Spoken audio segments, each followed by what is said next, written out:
Ladies and gentlemen, in a few minutes from now, we will begin with the opening ceremony of the first World Health City Forum. So please enter the venue and take your seats. 네, 여러분 잠시 안내 말씀드리겠습니다. 잠시 뒤 9시부터 제1회 월드 헬스시티 포럼 개회식이 시작될 예정입니다. 네, 참가자 여러분께서는 행사장 안으로 입장하셔서 착석해 주시길 바랍니다. Simultaneous interpretation will be provided throughout the forum, so please use the device on your table. Channel 1 is for Korean and Channel 2 is for English. 네, 그리고 본 포럼은 행사장 현장에서 동시 통역이 제공됩니다. 통역이 필요하신 분들께서는 채널을 1번은 한국어, 그리고 영어는 2번 채널로 맞춰주시길 바랍니다.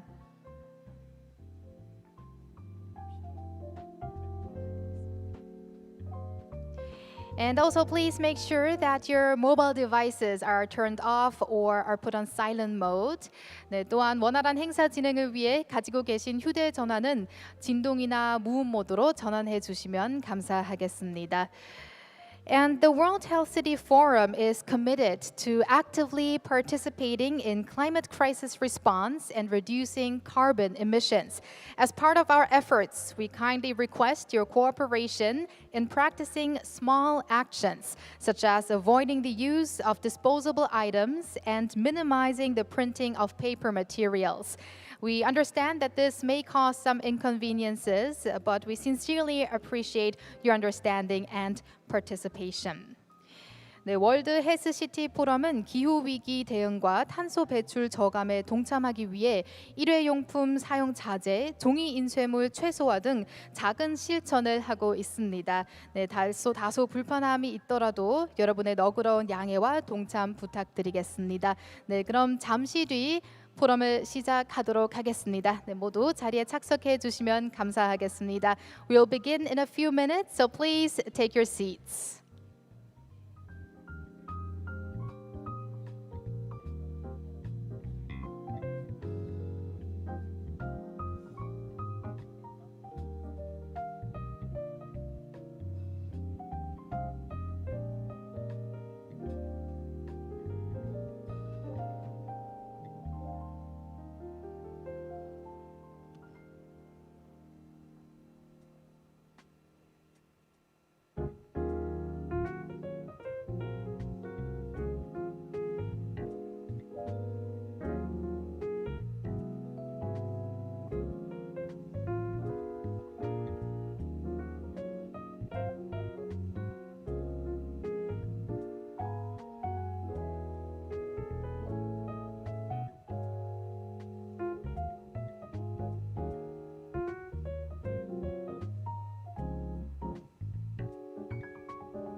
Ladies and gentlemen, we will soon begin with the opening ceremony of the first World Health City Forum. So all of our participants now entering the venue, please take your seats.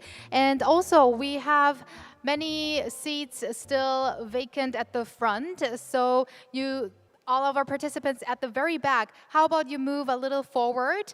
You can sit from the fifth line until the back, but it would be great if we have more of you at the front. 네, 여러분 지금 들어오시는 분들께서 그리고 또 뒤쪽에 계신 분들 5열부터 이제 앞쪽에 좀 많이 착석해 주시면 감사하겠습니다. 네. 뒤에 계신 분들 앞쪽으로 착석 이동해 주시면 너무 좋을 것 같습니다. 저희 잠시 뒤 행사를 시작하도록 하겠습니다. 또 다시 한번 원활한 행사 진행을 위해 가지고 계신 휴대전화는 진동이나 무음 모드로 전환해 주시면 감사하겠습니다.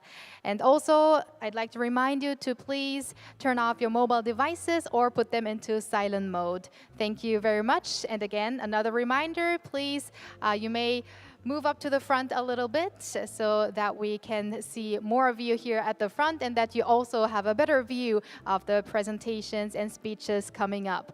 So we will begin in a few moments. I will see you in a bit. Thank you very much.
Good morning, ladies and gentlemen.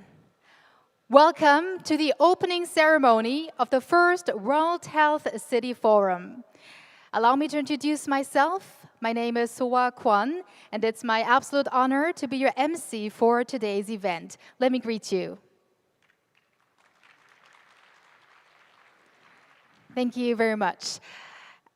As a news presenter at Arirang TV who has covered the COVID-19 pandemic, and also as a former weathercaster who has witnessed the climate changes in the past years, I have to say it's also a very meaningful time for me to be the MC for such a meaningful event. And I know it is a very important, significant forum for all of you attending here today. And on that note, I would like to first and foremost extend my deepest gratitude on behalf of the organizers to all the distinguished guests, speakers, and citizens for joining us here in Songdo International City, Incheon, Republic of Korea.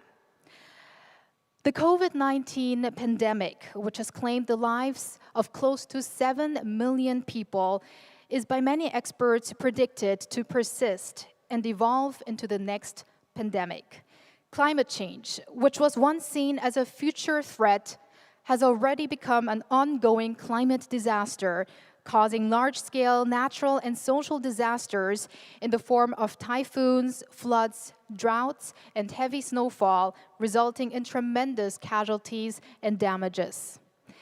The first World Health City Forum brings together over 200 participants from more than 20 countries, including central and municipal government officials, scholars, experts, and businesses in the fields of healthcare, sustainability, and urban development.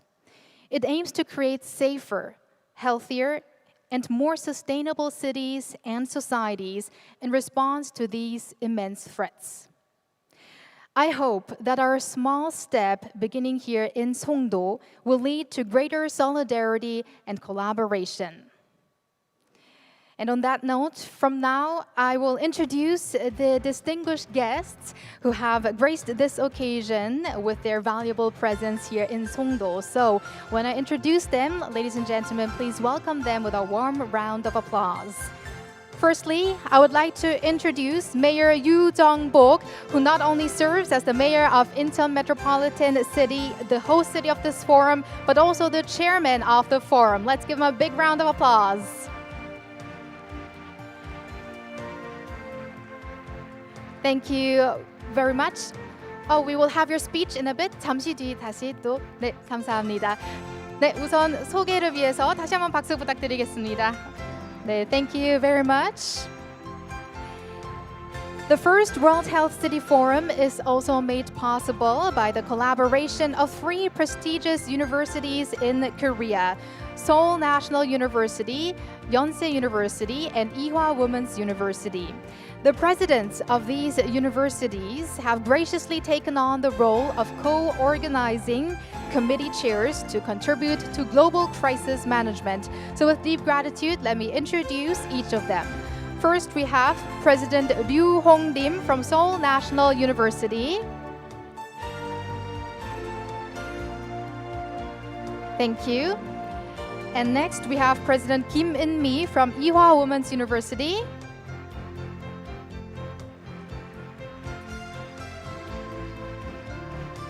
Thank you. And lastly, we have President Seo Seung-hwan from Yonsei University, who has also served as the Minister of Land Infrastructure and Transport, taking responsibility for urban planning and development in Korea. So thank you again to the 3 presidents.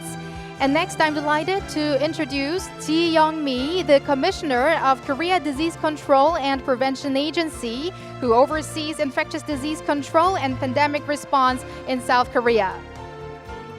Thank you very much.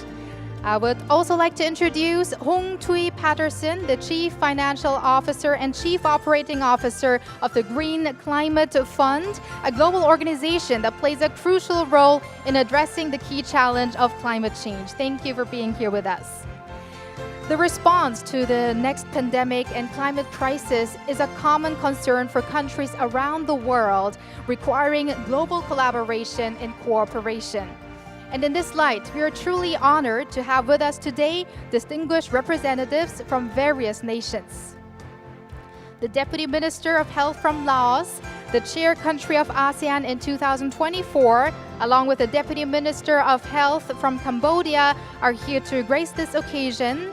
And we're also privileged to have the presence of ambassadors from 14 countries, namely Indonesia, Vietnam, Thailand, Singapore, Saudi Arabia, Kuwait, as well as the mayor of Bogor City, Indonesia, and other esteemed government officials. Now, due to constraints of time, we regret that we're unable to introduce each individually. So please give them all a big round of applause.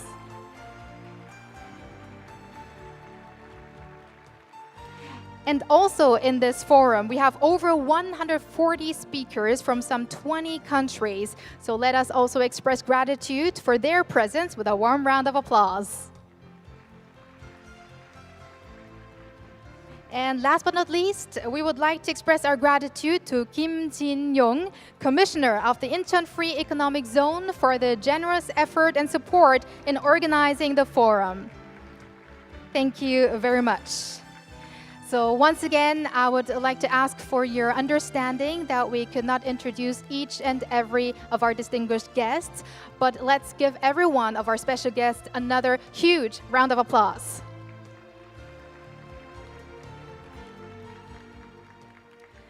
Thank you very much.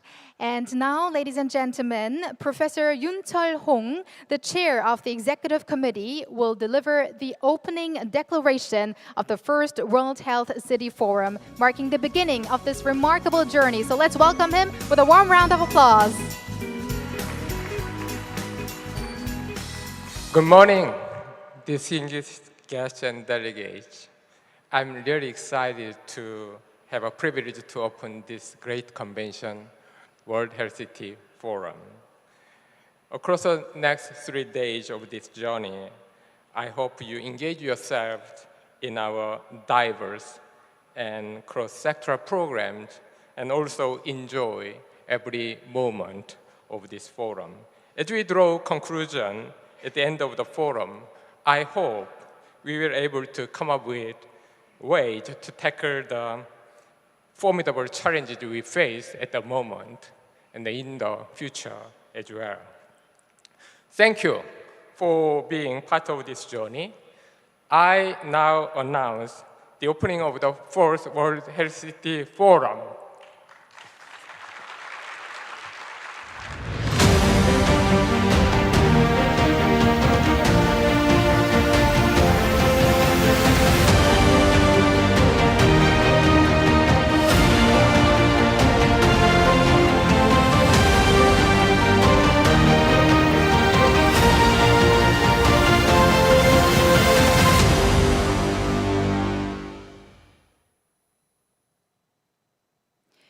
With that, the inaugural World Health City Forum has been officially declared open. And next, we will have the opening remarks by Yoo Jung-bok, the mayor of Incheon Metropolitan City, who serves as the chairman of this forum. So ladies and gentlemen, please welcome him with a big round of applause.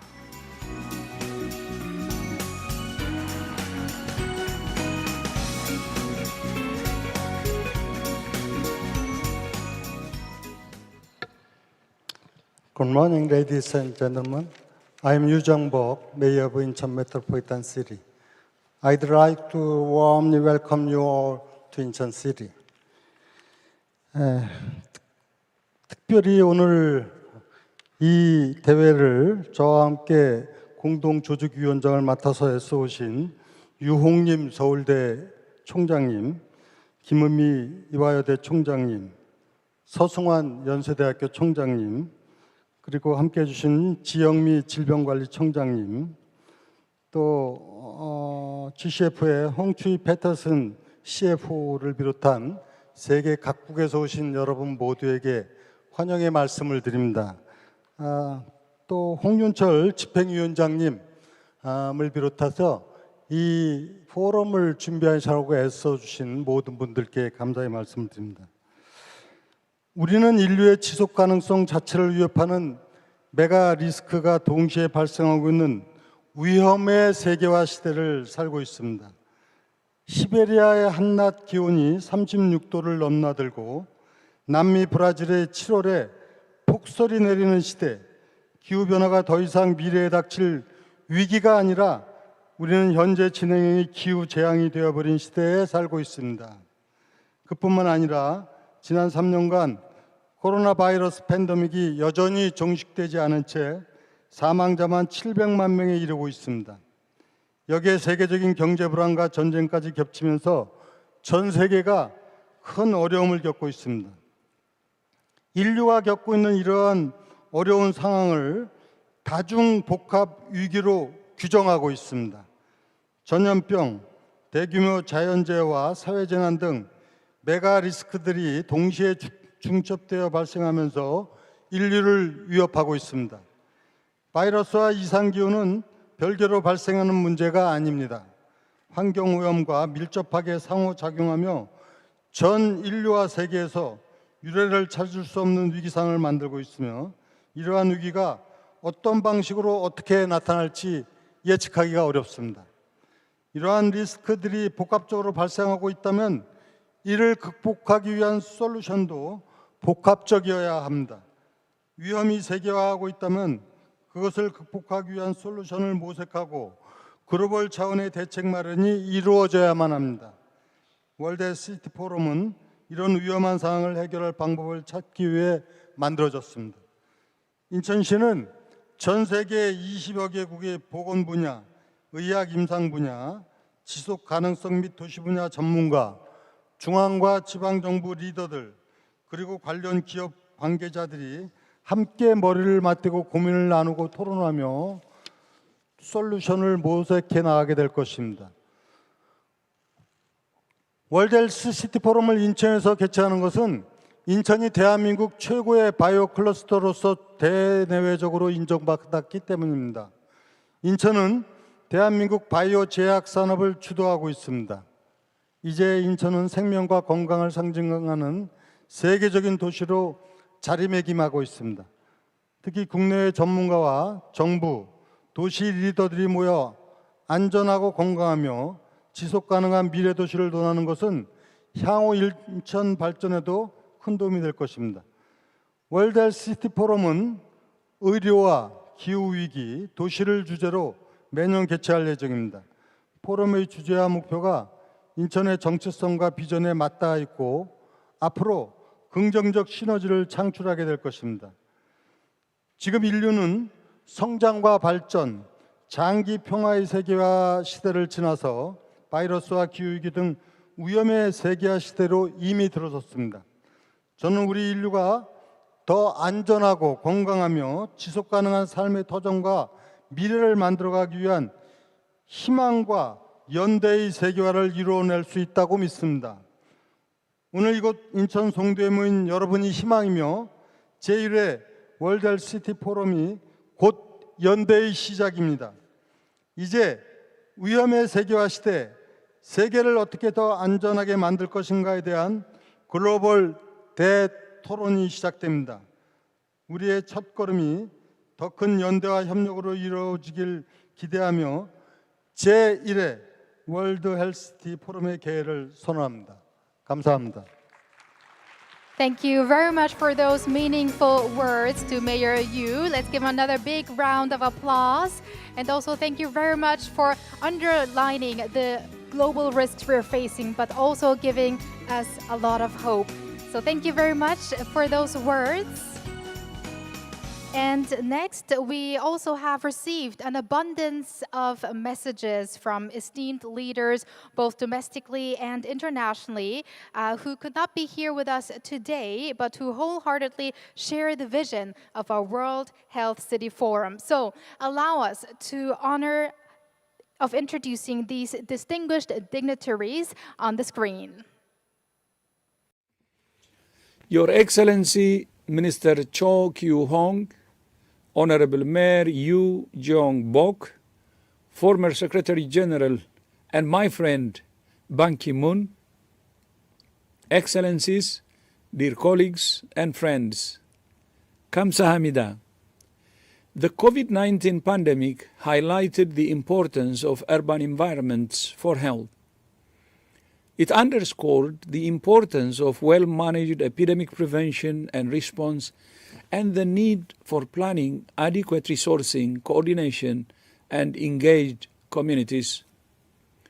The pandemic was also a reminder of persistent health inequities in terms of access to health services and health outcomes.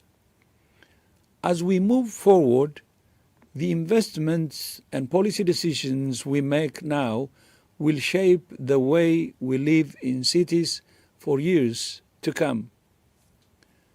Nowhere is this more important than in environmental degradation and pollution, and particularly in limiting the carbon emissions that are driving the climate crisis. Without this long-term vision, our cities could be locked into patterns of economic development that will do permanent and increasing damage. Or, if we make the right decisions, urban environments can nurture health and protect the planet.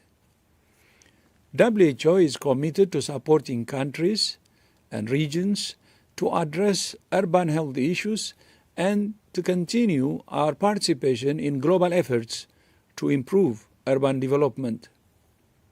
Thank you all for your commitment to working with us to build healthier, fairer, and more resilient cities and societies. 감사합니다. I thank you. Distinguished guests and participants, ladies and gentlemen, I sincerely congratulate you on the inauguration of the first World Health City Forum convening today in the vibrant city of Incheon, Republic of Korea. First, I'd like to congratulate Honorable Yoo Jung-bok, Mayor of Incheon, for organizing this forum. Also, I'd like to thank the Director General of WHO, Dr. Tedros, for giving a congratulatory address. I also thank their Excellencies Minister Won Hee-ryong, Minister Cho Kyu-hong, Dr. Henry Gonzalez of GCF, Seoul National University President Dr. Yoo Hong-lim, Incheon Free Economic Zone Commissioner Kim Jin-yong for delivering congratulatory remarks and greetings. I would also like to express my deepest gratitude to Dr. Jeremy Rifkin and Dr. Ji Young-mi, who will give the keynote speech today. In the spirit of the World Health Organization's profound declaration of 1948 that health constitutes, quote, a state of complete physical, mental, and social well-being, and not merely the absence of disease or infirmity, unquote. We are gathered here today in perfect harmony with this vision. However, measures to date have proven insufficient to adequately address the health problems facing humanity. Environmental cases such as climate change and ecosystem destruction have a significant impact on health, but have not yet been addressed as core issues in the health field. Moreover, the burgeoning concerns of aging populations and the specter of non-communicable disease loom large, necessitating our undivided attention. As we all experienced with the COVID-19 pandemic, the emergence of new infectious diseases has also highlighted the need for a comprehensive strategy. These mega risks facing humanity require new approaches that leverage available technologies to prevent disease and promote overall well-being. Now is the time to tap into our collective wisdom and work together towards incorporating healthy lifestyles and conditions into our daily lives. I'm truly pleased that today's inaugural World Health City Forum will be held under the overarching theme, Globalization of Risk, How to Make the World Safer. In this forum, I call on academic community, civil society, and governments to harmonize their voices in advocating for the development of smart, healthy, and resilient cities, transcending geographical boundaries. This collective endeavor is paramount in tackling the unparalleled challenges that confront our world. During my tenure as Secretary General of the United Nations, I had the privilege of introducing the Sustainable Development Goals in 2015. I am delighted to observe that the aspiration of the World Health City Forum are aligned with the spirit and principles of the SDGs. Once again, from the depths of my heart, I extend my warmest congratulations to the organizers of the World Health City Forum. Thank you. 감사합니다. 안녕하십니까. 보건복지부 장관 조경희입니다. 제1회 월드 헬스 시티 포럼의 개최를 진심으로 축하드립니다. 또한 행사를 준비해 주신 유정복 시장님과 관계자 여러분들께 감사드립니다. 위험의 세계화 어떻게 극복할 것인가를 주제로 진행되는 이번 도시 포럼을 동아시아를 대표하는 국제도시인 인천에서 서울대학교, 연세대학교, 이화여자대학교가 힘을 모아 마련해 주셔서 더욱 의미 있다고 생각합니다. 이번 포럼이 포스트 팬데믹 복합 위험에 대한 효과적인 대응과 지속 가능한 미래를 모색하기 위한 중요한 계기가 될 것으로 기대합니다. 위험은 갈수록 세계화, 규모화, 복합화되고 있습니다. 특히 이번 포럼에서 주로 논의하게 될 감염병의 확산과 기후변화가 핵심 화두입니다. 코로나19는 보건의료 시스템의 역할과 위기 극복에 있어 글로벌 연대의 중요성을 깨닫게 하는 중요한 계기였습니다. OECD 분석에 따르면 한국은 코로나19 초과 사망률이 가장 낮고 가장 빠르게 경제 회복을 달성한 팬데믹 회복 능력이 가장 뛰어난 국가입니다. 그러나 많은 전문가들이 머지않은 시기에 팬데믹이 다시 발생할 것으로 전망하고 있고 WHO를 비롯한 국제기구와 다자협의체에서도 팬데믹 예방, 대비, 대응을 강조하고 있는 만큼 이번 포럼을 계기로 우리나라의 경험을 나누고 모두가 연대할 수 있는 방안이 논의되기를 기대합니다. 기후변화 역시 모두가 함께 대응해야 하는 과제입니다. 정부는 제5차 국민건강진진 종합계획을 통해 기후보건 영향평가를 도입하고 모니터링을 강화하는 등 기후변화로 인한 건강위험에 대응하고 있습니다. 또한 인천광역시를 비롯한 많은 지방자치단체도 기후변화에 대응한 건강도시를 만들기 위해 다양한 노력을 하고 계신 것으로 알고 있습니다. 이번 포럼을 통해 건강도시의 비전을 공유하고 우리 모두를 위한 건강도시의 모습을 보다 구체적으로 그려나갈 수 있기를 바랍니다. 다시 한번 바쁘신 중에도 한자리에 모여주신 여러분께 감사드리며 각국 정부, 학계, 민간의 저명한 참석자들이 함께 하시는 만큼 학술적인 논의와 함께 구체적인 정책적 제언이 도출될 것으로 기대합니다. 감사합니다. 여러분 반갑습니다. 국토교통부 장관 원희룡입니다. 대한민국 최초의 스마트시티이자 최초의 경제자유구역인 여기 인천 송도에서 2023 월드 헬스시티 포럼이 열리니 더욱 뜻깊습니다. 지난 3년간 전 인류는 코로나로 인해 인고의 시간을 보내야 했습니다. 그 어려운 시간을 뚫고 도시와 의료, 기후 분야 최고 전문가 여러분이 이번 월드 헬스 시티 포럼에 함께 해주신다니 기대가 큽니다. 이 자리를 통해 들려주실 인류와 도시의 지속 가능한 미래, 그 해안에 더욱 귀 기울이겠습니다. 저와 국토부는 여러분의 한 말씀 한 말씀이 도시 정책으로 거듭나도록 더욱 노력하겠습니다. 다시 한번 2023 월드 헬스시티 포럼 개최를 축하드립니다. 감사합니다.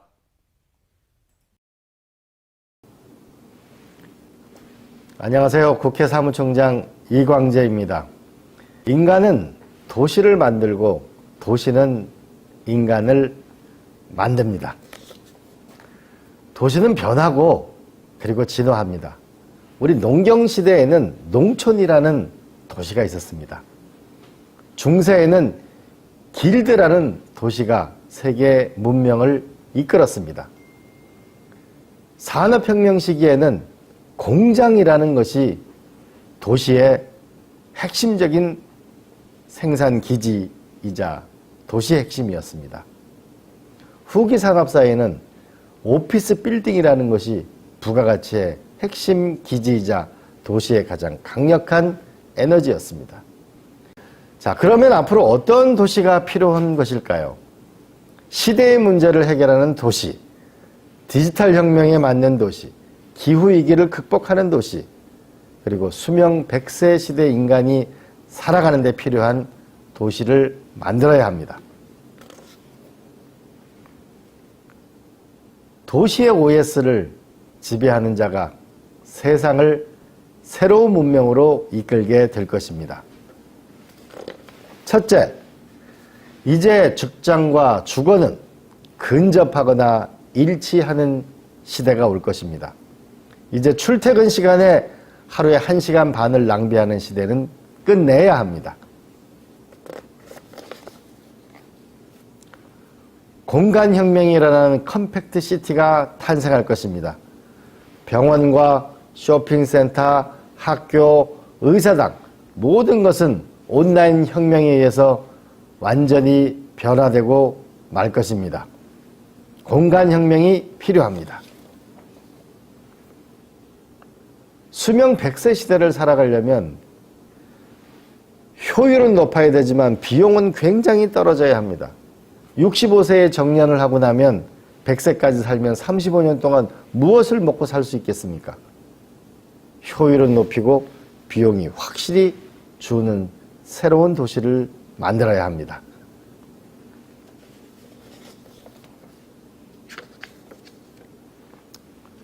미국의 나사 프로젝트는 우주의 시대를 열었습니다.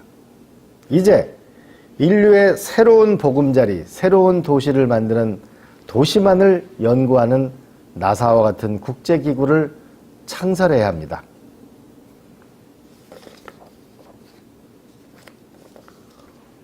오늘 이 귀중한 포럼은 인류가 새로운 문명 시대를 개척해 나갈 수 있는 도시의 OS를 창조할 수 있는 지혜와 지식과 기술이 함께 만나는 장이었으면 좋겠습니다. 인류의 위대한 진취를 이 자리에 계신 분들이 만들어 주십시오. 여러분들이 주인공이십니다.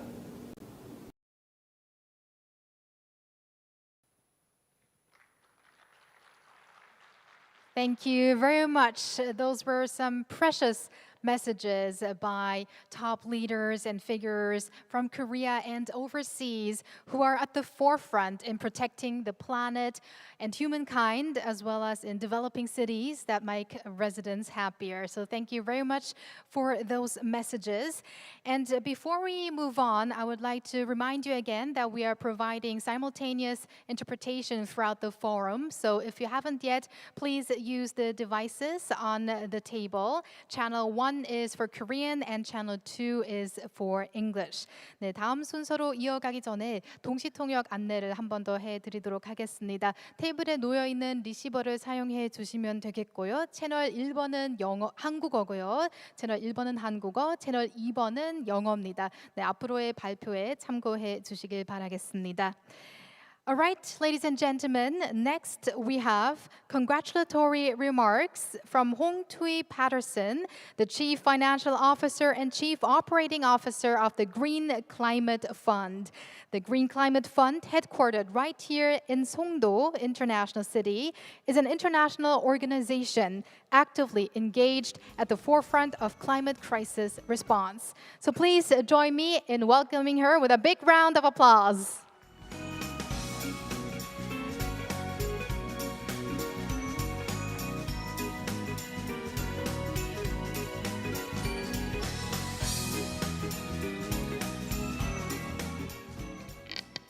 Good morning, everyone.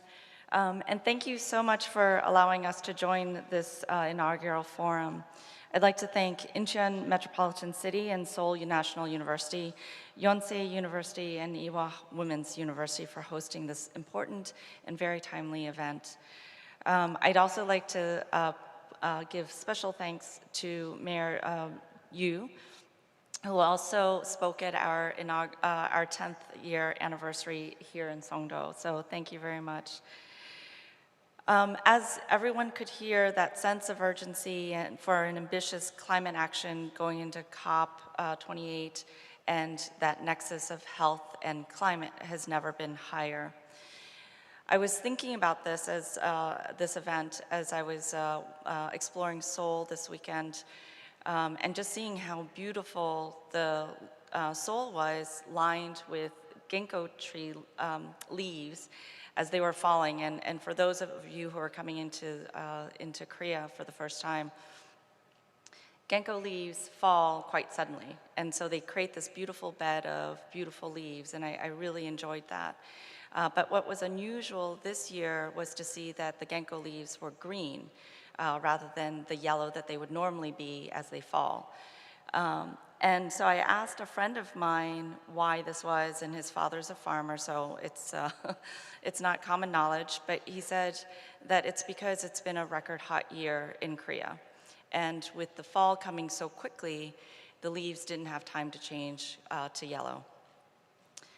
Now, Korea's summer this year was actually on average 1 degree higher than it has been in the last 25 years. And so it is setting to become one of the record years, hot years for Korea. But it's not just the record-setting hot year for Korea, but for the world. And 2023 is set to become the hottest year on record. And with hot records also means record human suffering. So heat waves and droughts are exacerbated by extreme temperatures and causing countless deaths, displacements, and loss of livelihoods. And climate change represents a fundamental threat to human health. Now, this this nexus between climate and health is very well recognized, and yet only 2% of adaptation funding goes to projects that are so needed to prevent malnutrition, malaria, and heat stress-related deaths, and for countries to adapt to that. And developing countries who have contributed the least to climate change are the ones who are most impacted. As the world's largest climate fund, the Green Climate Fund supports developing countries to achieve their climate ambitions for green, resilient future, and includes the protection of health and well-being for the most vulnerable in this planet. Recognizing that gaps in funding the climate health sector, we've already started to directly invest in more health-related projects. We are the only climate fund thus far to issue investment criteria guidance for the health sector. And to date, we've approved nearly $500 million in 13 projects that have strong health and well-being outputs.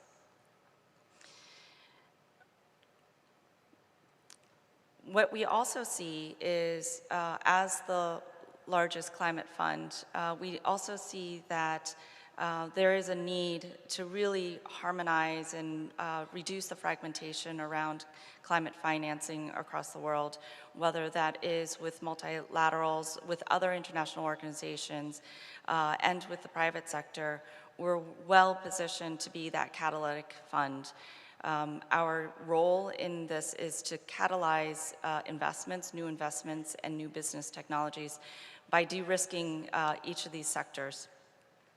And so with that, it is meant to bring complementarity and is meant to bring funding into developing countries where they need it the most. And so, for example, and it's welcoming to hear that the Lao minister is here, but we just approved at our last board a $28 million project in Lao as an example of this. And it is meant to enhance the climate resilience of Laos health system and strengthen its capacity in 25 rural districts to manage health impacts from climate change. We'll be working directly with the national health system and communities to really break down the barriers of knowledge, capacity building, and resources in order to transition their own health system and work towards a climate resilient development. In the march towards COP28, we'll be also participating in the first ever Health Day. GCF will be announcing climate resilient and climate health financing initiatives. The Health Day would galvanize political and financial momentum for climate and health and lay a foundation for future partnerships for managing climate impacts on health. We're looking forward to a fruitful discussion here at the forum on climate finance access and health and climate investment opportunities. And as we enter our next programming cycle starting in 2024, we'll continue to build our climate investments portfolio in health to support the most vulnerable. So I'm really looking forward to the outputs that come out of this forum. So thank you very much, and thank you. And I hope that this is a productive forum. Thank you. Thank you very much for those congratulatory remarks. And I really like the example of the ginkgo leaves because it also made me think of the cherry blossoms that bloomed much in a different way than in the years before, much earlier. So I think it's these examples that really demonstrate that there needs to be done something. So thank you for that speech. And next, on behalf of the forum's organizers, we have the pleasure of welcoming President Ryu Hong Lim of Seoul National University to deliver his welcoming remarks. So let's welcome him with a big round of applause.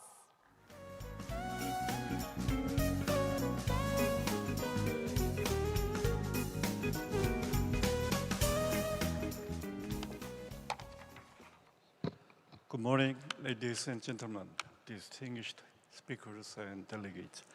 On behalf of the organizing committee of this forum, I'd like to extend my warm welcome to everyone gathered here at the inaugural ceremony for World Health City Forum. This forum will serve as a crucial platform uniting academia, industry, citizens, and governments to tackle the urgent challenges facing humanity, including climate change, pandemics, and shifts in population dynamics. These challenges highlight the pivotal importance of health and safety in our lives. Especially, the ongoing pandemic has been a catalyst for a paradigm shift, compelling us to reassess our priorities and seek innovative approaches to ensure the well-being of our community. It has hastened our need to innovate across all facets of life, from the way we work to the way we interact with each other. Today, we come here together to introduce a new strategy, one that encapsulates the spirit of our community and its resilience in the face of adversity. This strategy mirrors our unwavering commitment to the welfare of our residents and the prosperity of our community. It will be our guiding light as we navigate the uncertainties brought about by the pandemic, not merely surviving, but thriving in the face of adversity. As we embark on this journey, let us remember that the true strength of our city lies in its people and our collective determination to surmount any challenges in our path. Together, we can overcome pandemic risks, safeguard health and safety, nurture innovation, and implement a noble strategy that propels our city towards a brighter and prosperous future. Once again, I wish to express my heartfelt gratitude to each of you for your invaluable presence in this crucial dialogue. Let us proceed with unwavering determination, hope, and a shared vision for a healthier, safer, and more innovative future for all of us. Thank you very much. Thank you, President Liu. And just as you said, let's hope for many ideas for new strategies to be formed at this very occasion, the World Health City Forum. Let's give them another big hand.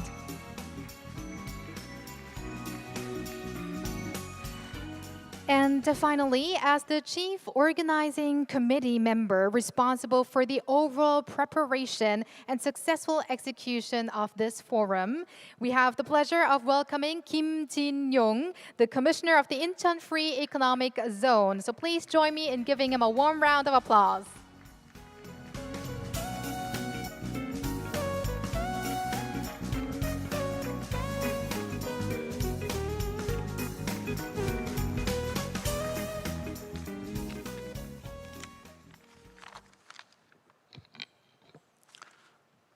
Good morning, everyone. Esteemed guests, distinguished ladies and gentlemen, I'm Kim Jin-yong, Commissioner of Incheon Free Economic Zone Authority. I would like to express my deepest gratitude to the esteemed speakers and panelists who have traveled great distances to join us today. In commencing this three-day global forum, it is my honor to extend a warm welcome to each one of you to the city of Songdo, Incheon, serving as the host of the premier World Health City Forum. It is truly inspiring to witness the presence of renowned leaders and experts from academia, industries, and governments who will play pivotal roles in shaping the discourse of this crucial gathering. Allow me to take this opportunity to introduce IFEZ, the Incheon Free Economic Zone, the first economic zone designated by the Korean central government in 2003. Over the past 2 decades, IFEZ has consistently strived to cultivate a business-friendly environment, fostering collaboration between local and international enterprises. In this journey, IFEZ has flourished both in size and quality. IFEZ stands as the foremost free economic zone among the 9 situated in Korea, contributing 70% to the total revenue generated by all such zones in the country. IFEZ proudly claims global recognition, with Songdo boasting the world's largest biopharmaceutical production capacity in a single city with 1.2 million liters. We are home to 15 international organizations, including the prestigious Green Climate Fund. As you know, the formidable challenge of the COVID-19 has accelerated a global shift from globalization to deglobalization or globalization.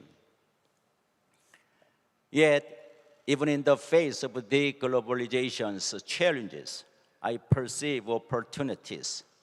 This juncture calls for a serious commitment to a sustainable future and prompt action. I am unequivocally convinced that the biomedical industry, a focal point of IFES, will be instrumental in combating future pandemics.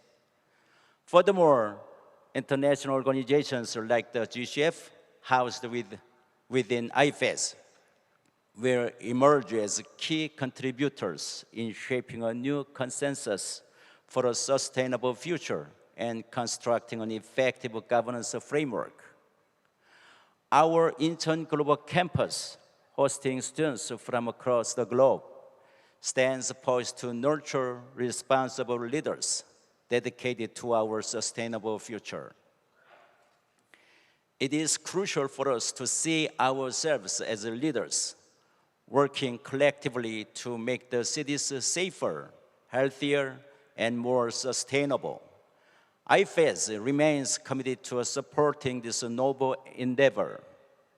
I assure you of my steadfast commitment to making this forum a networking platform for academia, government, and business to seek answers together, laying the foundation for a sustainable future.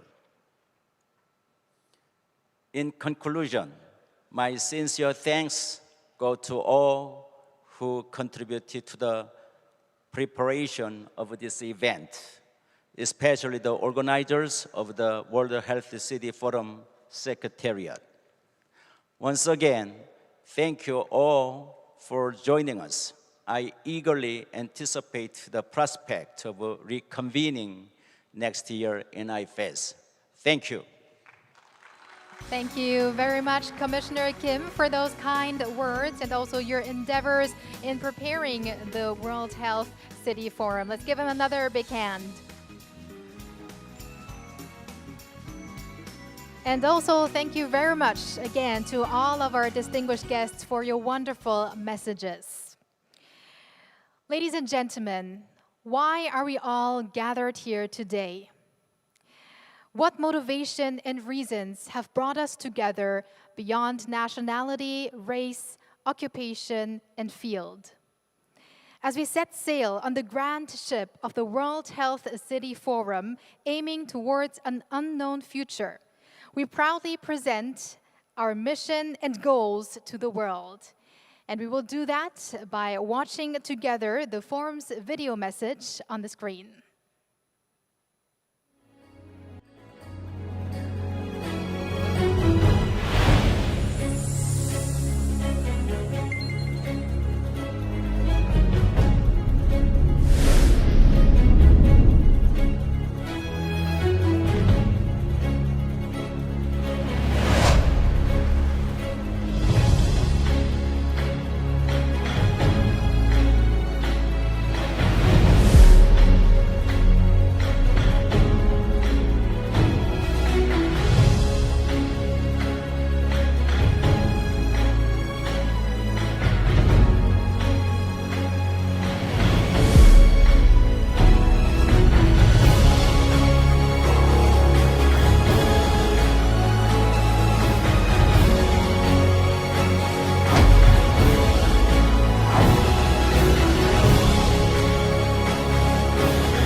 As we watched the video together, it once again reminded us of the meaning encapsulated in the logo of the World Health City Forum, embarking on a journey towards a resilient, sustainable, and smart future. And now, ladies and gentlemen, as we wrap up the opening ceremony, we would like to mark this momentous occasion by capturing a commemorative photo with our special guests before we move on with our keynote speeches. Now, during the setup on the stage, we would kindly request the audience to wait for a brief moment. So our esteemed guests, that would be 14 of you, please, you may now come up onto the stage for the commemorative photo. 네, 저희 스페셜 게스트분들 14분께서는 지금 무대 위로 올라와 주시면 되겠습니다. All right, let's give them a big round of applause as they come up onto the stage.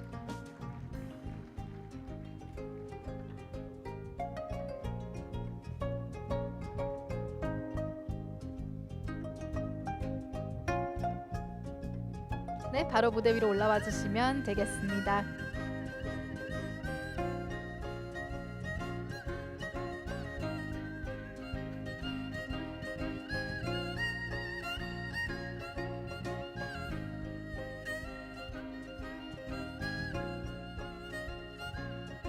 Okay, let's get you all up onto the stage. Maybe I was wrong with the number, but these are all our special guests who are going to be in the commemorative photo. So if we have all of you on the stage, please look at the camera in the front. 네, 모두 정면을 바라봐 주시고 네, 미소를 지어 주시길 바라겠습니다. 1, 2, 3. 네, 오늘 또 의미 있는 날인 만큼 다 함께 월드 헬스 시티 하면서 더 환한 미소로 또 카메라를 바라봐 주시면 좋겠습니다. So, by the count of 3, let's say World Health City and smile with a big smile into the camera. 1, 2, 3. World Health City. Okay. 네, 그리고 마지막으로 오늘 행사의 성공을 기원하는 마음으로 박수와 함께 또 마지막 사진을 찍도록 하겠습니다. So now let's all applaud for the success of the forum and take our last photo.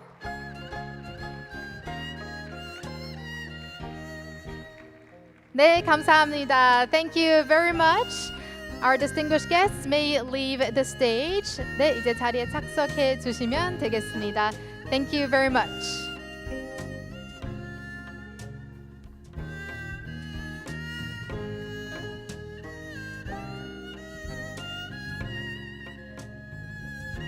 Thank you again to our esteemed guests for taking part today at this very important occasion. And ladies and gentlemen, after the opening ceremony now, we officially commence the first World Health City Forum under the overarching theme of globalization of risks, how to address the mega risks. We have prepared 2 keynote speeches for that. And first of all, I would like to remind you once again to use your interpretation receivers and to use the appropriate channels, the language of your preference. Channel 1 is for Korean and channel 2 is for English. 네, 다시 한번 동시 통역 안내해 드리겠습니다. 채널 1번은 한국어고요. 그리고 채널 2번은 영어입니다. 잘 참고해 주시길 바라겠습니다. So let me begin by introducing our first speaker. We are honored to have Ji Young-mi, Commissioner of Korea Disease Control and Prevention Agency, who is going to deliver the first keynote speech. Commissioner Ji Young-mi is a renowned expert in virology and a global health specialist who has served as a regional coordinator for the World Health Organization. And now I think we're ready. So ladies and gentlemen, let's welcome her with a big round of applause.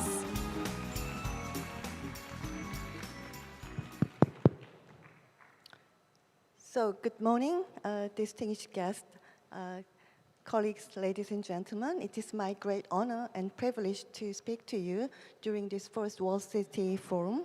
I'd like to thank Professor Hong Yun-chul and Oh Ju-hwan for inviting me to this forum as a keynote speaker. So in my talk, I'm going to talk about how we can address post-pandemic mega risk on global health, focusing on the role of Korea Disease Control and Prevention Agency.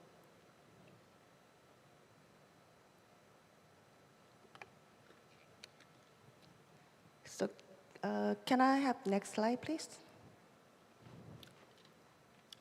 So let me start with the global risk landscape. This is the report from the World Economic Forum, and we can see all those global risks are interconnected. And one example is the outcome of the infectious diseases is affected by chronic health conditions.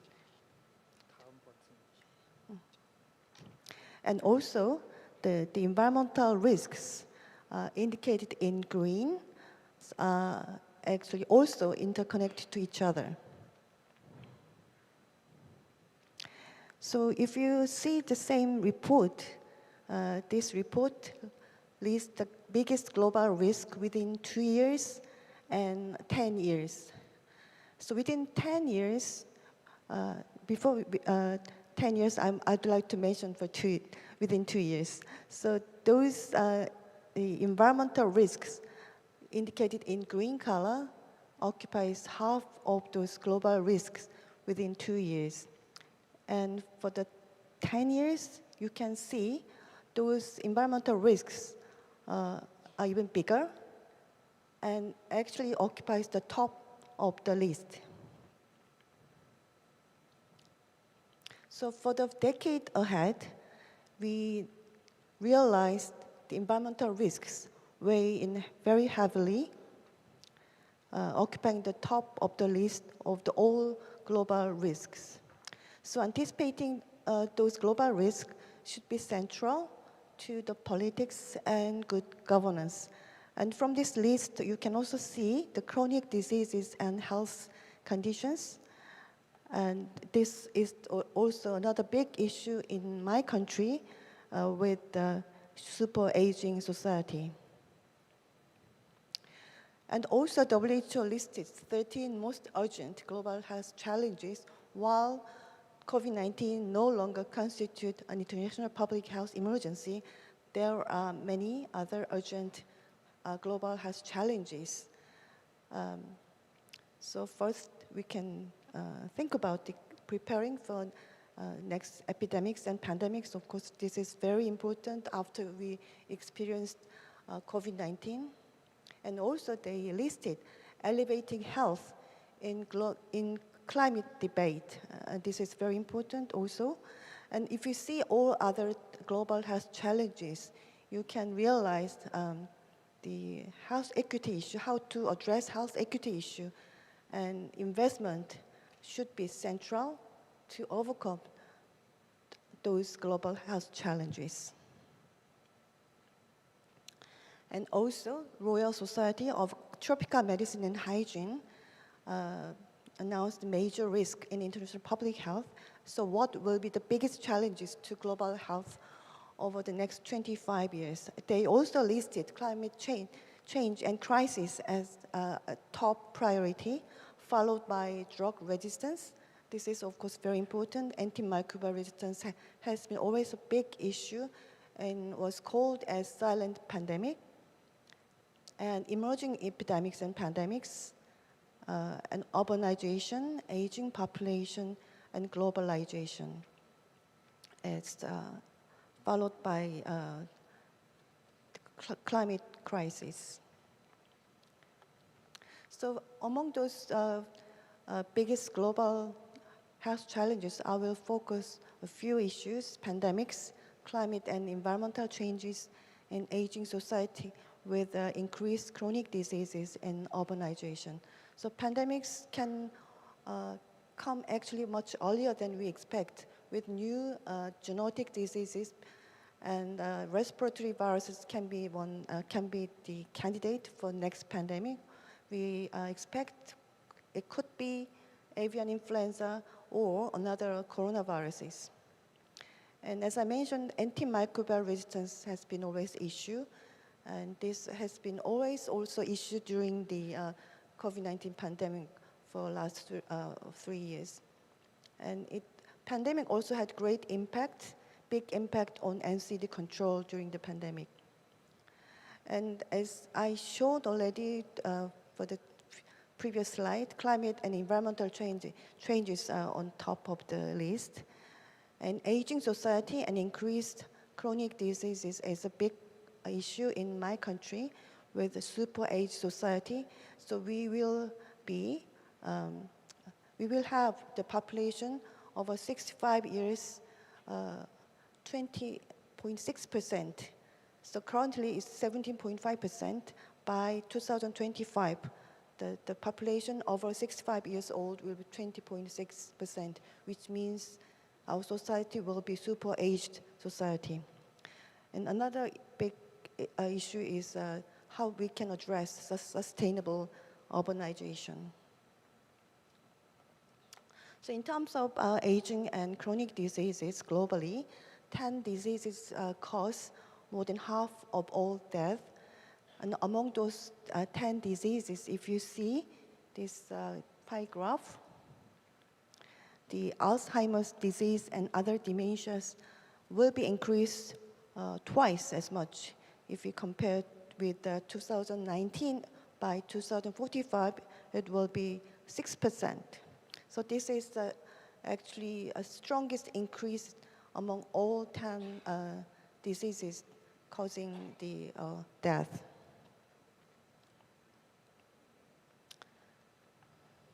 So if you see the city ranking based on population size, the Tokyo being the largest city with 37 million inhabitants, followed by New Delhi and Shanghai. By 2030, 43 megacities will have more than 10 million inhabitants, and 1 in 8 people will live in 33 megacities worldwide. And we also expect 68% of world population will live in urban areas by 2050. So because we live in a very interconnected world, because we have very high connectivity between different cities, the risks originating from one city can spread to another very quickly globally. So there are increasing needs for joint responses. So sustainable urbanization will be the key to the successful development. A new framework of urban development will be needed based on understanding the key trend in urbanization. So we have to successfully manage urban growth, especially in low and middle income countries, where the pace of urbanization is the fastest.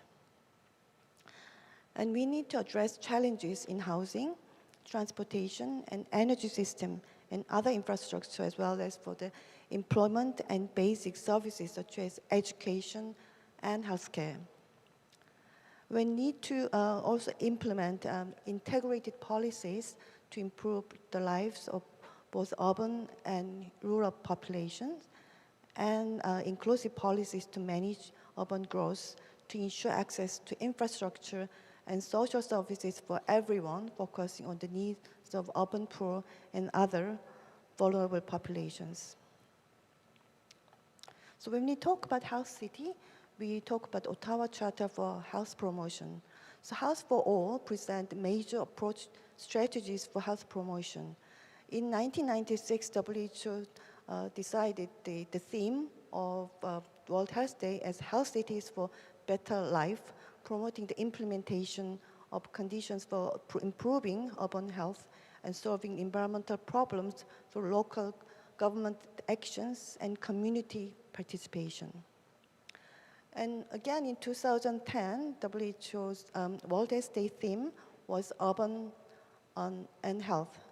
So question is, can we collectively bring new thinking to those challenges that urbanization is bringing to global health?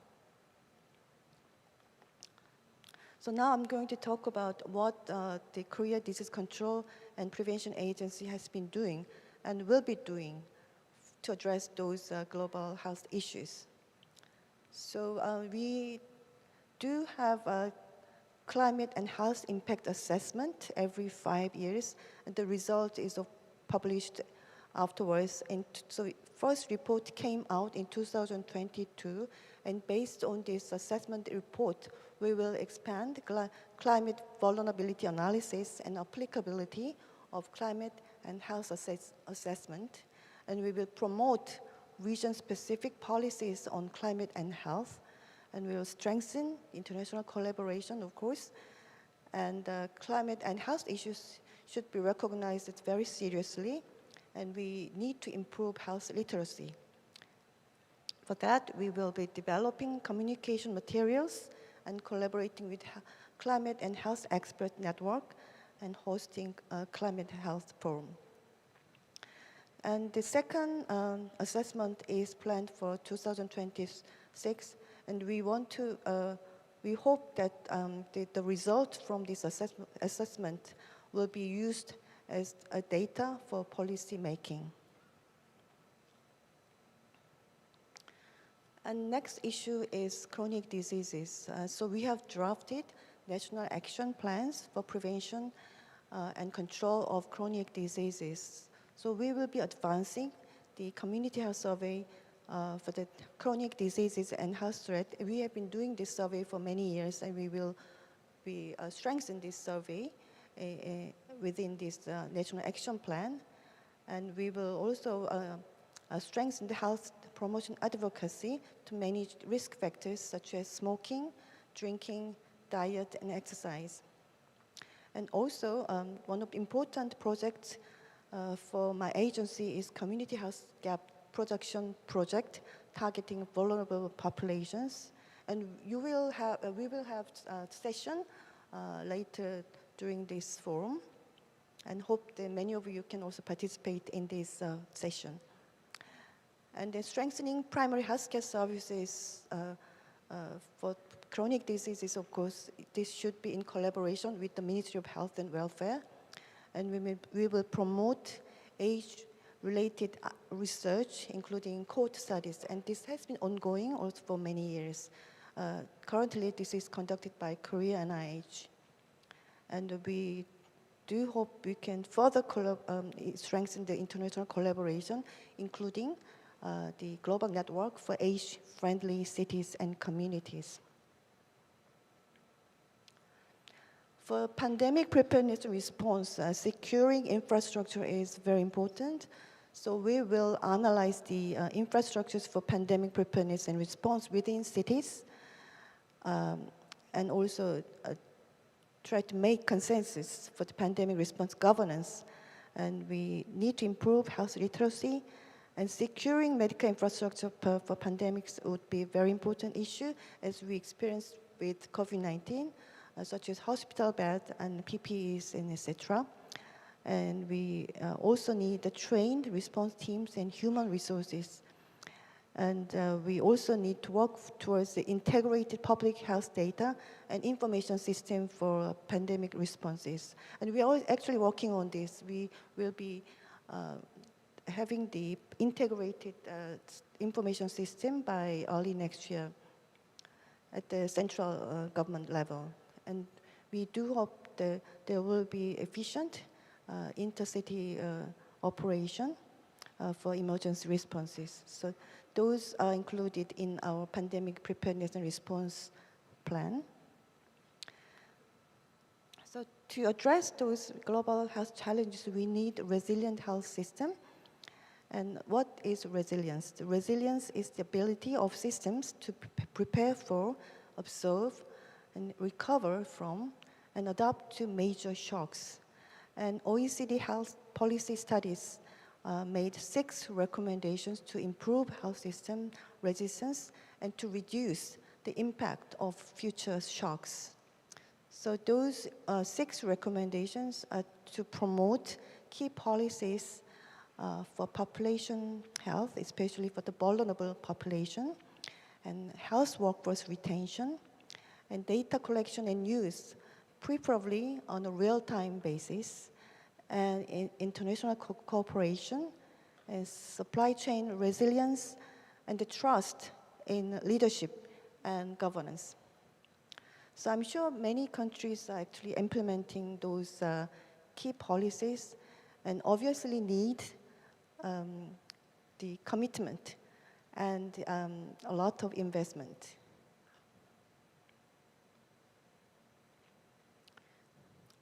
And here are the WHO's urban preparedness cross-cutting areas of work. And WHO Health Cities emphasizes 3 components of political commitment, technical excellence, and community participation. So among those cross-cutting areas of work, I want to emphasize public-private collaboration for health emergency preparedness, and risk and crisis communication, and community engagement, and health systems resilience and workforce. So we do understand both central and local governments should be committed and need much more investment to resolve these issues. So I tried to see what other regions are doing, and the WHO European region has done a lot of work for these health cities issues, and they have phase 7 project mapping city priorities such as urban environment, preventing road traffic injuries, and addressing equity issue for the migrants and unemployed, and improving health literacy and healthy aging, to address NCDs, non-communicable diseases, and mental health.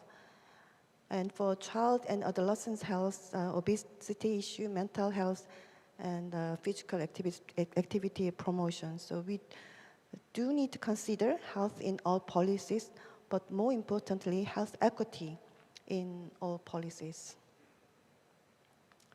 So, and next slide shows the example of United Kingdom, and they established Commission on Creating Healthy Cities in December 2020, and they have produced evidence on active travel from the Health City Toolkit.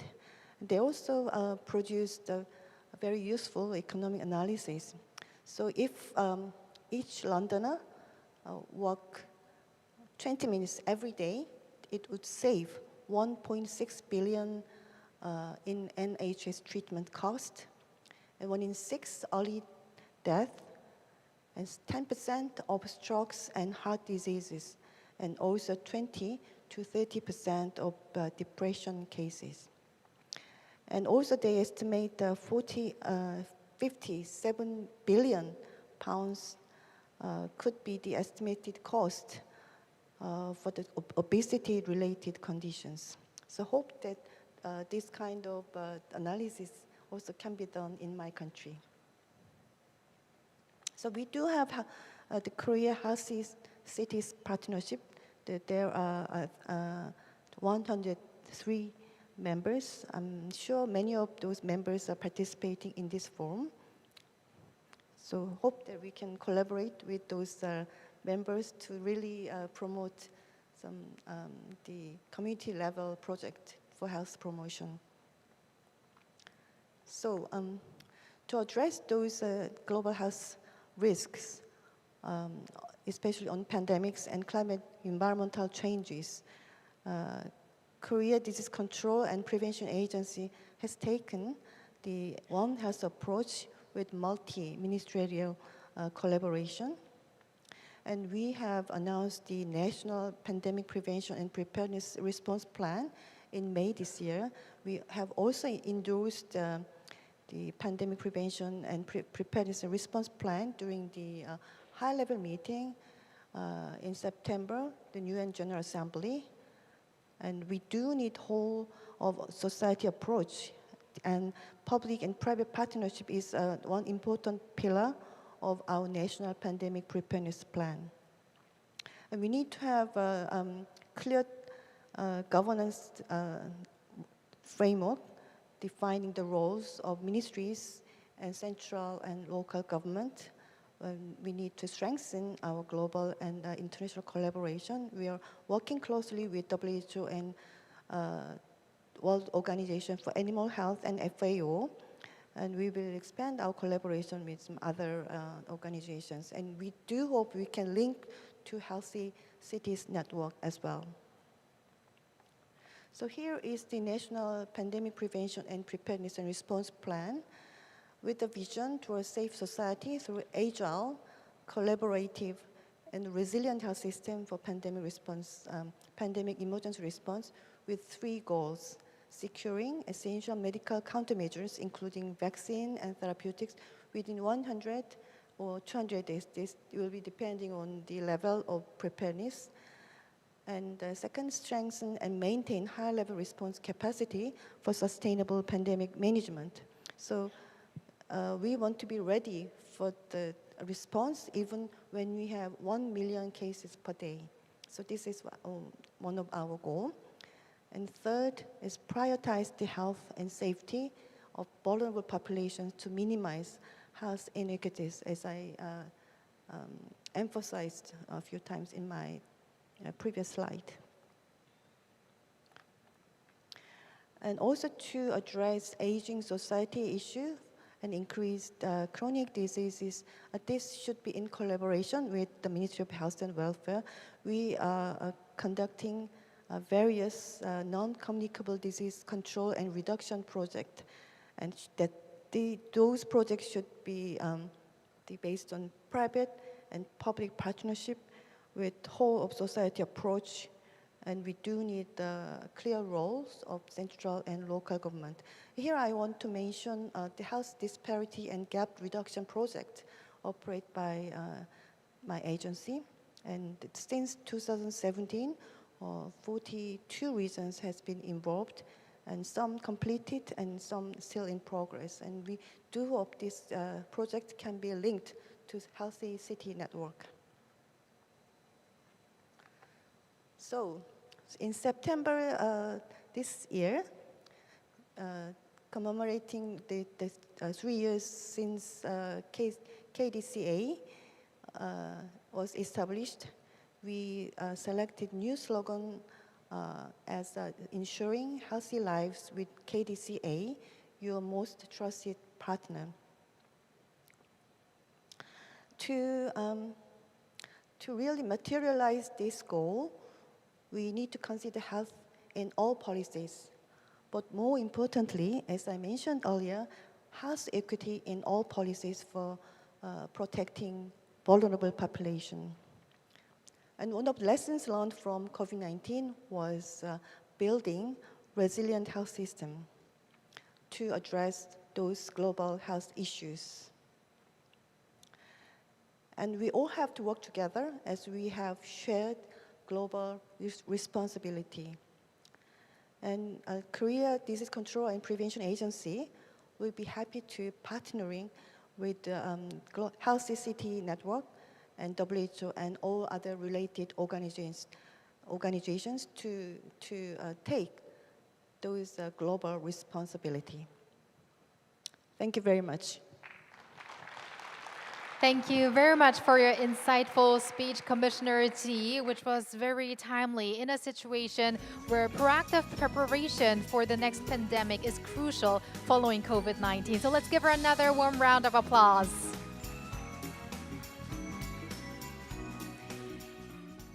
And now it is my pleasure to introduce our second keynote speaker, Jeremy Rifkin, the president of the Foundation on Economic Trends. Now, Mr. Rifkin had initially planned to join us in person at this venue and engage in many discussions, but unfortunately, a family issue arose just before the forum, and as a result, Mr. Rifkin will be joining us via real-time video connection from Washington, D.C. So despite the unexpected circumstances, we are grateful that Mr. Rifkin has made the effort to stay with us until late at night in Washington. So, ladies and gentlemen, please welcome Mr. Rifkin with a big round of applause. Hello, Mr. Rifkin. Can you hear my voice well? I can, and greetings to all of my friends in the Republic of Korea. It's such a pleasure to be with you, if not physically, at least virtually. As you know, I'm a big fan of the country and all that you've done over the years. And it's a real pleasure to be here with this World Health City Forum. It's the right theme, it's the right conference at the right time. So again, a real pleasure. I want to start on a bit of a somber note. I hope it'll end up being a liberating reflection. You'll have to decide. There was quite a bit of mention in the last talk about pandemics. There's going to be more pandemics. And there's a reason for this. When my dad was born in 1908, 84% of this planet was still wilderness. There was no human development. Today, there's only 22% of this earth is still wild. And meanwhile, we went from 780 million human beings at the beginning of the American Revolution 200 years ago to 8 billion people huddled in massive urban areas. So here's what's happening. Our viruses are now climate migrants. They are migrating. As the wilderness depletes, the viruses are hitching a ride on animals and getting closer and closer to our urban civilization. So there's going to be more pandemics. It's part of a bigger issue. And that is, we are now in the final stages of the industrial revolution of the last 2 centuries. And it's taken us to a climate extinction event. This is a real reflection of a turning point in history. When I began to work on this issue of transforming our energies from fossil fuels to renewables back in 1973, there was only a few theoretical articles about climate change. But beginning in the 1980s, it became clear that we were in trouble. Let me explain what climate change is all about. It's never explained. We are a water planet. We like to think we're on a land planet, but you know, in the 1960s, 70s, when the Apollo spacecraft mission went to the moon, one of the astronauts, as they were closing in on the moon, took out a little home camera and he took a photo of the planet Earth, and everybody was shocked.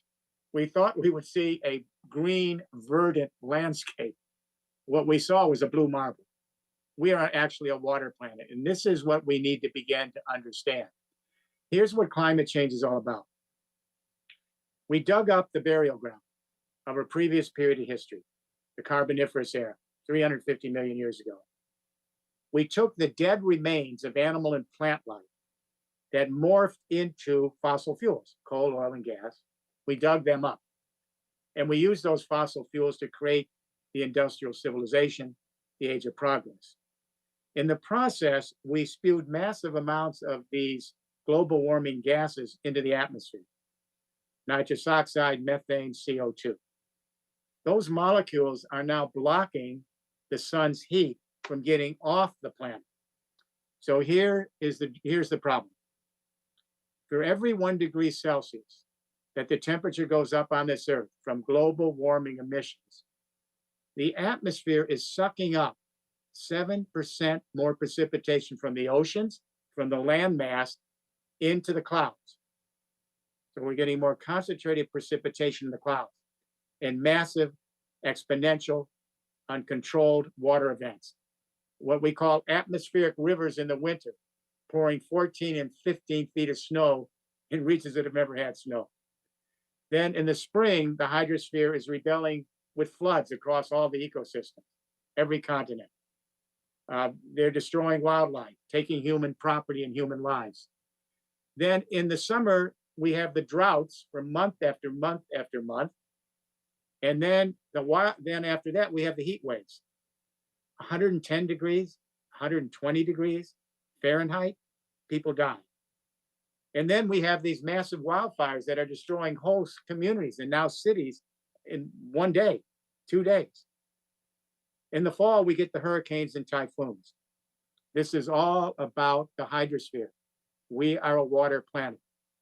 And now the hydrosphere is rebelling.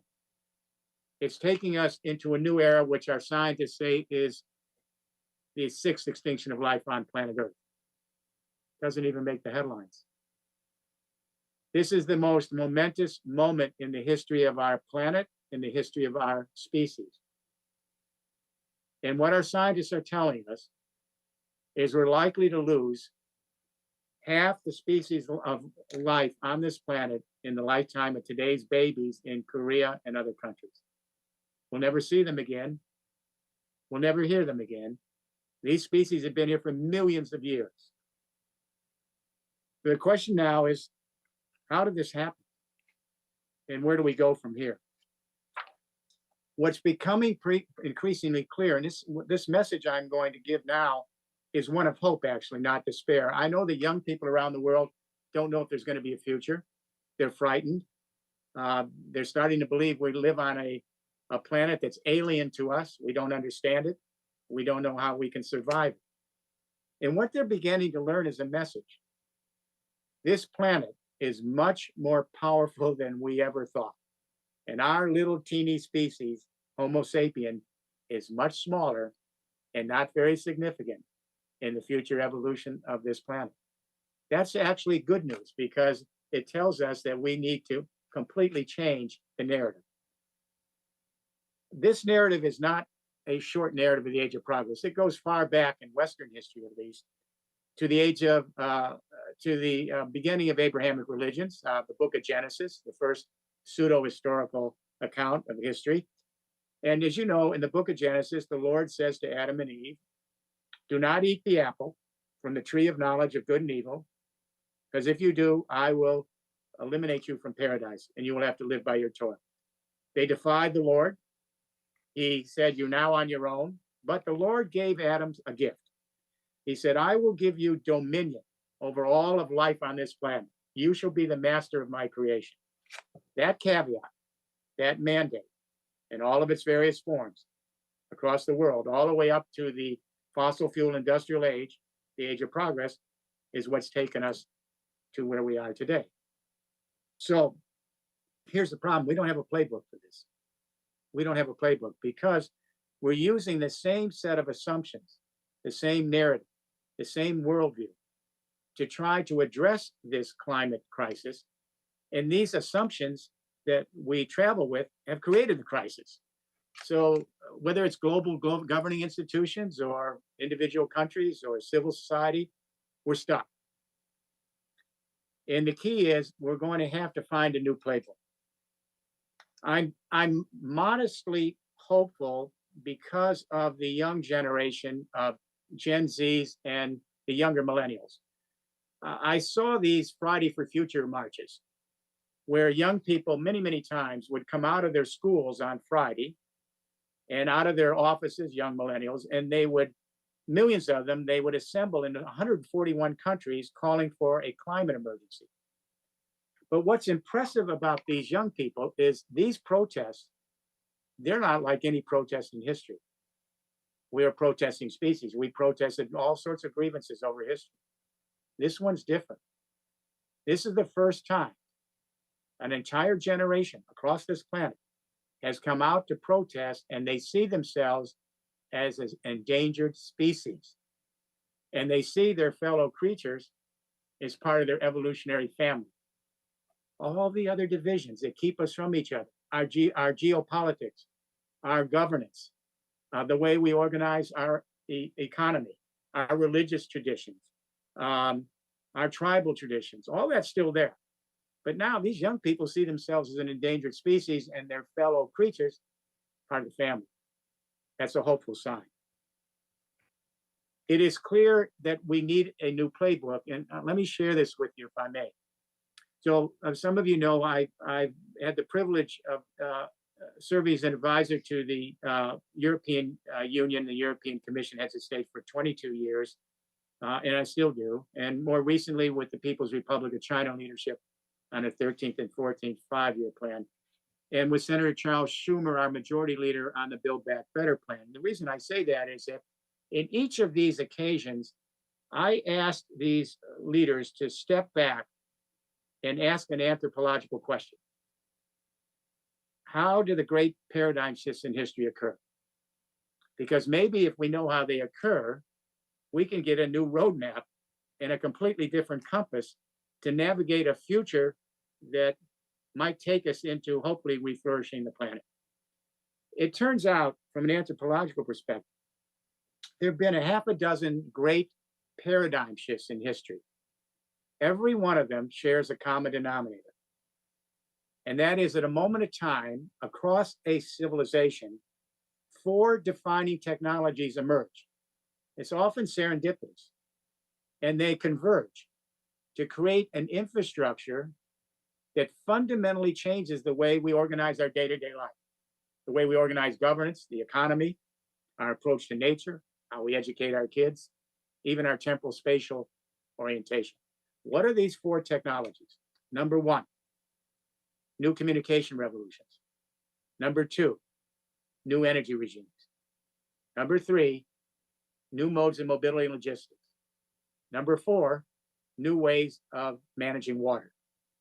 When these technologies come together in periods of history, they completely change governance. The governments don't create these infrastructures. The infrastructures determine the kind of governance that are going to be possible with these infrastructures. The economy doesn't create these infrastructures. As these infrastructures come in, they kind of dictate the kinds of approaches you might use. So let me give you a couple examples. First industrial revolution, Britain, 19th century. The communication revolution in Britain, steam-powered printing. I try to remind my friends that Korea had the print press well before a lot of other places, but steam-powered printing. And that allowed us to put out cheap newspapers and catalogs and journals and printed books for something called public schools. Later in that century, they laid out a telegraph system, instant communication across the British Isles. The energy revolution, they had depleted the forest for energy. So they had to go down under the ground and dig up the coal with a steam pump. Then they put the steam pump into an engine for mobility and logistics, and they created railroads. And all of a sudden, people were traveling at 60 miles an hour. And the water revolution was, the Brits became the first modern society since the fall of Rome to introduce water systems that went into factories and homes, and sewer systems that would take the water back for pacification and purification. The first industrial revolution took us from regional to national markets, nation states, shareholding corporations, etc. Second industrial revolution in the United States, 20th century, communication revolution, that telephone connected the continent. The energy revolution, we discovered oil in Texas, didn't have to rely on coal anymore. The mobility revolution, Henry Ford put everybody in a cheap automobile. Later, internal combustion transport for rail, inland water, ocean, air traffic. The water revolution, America was the first to create these massive hydroelectric dams, the Hoover Dam. And then a century later, it finished off with Three Gorges Dam in China. The second industrial revolution took us from urban development, railroads, to suburban development, automobiles, all over the world. That was the new infrastructure for that. It took us from national markets to globalization and global governing institutions like the World Bank, OECD, IMF, et cetera, UN. That second industrial revolution peaked. We all know the date in the business community. The date was July 2008. And in that month, Brent crude oil hit $147 a barrel on world markets. The whole global economy completely shut down. The financial collapse of the subprime mortgage 60 days later, that was simply an aftershock, not the earthquake. Why? This whole civilization depends on fossil fuels, the industrial age, the age of progress. It's not just powering our vehicles and heating our homes. Our food additives and preservatives, fossil fuels. Synthetic fiber for clothing, fossil fuels. Pharmaceutical products, fossil fuels. Packaging materials, construction, it's everything. So when the price of crude oil goes over 80 a barrel, all the other prices go up. At 100 a barrel, inflation goes wild, shut down. We are in a dangerous end game of trying to come back and shut down. It's an end game. So where do we go from here? We are on the cusp of a third industrial revolution that'll take us from a dying age of progress to an emerging age of resilience and a completely new narrative for how we live on this planet, a water planet. What is this revolution? The communication revolution is the internet. We have 4.5 billion people with a little smartphone in their hand, and that little smartphone has more computing power than to send our astronauts to the moon. That is amazing. Now that communication internet of big data, analytics, and algorithms is converging with a second internet. And that is, millions of us now are producing our own solar and wind in our homes, our factories, our agricultural fields, everywhere. And pretty soon it's going to be hundreds of millions, because solar and wind are now by far the cheapest energies in the world, way cheaper than nuclear, way cheaper than coal, oil, and natural gas. And they're the fastest growing energy. So what's happening is that people are generating their own solar and wind. What they're not using, they're storing in batteries and fuel cells. And then they're sharing it up on an energy internet with big data analytics and algorithms to share that solar and wind across continents and in the next 10 years under the oceans, across time zones, and actually around the world. All of this is happening. It hasn't scaled appropriately yet. And so if it's sunny in one part of the world, you collect that energy and share it. If it's wind at night in another part of the world, share it with another time zone. And so these two internets, using big data and analytics and algorithms, is now converging with a third internet, mobility and logistics internet, made up of electric and fuel cell transport, powered by solar and wind from the electricity and energy internet. And increasingly, these vehicles, road, rail, water, and maybe air traffic, will be semi-autonomous, maybe even autonomous. And they will use big data, analytics, and algorithms to move their mobility, and they will converge with the other two internets. Communication is already starting, but it isn't scaling. That's the problem. And now those three internets are converging with a fourth internet. And this is a water internet.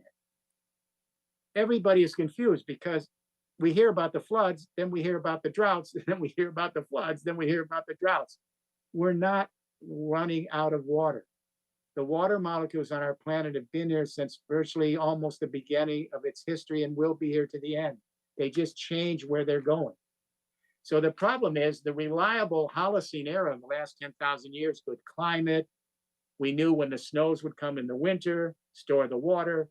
Then in the spring, the nicer weather came, the water would go into the rivers and it would irrigate the fields. And by the summer was ending and it was getting a little drought, we could bring in the crops. No longer. Now, the question is, when does the water come, in what volume, and where? So we're creating water internets. It's just begun. And that is to collect the water with cisterns on the roofs where we live, where we work, and then place it underground in what we call microgrids, water microgrids. And then you're using big data, analytics, and algorithms, sharing that water when we need it in volume for either our home use, irrigation of our fields, our industrial use. This is a great transformation, if you will, in where we're headed. And if all of this sounds kind of common sense, even though it isn't in any textbooks, I do have it in my books, but it's not really captured the attention of the economics profession. If this sounds like common sense, how many of you in the audience have taken biology in high school? Raise your hands. Who's taken biology class? Only one person. Only one person's been in biology. All right, there's a few. Okay, there you are. I have my biology student. So in biology, you learn that every organism has to have a means to communicate. It has to have a source of energy to stay alive thermodynamically. It has to have some kind of mobility in order to survive. Even plants have to have motility. It has to have water. So these great infrastructure revolutions are simply making up social organisms, these giant social organisms that allow our species to see itself, as you will, as a cultural ecosystem. Where does this take us from here?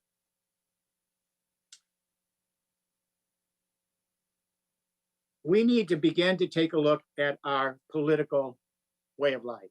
We are still really right now, as we go to the last stages of the age of progress, we are really in a very bad situation politically. Everybody's frightened. Every country's closing up. We're in this geopolitical war of everybody fighting each other in a zero-sum game. This is happening all over the world. We have to make a great shift from geopolitics to biosphere politics. And instead of adapting the planet's great spheres to us, we have to adapt us to the planet's spheres. Let me explain it. The hydrosphere, that's the animating sphere of this planet. This is a water planet. The hydrosphere determines the lithosphere, the plants, the animals, the soil. No water, no soil, no plants, no animals. The hydrosphere determines the atmosphere. The phytoplankton in the oceans provides most of the oxygen for the atmosphere. And the biosphere, which encompasses all those, makes this whole planet work. It's animated, it's patterns, it's processes, and it's all about managing the water. So, what is biosphere politics? It turns out that climate disasters do not give a damn about political boundaries. Climate disasters do not care about political boundaries. When a flood hits, or a drought, or a wildfire, or a hurricane, it affects ecosystems, all right? And because that's the case, we're beginning to understand that we have to cross political boundaries and share common ecosystems between countries and counties. We are not giving up nation states. Sovereignty is still here. We're not giving up regional and municipal governance, but we have to create an extension to what we call bioregional governance. And this is the one place America's a little ahead, actually.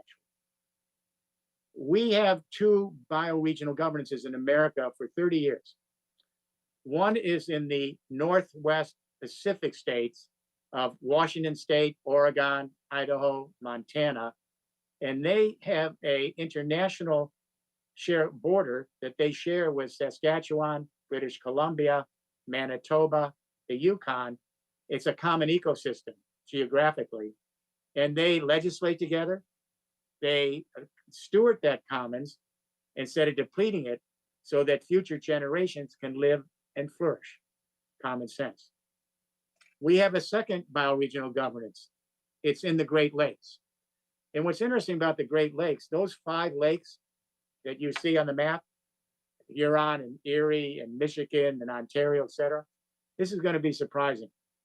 Those 5 lakes are 20% of all the remaining fresh water on the entire planet. Those 5 lakes, 20% of all the remaining fresh water. And by the way, speaking of water, the amount of water per capita today per person on this planet is half than it was 50 years ago. In other words, for every person on this planet, there's half as much water available to them today than 50 years ago, which shows we are in real trouble. China, where I've been working, announced their 8 bioregions in 2021. That's a good sign. In Europe, we're hoping to do that in the next European Commission. We're going to be moving also from globalization to glocalization. Let me talk about that just for a little bit. The industrial model is changing. The globalization favored what we call subtractive manufacturing. That was the whole base of the Industrial Revolution. Let's say you build a house, right? So you have to pare down the house. You don't use all the bricks. Some of the cement gets taken away, some of the scaffolding, in order to create the house. So it's called subtractive manufacturing. You lose a lot. We're now seeing an industrial revolution.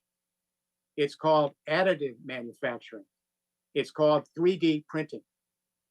It's called fabrication printing. So you can be an architect, for example, and you can take a feedstock, let's say cement. You don't want to use that because of CO2, but let's say you take sand or clay. That's the newest one. As you know, they use clay to build homes through all of history, and timber. So there's an architect in Italy, Cucinella. He's used clay. And then the software heats up the clay, and the software then tells the clay how to pour out an entire structure with all the departments in it in 1 day, 2 days. Passive, passive home or passive office, near zero emission. Now, how does this affect localization? What this allows someone to do, and it's not just building, it's wind turbine bases are being 3D printed, bridges, mechanical parts and machines, all sorts of products. The UAE is dedicating, I think it's 25% of all their buildings will be 3D printed by 2030. Saudi Arabia has announced $500 billion fund to move forward. So this is starting to scale. But what this means, if let's say you're a developer in Korea, okay, because you have a lot of great construction companies, and you develop a building, you can go from a seller-buyer market to a provider-user network. You can take the software for that 3D printed building, and you can send it to a developer in the Philippines at near zero marginal cost on your cell phone in 1 minute, and set up a provider-user network. So that developer, she can develop any number of homes or offices and pay a fee on a license in the provider user networks. So we're not ending globalization, but we are extending it to localization. And it means that we can use less of the planet and we can use it in a more effective fashion to adapt to the planet rather than adapting the planet to us. It doesn't mean the disappearance of big global companies. Some will disappear and many will not, but they will partner with small and medium-sized enterprises, high tech, in fluid platforms, in agile cooperatives all over the world as we bring together globalization with localization and to address climate change. And now I would like to switch gears fundamentally, if I could, just for a minute. What's interesting is that it isn't just about the technology. We have a crisis, and I'll share a story with you. I taught the advanced management program at the Wharton School for 15 years. I was a student there back in the 60s, but I taught the program for about 15 years later on, where we bring in business leaders and government leaders from around the world for 5 weeks of rethinking their mission. And generally on the first day, I would say to the leaders, I would say, go to your dorm tonight, your dormitory, and think about the worst crisis that could confront your company or your government on your watch, and come back and talk about it. The second day, I say to the business leaders and government leaders, go back to your dormitory tonight. Again, think of the worst crisis that could confront your company and how that may be your greatest opportunity. Crisis creates opportunity through history. This is the greatest crisis we've ever faced. The last extinction event was 65 million years ago. The entire infrastructure of this planet, as I speak to you today, the entire infrastructure, it's all a stranded asset, all of it, everything. It was not designed for a global warming planet. And that's why the infrastructure is being affected all over the world. That's an opportunity. We have to remake a completely new infrastructure, communication internet, converging with the energy internet, solar and wind, mobility and logistics internet, electric and fuel cell powered transport, the water internets. We have to take all the building infrastructure, and each building becomes an open node. Each building has solar, if possible, a vertical wind nearby. Each building has an edge data center, so they can actually share distributed power in fluid networks. Each building has batteries and fuel cells to store energy, or your electric vehicles, send power back to the grid. The first and second industrial revolution infrastructures, they were designed to be centralized because fossil fuels are so damn expensive. Nobody could afford it on their own. They had to have shareholding corporations. And what happened is every sector, 4 or 5, a half a dozen major players dominated the sectors. So what we ended up with 200 years later is 500 global companies, many of them I work with. They're 1/3 of the GDP of the whole world. They only have 64 million workers out of a workforce of 3.5 billion people. So what I'm saying is many of these global companies will continue, but they will work with SMEs and high tech and localized projects in a bioregional world. And we have to put this all together. And we're running out of time. It's a huge opportunity. And right now, that opportunity is ripe because billions of dollars have come out of fossil fuels. They come out because they're stranded assets, and they're looking for scaled projects. Pension funds, $40 trillion. Insurance funds, $22 trillion. We need to begin scaling. The problem is local governments around the world are still doing pilot projects. A couple electric buses, some LEED buildings, some bike paths.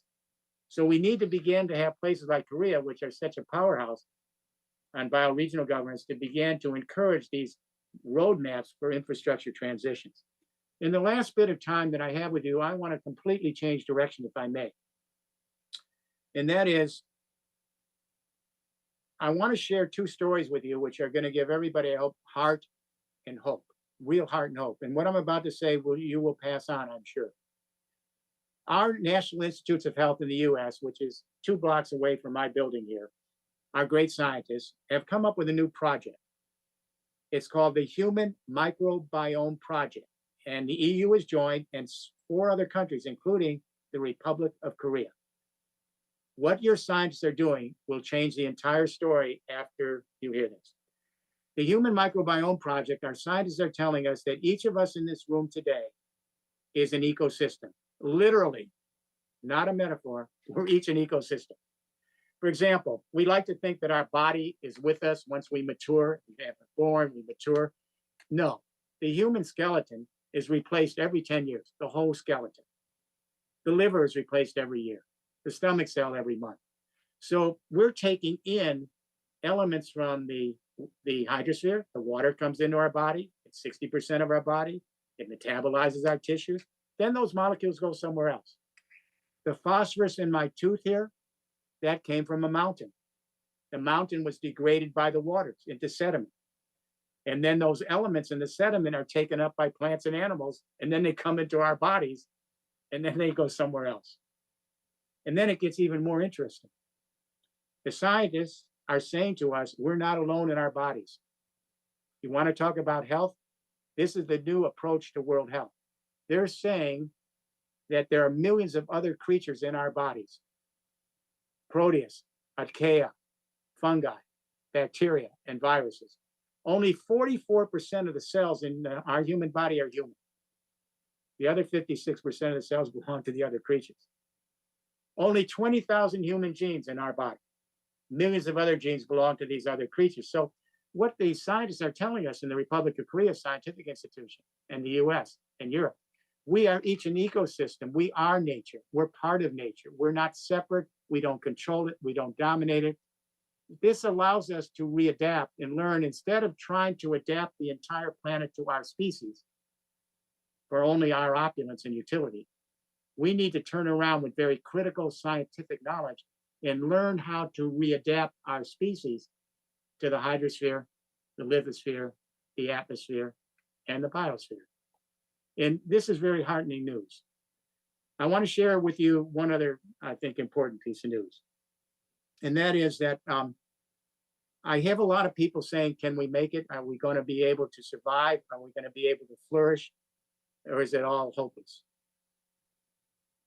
I think there's a strong message here. The Smithsonian Institution, our great museums in Washington, D.C., which you've traveled to and visited, our anthropologists did a study a few years ago, and it's really eye-opening. They asked, how did our species survive? This tiny little creature with 2 little legs, not very strong. How did we survive? The old story was, the last ice age receded 11,000 years ago. No more nomadic life. Nice weather came along. We settled down to agriculture, pastoralization, all the way to the industrial age. Well, it doesn't turn out that was the way it happened. Our anthropologists looked back at the geological record. What they found was astounding. When our ancestors emerged on this planet 800,000 years ago, began one of the most difficult changes in climate in all of world history. Let me explain. Sometimes our planet tilts away from the Earth, the sun, and sometimes closer to the sun. There was a tilt 800,000 years ago when hominids developed, and then Neanderthals, and then Homo sapiens. And during that 800,000 years, the new cycle was 100,000 years ice age, 10,000 years warming. 100,000 years ice age, 10,000 years warming. This went on, this cycle, for 800,000 years. So the anthropologists said, how did humans survive this?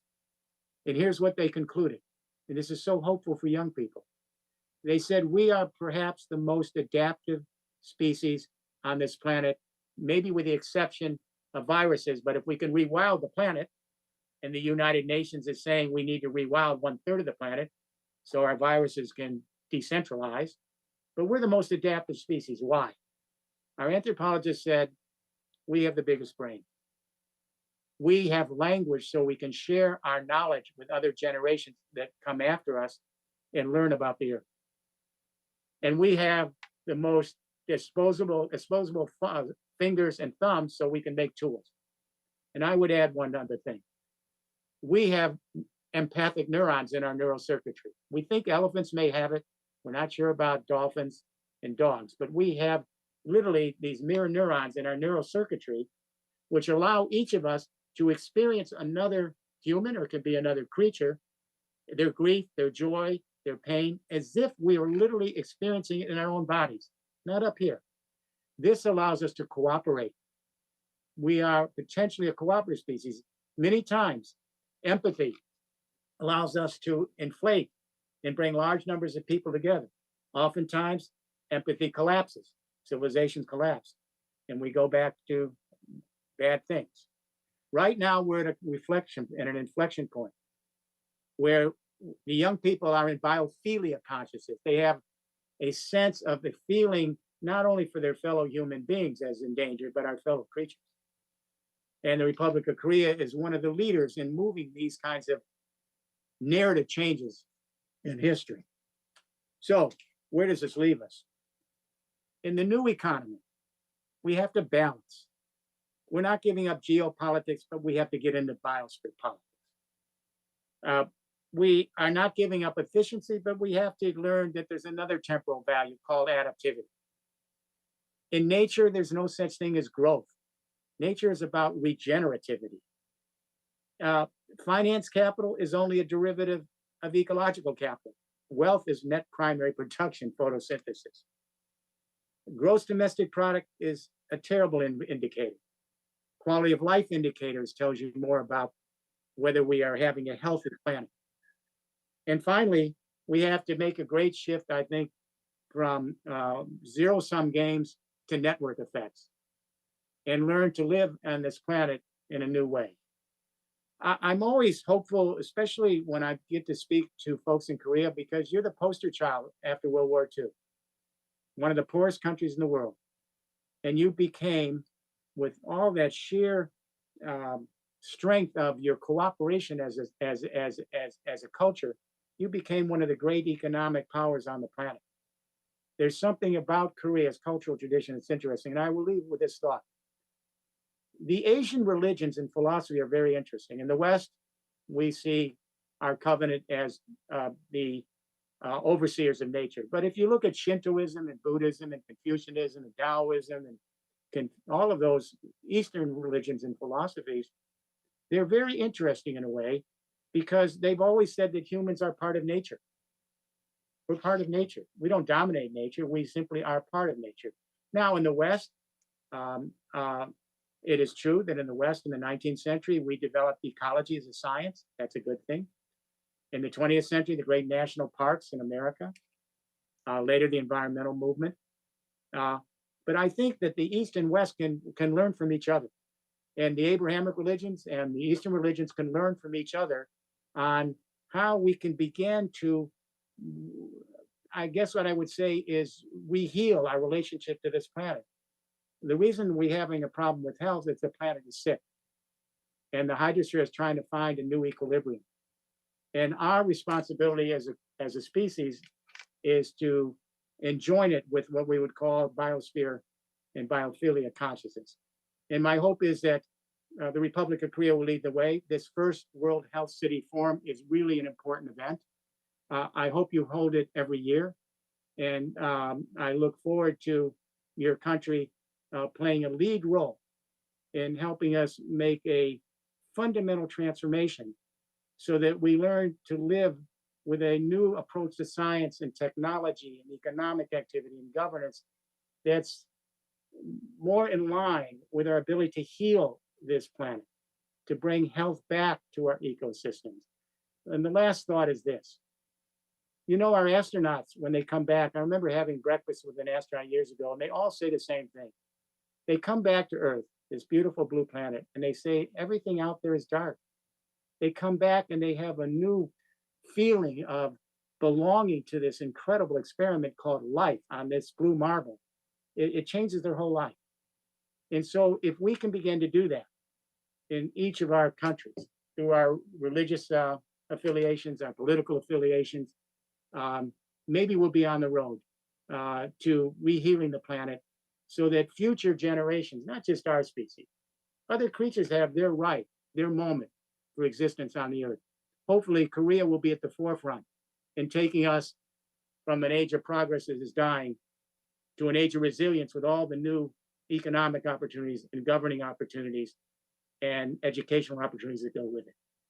Thank you very much for giving me some time with you. And I look forward for more conversations as we go through the next 2 days.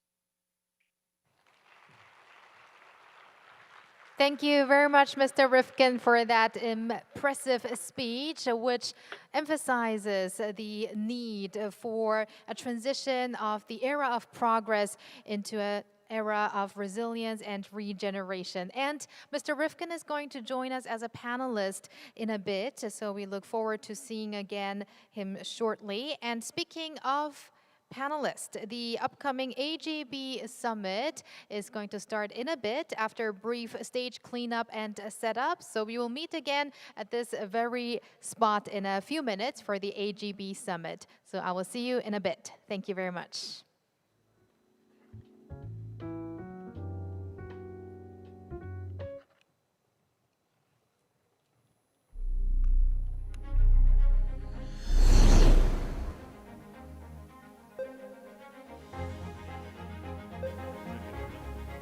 인천 AI를 시작합니다. 오늘 날씨는 송도 센트럴파크를 산책하고 레포츠를 즐기기 좋은 화창한 날씨이며 2025년 에이펙 인천 유치 도전을 발표하는 날입니다. 인천 아시안게임과 OECD 세계포럼 등 국제 행사를 성공적으로 개최해온 인천시가 2025년 국내에서 개최되는 에이펙 정상회의 유치에 도전합니다. 인천시는 물력투자, 혁신 디지털 경제, 포용적 지속 가능이라는 에이펙 비전에 가장 부합하는 도시입니다.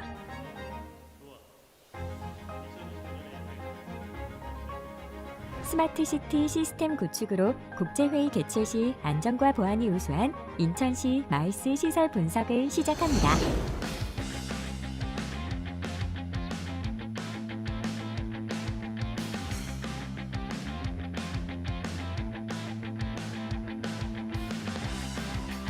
인천시 마이스 시설은 모두 준비됐습니다. 인천시 산업 인프라 분석을 시작합니다.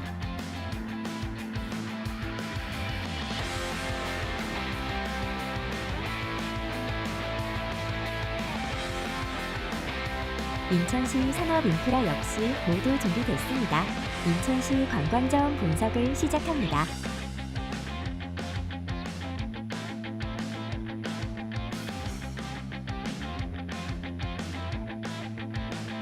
인천시 관광자원 충분히 준비됐습니다. 인천시 데이터 분석 모두 준비됐습니다. 인천의 처음을 위해 완벽하게 준비했습니다. 2025 에이펙 이제는 인천입니다.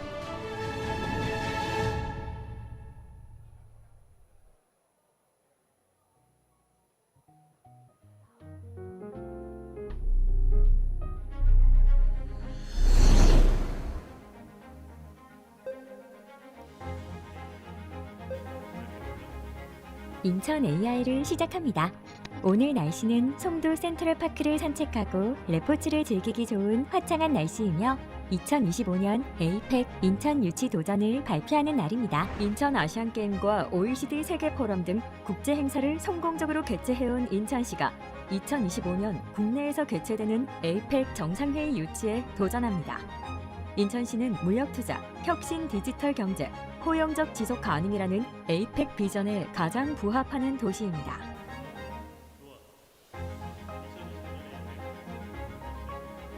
스마트시티 시스템 구축으로 국제회의 개최 시 안전과 보안이 우수한 인천시 마이스 시설 분석을 시작합니다.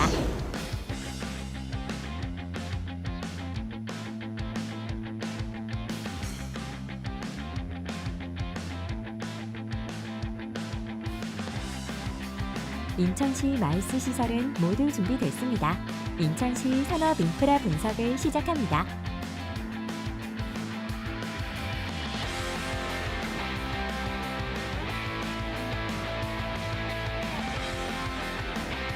인천시 산업 인프라 역시 모두 준비됐습니다. 인천시 관광자원 분석을 시작합니다.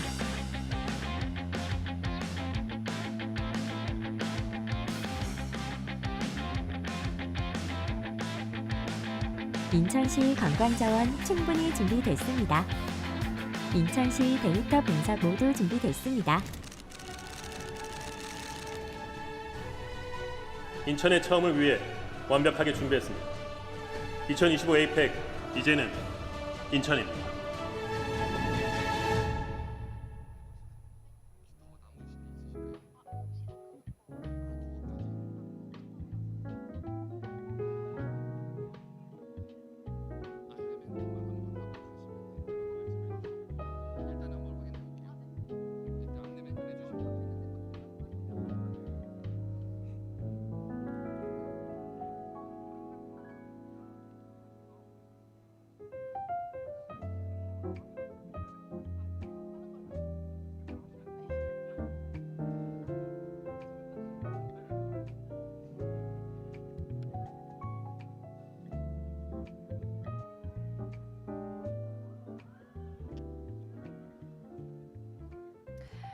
Ladies and gentlemen, we are now about to begin with the AGB Summit, so please take your seats.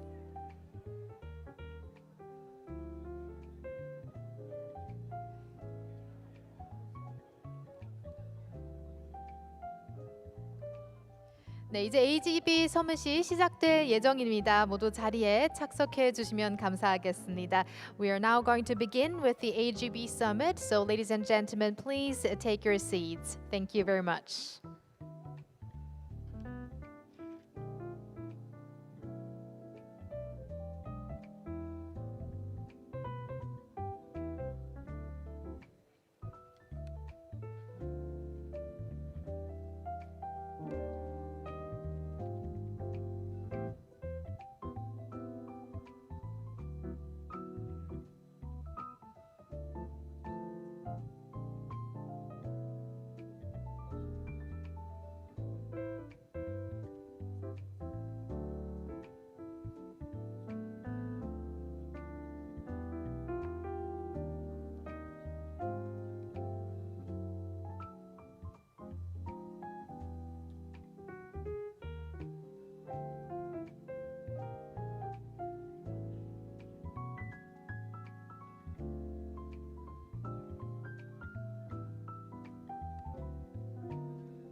All right, ladies and gentlemen, we will now proceed with the AGB Summit under the theme, How to Act for a Smart, Healthy, and Resilient Community. And taking the helm as the summit chair is Kim Eun-mi, president of Ewha Women's University. She and also our panelists are already on the stage, it looks like. So let's welcome them with a big round of applause. We're still waiting for one panel member to arrive, so please bear with us with just a moment until we can kick off.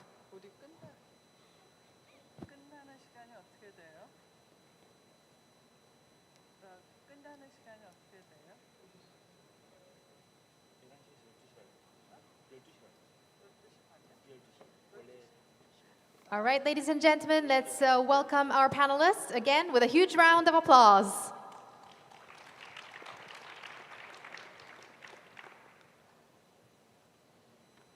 Good morning, ladies and gentlemen, distinguished guests, participants. Welcome to the first World Health City Forum, the AGB Summit. My name is In-Mei Kim. I'm the president of Ewha Women's University. It is a great honor to chair the academy, government, business, in short, the AGB Summit at the first World Health City Forum. The summit brings together scholars and experts from academia, representatives from both the central and urban government, and leaders and institutions from business to discuss the challenges of our era that have multifaceted and compounded crises of great magnitude that the world has not experienced before at such a global scale, and to reaffirm our commitment for action. Hence, the theme of our session is how to act for a smart, healthy, and resilient community that is the city. We live in an era of compounded challenges and uncertainties, with foremost among them the pandemic and climate change. The COVID-19 pandemic that began in December 2019 has persisted and transformed into a so-called multi-demic, resulting in a death toll of 7 million and still counting. Climate change, once considered as a distant threat, is now threatening every part of the globe, causing not only natural disasters but also social risks. The magnitude as well as the compounded nature of the multiple challenges are at the root of the problem that we face today. Today's AGB Summit was designed to bring experts to discuss, to find ways to collaborate across academia, business, and government, since the challenges we face are compounded, multifaceted, and immense in size. We must work together to find integrated solutions, and we must work across boundaries for real cooperative action to implement these solutions that we find. Let me introduce our distinguished panelists. President Jeffrey Rifkin of the Foundation on Economic Trends, who just gave an excellent keynote speech, is joining us real-time from Washington, D.C.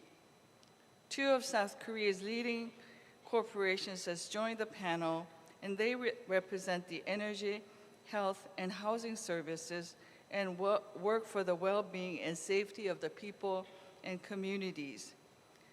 Senior Manager and Integration Officer of Smart City Innovation Group, Jack Jung of the Hyundai Motor Group, and Vice President Silas Choi of LG Electronics have joined us representing the business community. Commissioner Jin Yong Kim of the Incheon Economic Agency is representing the government.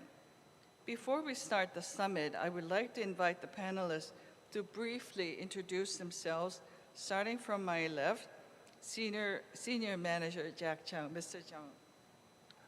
Hi, ladies and gentlemen. Good morning, distinguished guests and participants. Very nice to meet you. I am Jack Jung, Integration Officer and Senior Manager at Smart City Innovation Group at Hyundai Motor Group. Smart City Innovation Group makes efforts in establishing an overall strategic roadmap for implementing and realizing Hyundai Motor Group's smart city visions.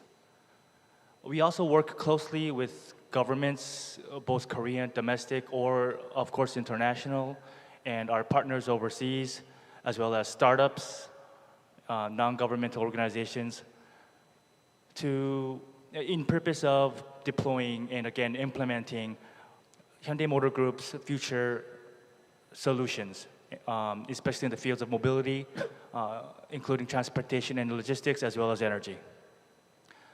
Again, thank you very much for having Hyundai Motor Group to learn a lot from the forum and to briefly share our visions and thoughts of a healthier and a smarter city. Thank you. Thank you. Thank you. Vice President Silas Choi, Good morning. My name is Silas Choi, working in LG Electronics. I am in charge of solution business such as smart home, smart hospital, and network communication solutions. Thank you. Thank you. Mr. Commissioner Jin-Young Kim. 예, 인천 경제자유구역청장 김진용입니다. 이제 경제자유구역청은 오늘 주제와 관련해서는 우리가 글로벌 바이오 클러스터를 만들어 왔고 또 스마트 시티를 세계에서 이러한 대규모 형태로 만든 건 세계 최초로 알려져 있습니다. 이런 스마트 시티를 만들어 왔고 그 다음에 GCF를 비롯한 국제 기구를 15개를 우리 경제 자유구역에 위치시킴으로 인해서 우리가 이제 앞으로 세계적인 그 글로벌 이슈들을 설정을 하고 또 메시지를 전파를 하고 이런 문제들을 함께 풀어가는데 큰 역할을 할 수 있는 그러한 공간이 되었다는 것을 좀 말씀을 드리고 싶습니다. 이러한 것을 관리하고 있는 경제 자유구역 청장으로 일을 하고 있습니다. 감사합니다. Now, Dr. President of the Foundation on Economic Trends, Dr. Jeremy Rifkin, do you want to introduce yourself? I don't know. Are there any words to introduce yourself properly? I'm thankful to be here with you folks, and I've been engaged in the question of climate and economic and social paradigm shifts for quite a while, a number of decades, and I think that should do it. Thank you. Thank you very much for joining us. I know it's getting quite late. Thank you. Let me start with the first question. Let me quote from the late Benjamin Barber. He was an American political theorist and author. He wrote in his 2013 book published by Yale University Press, "If mayors rule the world, dysfunctional nations, rising cities," about the efficacies of cities versus national governments in solving problems. He argued that in the era of globalization, nation states have failed to deal with challenges including climate change, environmental pollution, and refugee issues that transcend national boundaries. He points out that nations, once democracies beacon, are becoming dysfunctional. Instead, we should shift our focus from nation states to cities, from independence to interdependence, and from ideology to problem solving. I'm going to ask the three who are sitting here next to me, and I have a more difficult question for President Rifkin, so hold on. I'm going to ask the three gentlemen sitting next to me. Do you agree with Dr. Barber's argument that cities and city governments can better address global challenges such as the pandemic and climate change than nations and central governments? Mr. Chung. Yes, thank you, President Kim. Yes, and I thought the first question was going to be much of an icebreaker. I think this question itself is hard to tackle, number one. Yes, it isn't, I believe it isn't difficult to agree that the roles of cities as a unit, the roles will be significantly, I guess, greater or more important. I'm not here to compare which role is more significant, the national government or the city government, but yes, I have no doubt the roles of city governments or the city itself will impact much more in the future, especially due to technologies, the advancement of technologies such as AI, massive data, semiconductors, the social media and whatnot has, I believe, led citizens and furthermore the city to become more delicate, sensitive, more individualized. And in that manner, I guess that kind of led to more specific needs and demands and requirements that to satisfy or even sustain, maintain the citizen of the city itself. And I would like to say Hyundai Motor Group is well aware of those specific needs and are thriving to learn more about the needs of a city and the citizens itself. And that's why we're closely cooperating with the city governments all across the world, trying to learn. And I guess that's one of the reasons why we were invited to this very important and significant forum today as well. Okay. Vice President Choi, cities or nation states? I'm not an expert in that subject, but But in your experience. yeah, my answer is something like this. I think the role of a city still in the future still very important.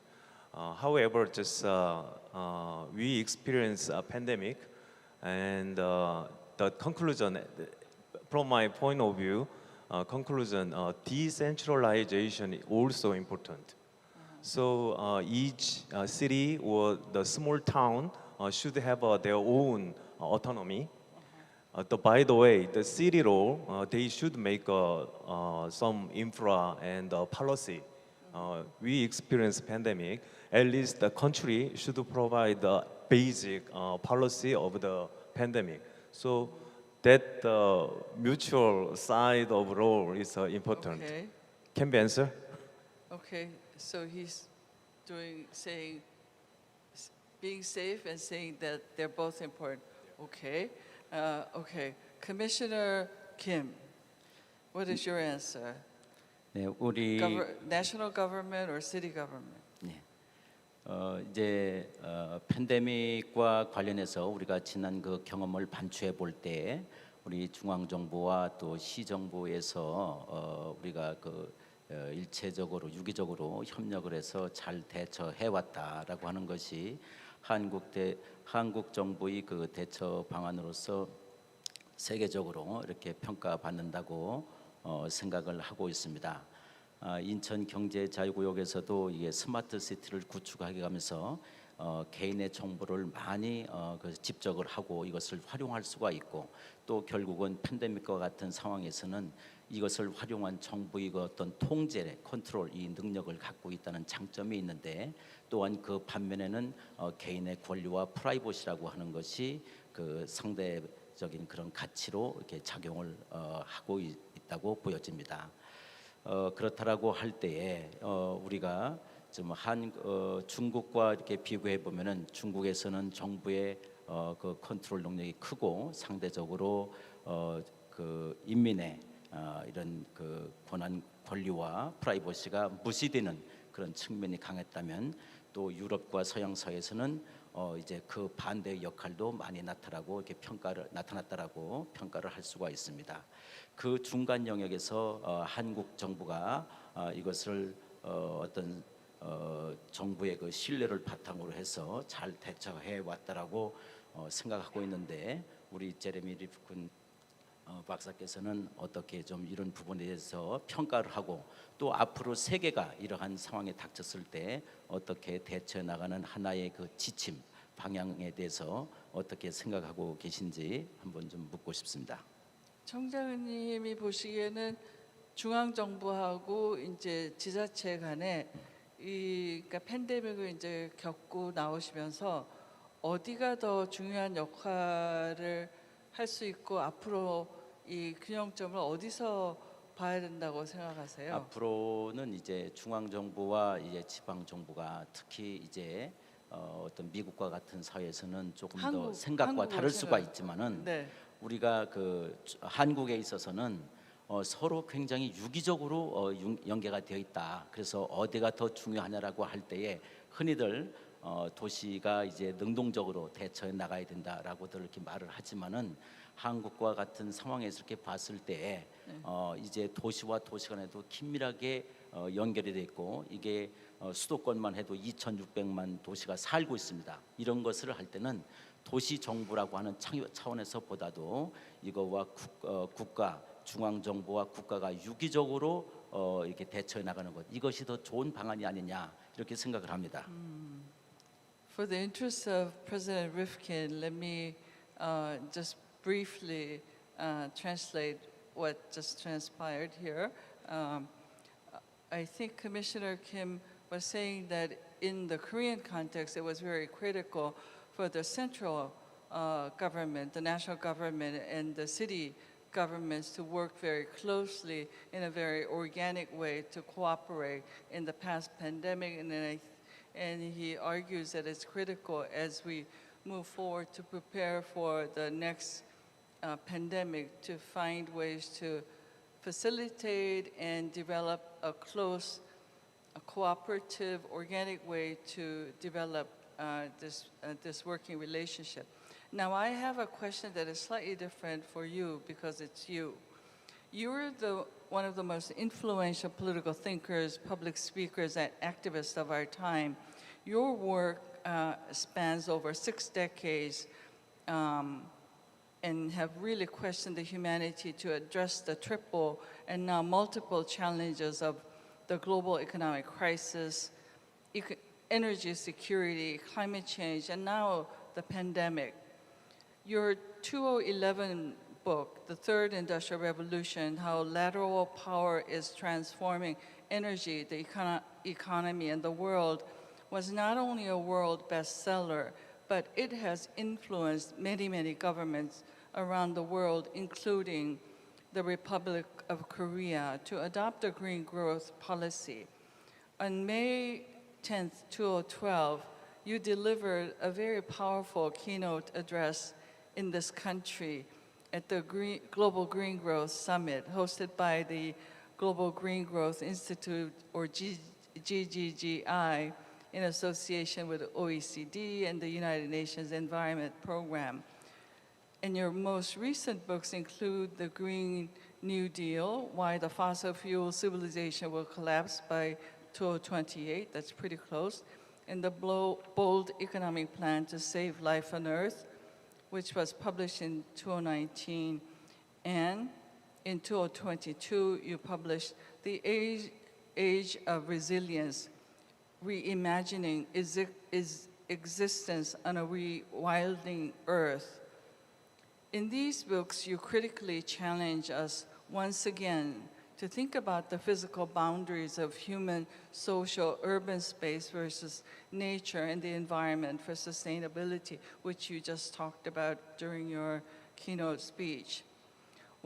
So the question is, while cities have been catalysts for economic growth and social development, some would argue, and I think you do that to a certain extent, that urbanization have caused and contributed significantly to the pandemic and climate change.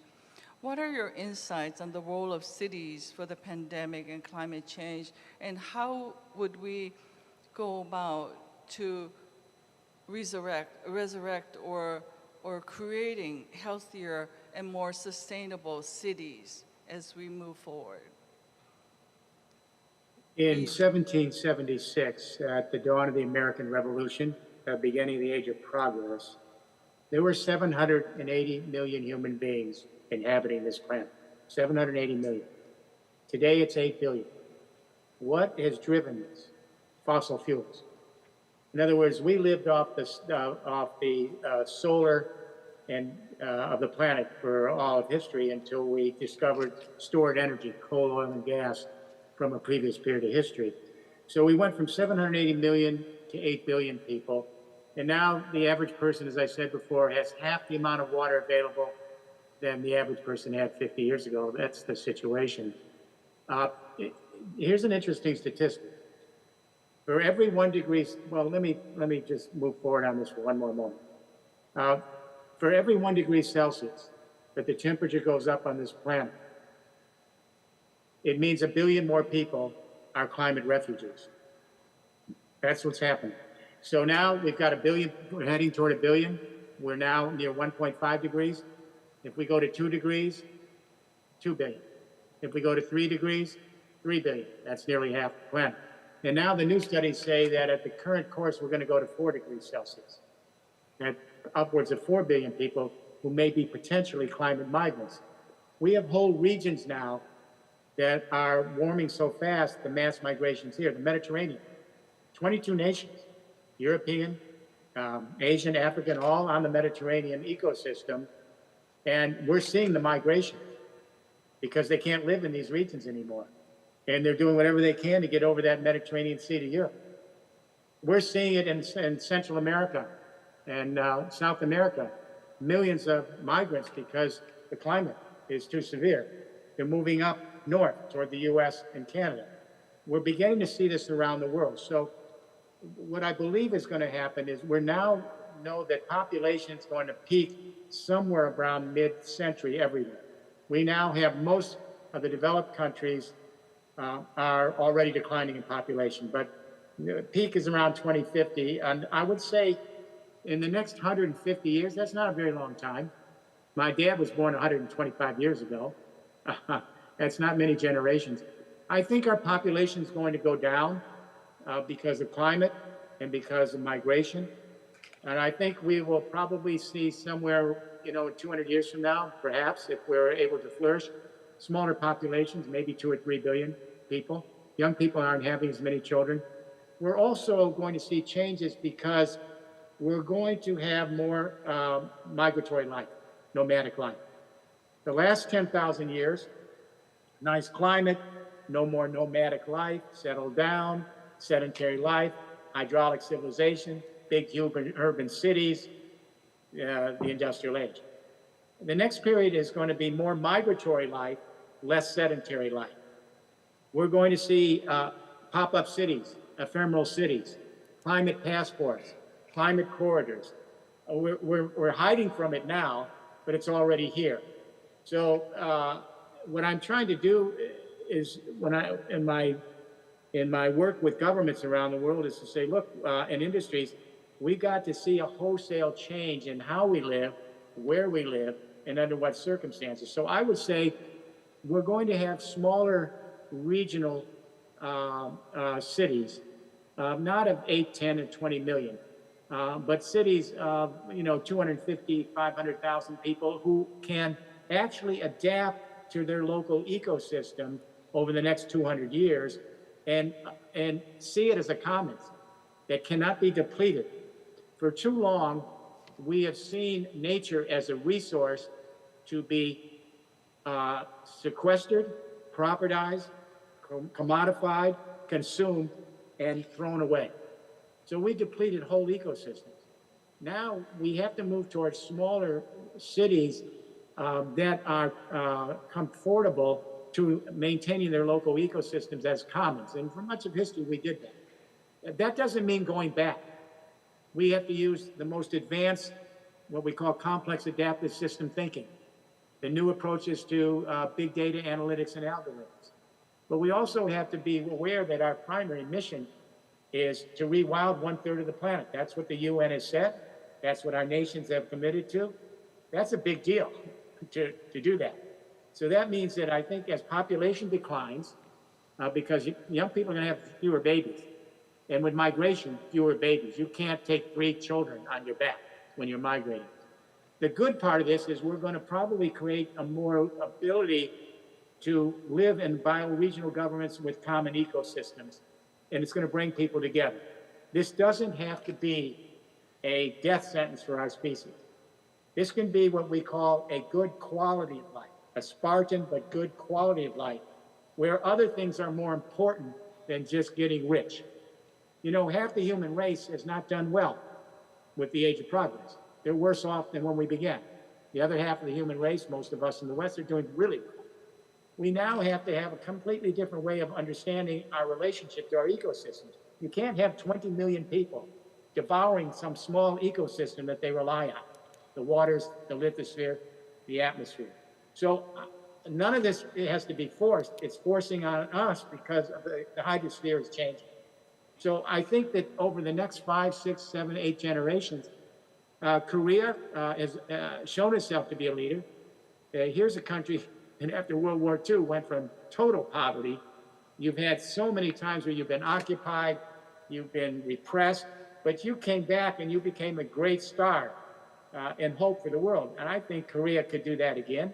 There are other countries that might. And I would leave with this last thought on this idea. How does this happen in the real world? My global team has done roadmaps. They're the only ones that have actually done these infrastructure deployments. And here's what we learned. I'll give you one example. There are many regions. Some of you are familiar with the industrial region of France, Hauts-de-France. It's the major industrial region of France, the Rust Belt. So years ago, the premier of the region said, well, will you do a roadmap for us And I said, absolutely not. It's a waste of your time and my time because some minister will have a pilot project and that'll be the end of it. You with me? So what I said is, if you, however, want to go back to the entire region that you are the governor and go to the chambers of commerce, every local mayor, all the universities, all the civil society organizations, and get all of them together, we'll work with you, but you will make the transition to the kind of society that can steward your ecosystem. So usually they don't come back. It's too much work. This particular premier came back. We began a process that involved thousands and thousands and thousands of people developing a roadmap on how this industrial rust belt could rejuvenate its local ecosystem. The universities put together missions, the school systems, everyone. And so over 10 years of deployment, we were there to help, but they did. And what this says is that every region can do this. You need your national government. They have to set up the policies, the guidelines, the general principle directions, the codes, the standards, and then they have to let the local regions come together on their ecosystems and bring thousands and thousands of people together over a period of 10, 20 years. And then you will find a huge amount of what I would say esprit de corps between the central government and the bioregional governments. When there's climate events, everyone has to come out. I mean, if you have a flood or a drought or a wildfire, the entire community comes out. Now it has to be institutionalized. So you prepare, you rescue, you restore, you create resilience. So I guess the long and short of this is the human race is capable. We're very adaptive. If Haute de France and other regions have done this by actually coming together, I'm sure that Korea can be first in show. I'm sure. But your national government has to set the tone, has to set the framework, has to encourage the roadmap, has to set the guidelines. Let the local regions and the local governments steward their ecosystems. Well, thank you very much. I think our forum where we put the city center may set the stage for a more resilient city, a healthier city, and may allow us to go in that direction. Let's see how we can do that. I'm going to invite the business representatives for the next question.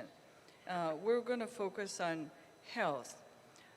The term health not only encompasses an individual's physical and mental well-being, but implies also holistic well-being to maintain a high quality of life concerning the environment, culture, social prosperity, and balanced ecology. In creating and sustaining the value of well-being, the role of the private sector and business seems to be expanding and gaining more significance than of the government and public sector. In the situation where the safety and well-being of individuals and cities are threatened by disruptions in the global supply chains and lockdowns due to the pandemic, the importance of lifeline services, including electricity, water, communication, transportation, so home services become even more important. Here with us today are the representatives from LG and Hyundai. I would like to invite you to address this issue from these two very important corporations representing South Korea's best. May I invite Mr. Chung first? Yes, thank you. Allow me to begin my reply with a brief introductory slide of some of Hyundai Motor Group's smart city solutions.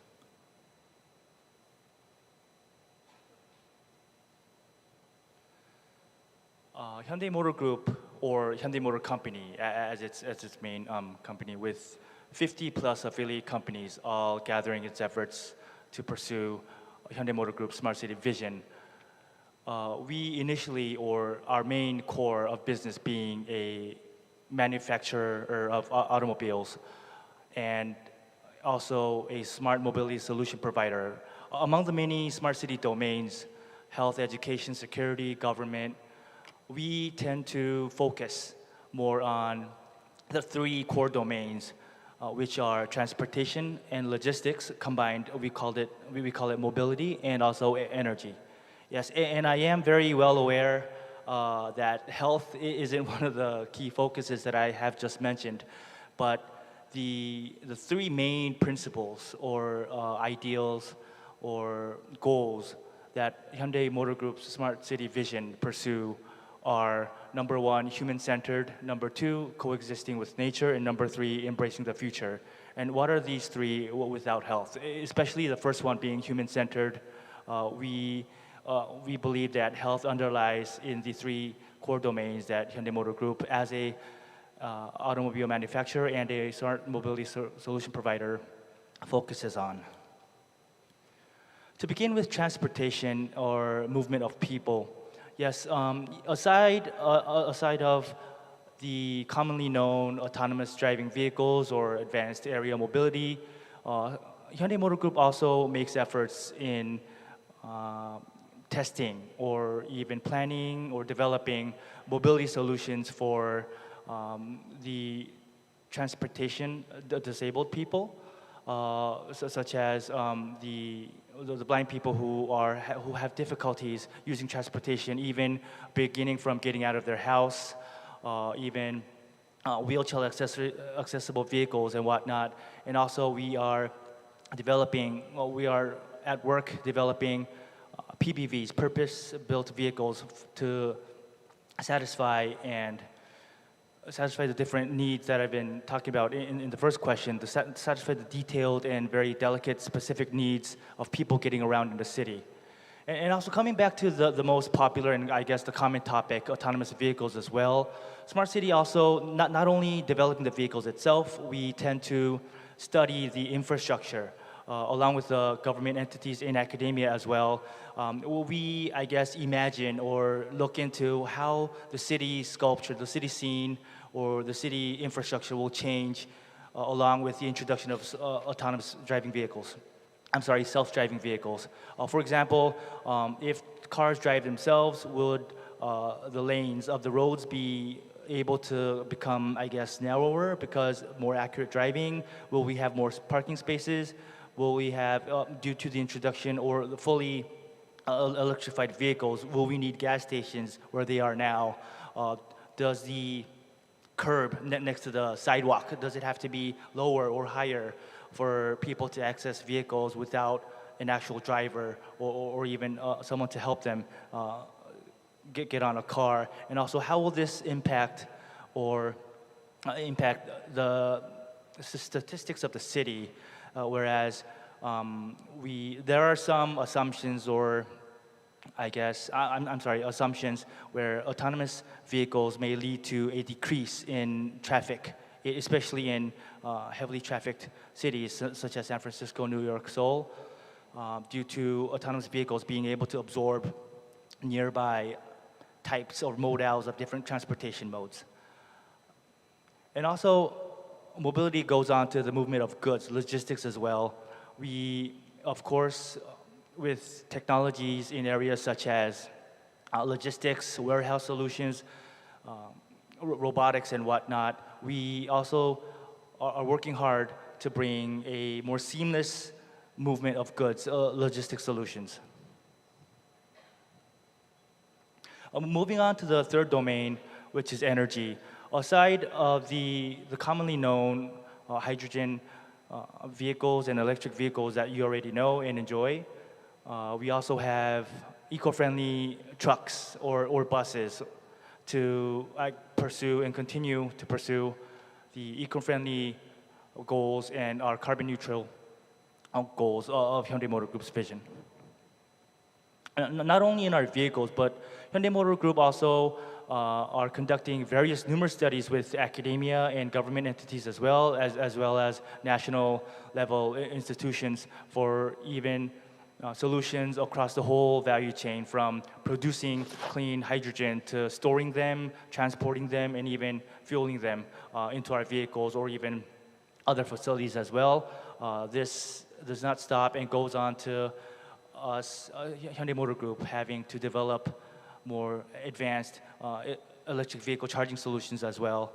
And these are the collective efforts that Hyundai Motor Group are mainly focused in. Like I've said, the three domains being transportation, logistics, and energy. But I would like to end my reply with, we have a long way to go. And if I may refer to Dr. Rifkin's keynote speech saying people being a cooperative species, number one, the future solutions that I have briefly introduced, well, we can't do this alone, of course. And number two being, these are only the three domains within a vast collection of domains that kind of sum up smart cities or even health cities. So we have a long way to go, and we would like to, I guess, pursue that journey with the academia and government entities as well. Thank you. Thank you. Thank you. Now may I turn to Vice President Choi of LG Electronics, which is a global home service company ranging from appliances to lifestyle services. So, Vice President Choi, your LG's plans about smart and healthy cities, please. I prepared introduction video. Could you play on?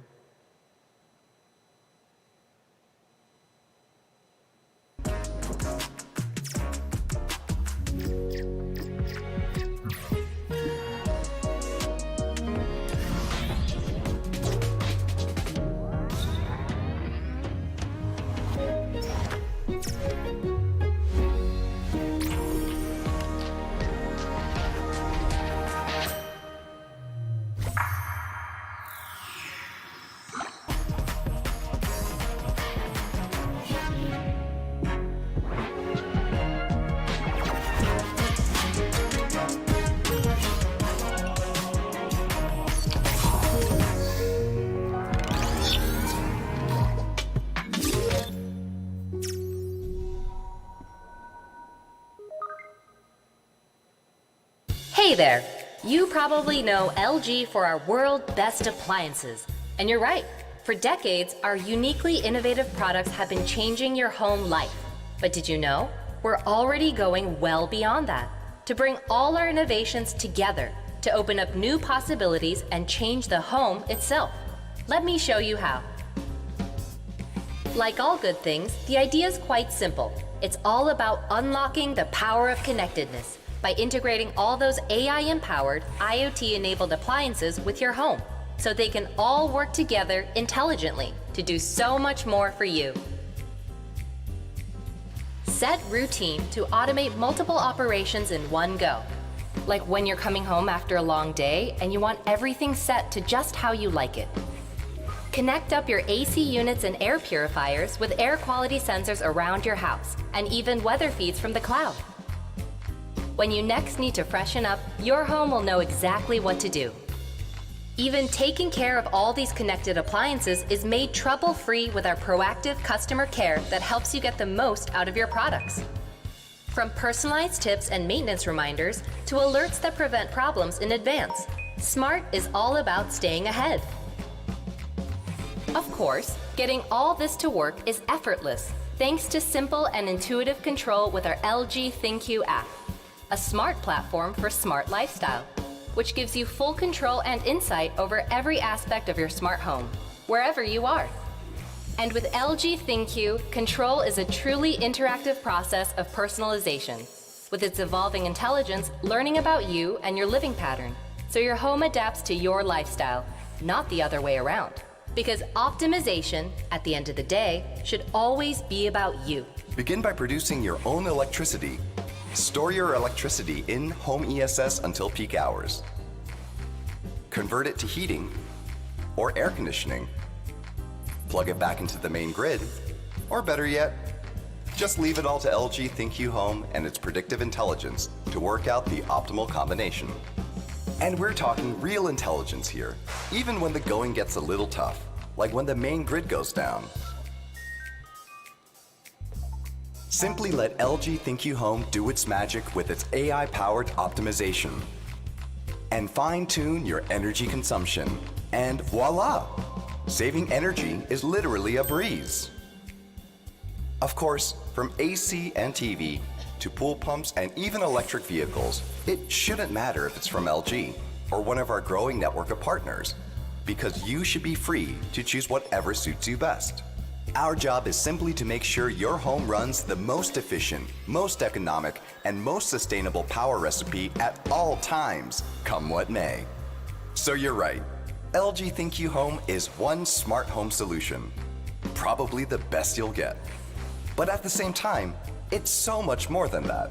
It's about a new and different way of living, enabled by the latest in AI and connectivity, taking care not just of yourself and your family, but also of the whole community, the planet Earth, and our shared future.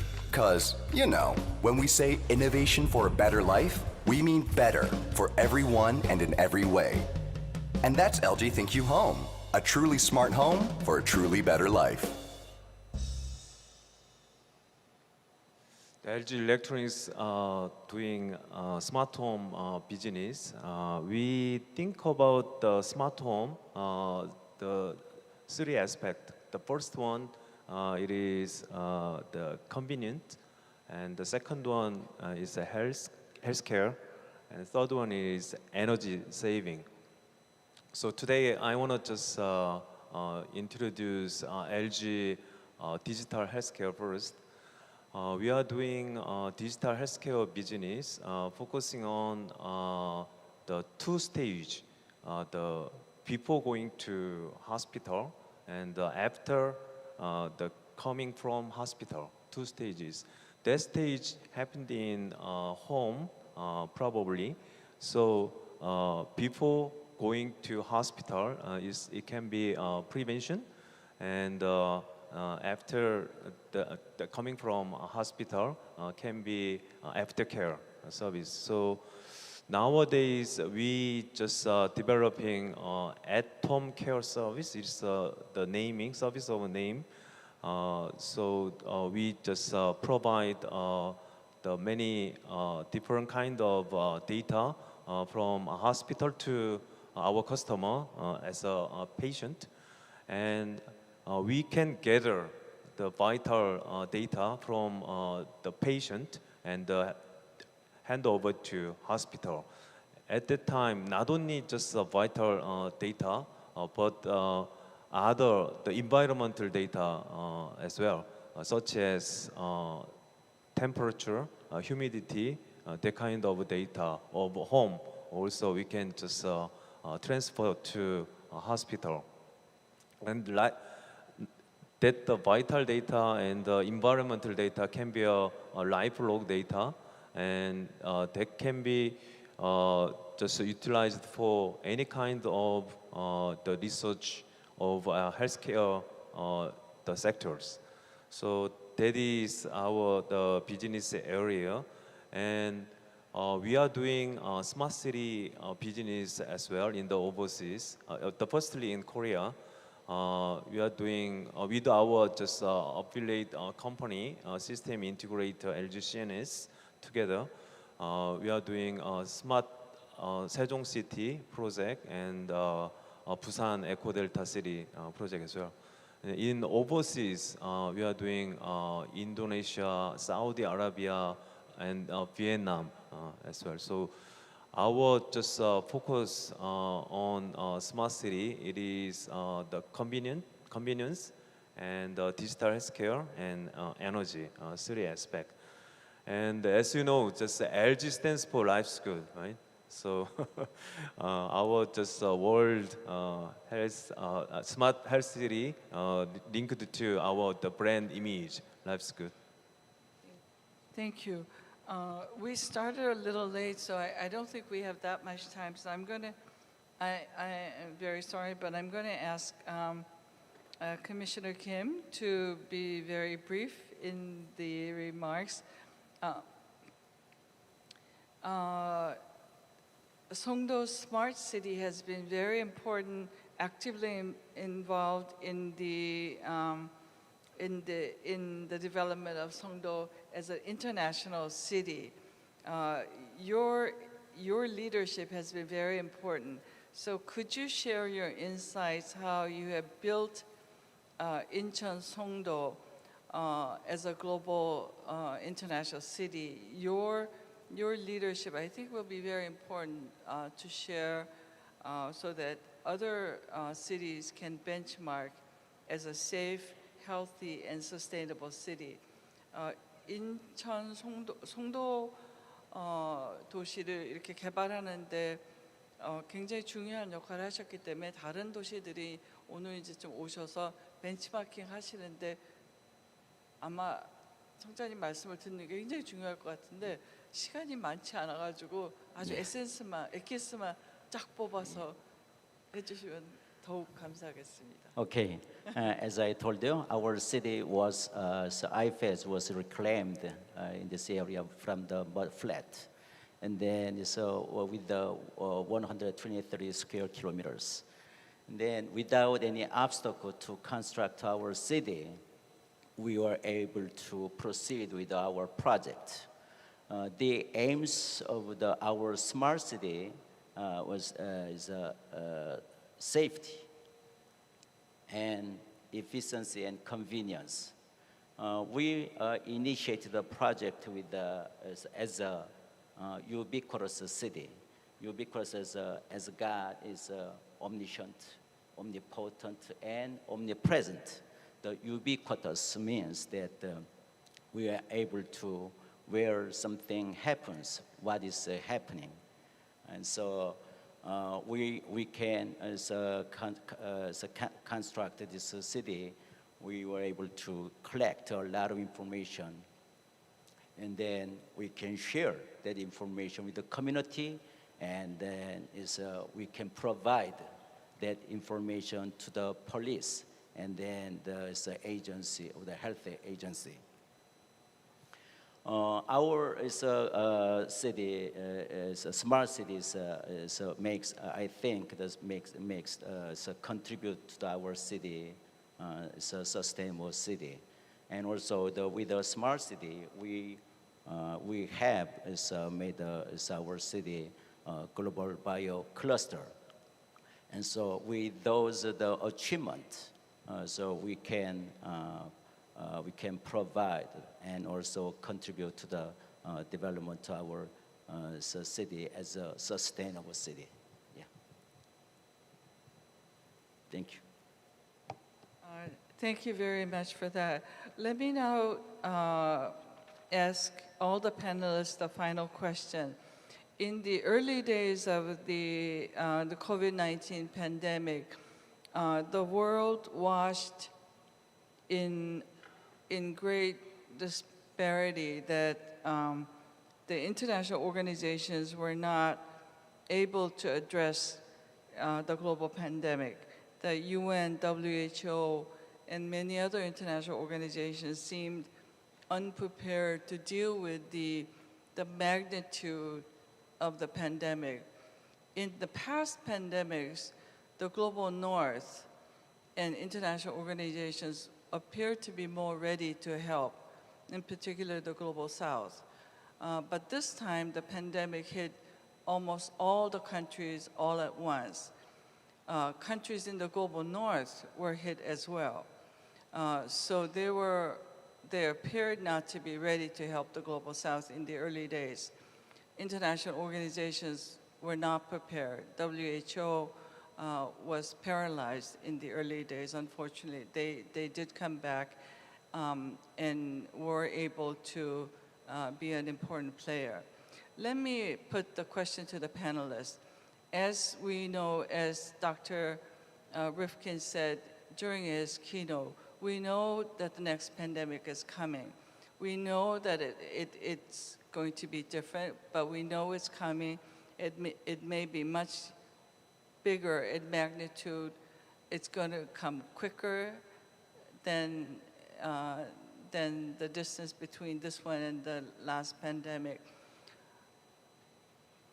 In this forum, we're talking about cooperation among people, cooperation among cities.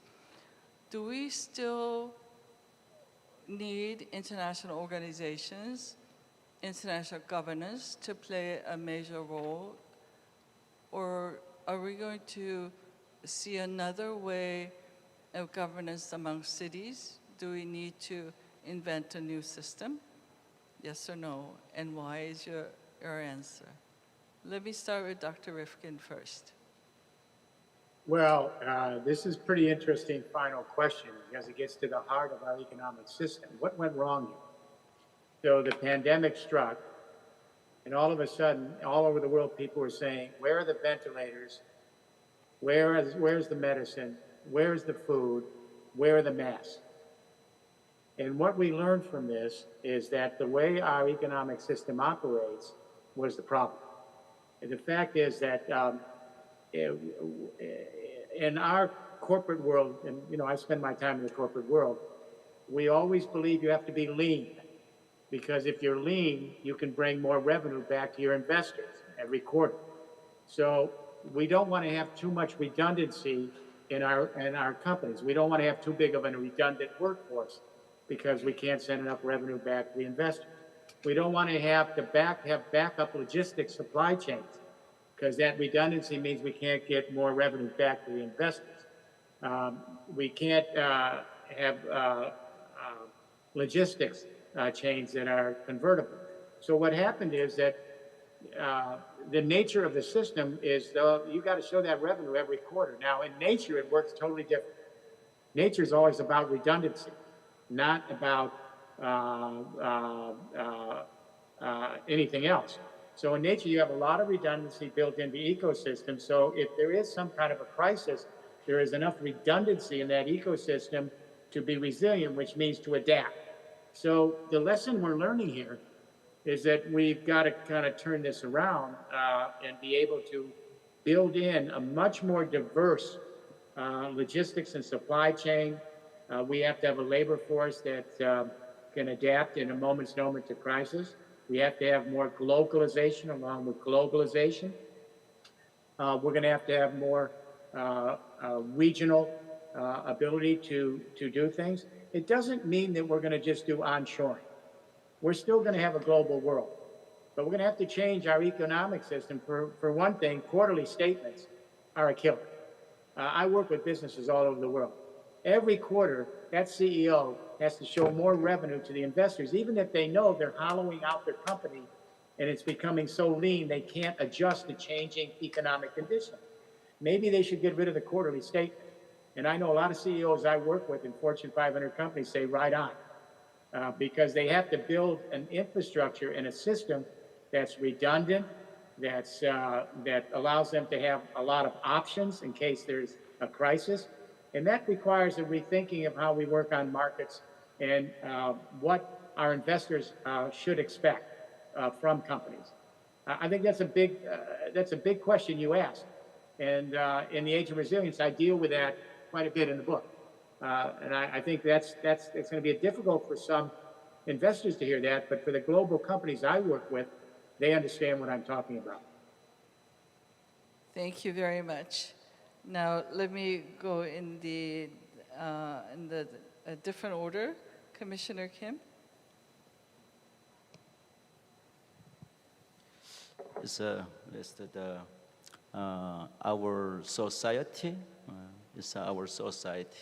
One of the characteristics of our society is the connectedness, which means that interrelation, interaction, and interdependences are very, should be considered important. So, not as between the geographical space, but also the institutions and some entities are very important to connect and interact and is interdependent. How to deal with some coming danger and crisis, and then that depends on how to preparedness and also our collaboration ability. Yeah. Vice President Choi. It is very difficult question for me. And I can say that it is not my company's opinion, it is my personal opinion. And back to the first stage of COVID-19, it was January 2020. At that time, I think information sharing was very important. The Chinese government, I'm not sure, they just didn't open the whole information to other countries. So information sharing is very important at the time. So somewhat the global organization should have some roles to resolve this kind of issue. Mr. Chung? Yes, to begin with answering the question directly, I do believe there will be, or we do need, a different kind of governance or structure or system among cities in the future, especially given the experience that Hyundai Motor Group has in its attempt to implement and deploy its future mobility solutions and energy solutions globally, and also trying to learn from the citizens in different cities around the world. We have learned that cooperation between cities is, I can't emphasize this enough, is very crucial due to two very opposite reasons. One being cities are very different from each other, and number two being cities are very similar to each other. For example, a lot of cities in similar regions share the same climate, the temperature, form of government, or have same needs in terms of infrastructure or even fighting poverty or whatnot. And at the same time, all cities share the common, other cities in different regions have different climates, different needs, different requirements and whatnot. And at the same time, all cities need basic mobility infrastructure and whatnot. And so, again, emphasizing the cooperation and communication between cities will, I guess, inevitably become more significant in the future. And I believe that companies such as ourselves and the academia has to play their part in kind of pushing through the communications and making that happen between cities, of course, along with the cooperation with the government as well. I want to thank all the panelists. I would like to end with one thought. I hope we don't forget those who have not yet recovered from the COVID-19 pandemic. I am reminded of the young children who live in our urban slums, who live in disadvantaged surroundings, and in particular in the global south, because they could not go to schools. They lost their education, they lost their school meals, which meant that they lost their nutrition and have gone into stunting, which is a permanent loss in their lives. So the COVID-19 pandemic may be over for most of us living in the global north and in many parts of the world, but it's still an ongoing problem. So I hope we do not forget that. But I go back to what President Rifkin said about the blue planet that the astronauts saw from the moon. Blue symbolizes hope. So I hope, in spite of the pandemic, in spite of the difficulties and challenges that we have talked about today, the blue planet hopefully will give us hope in the future. Thank you very much, the audience and the panelists. Thank you.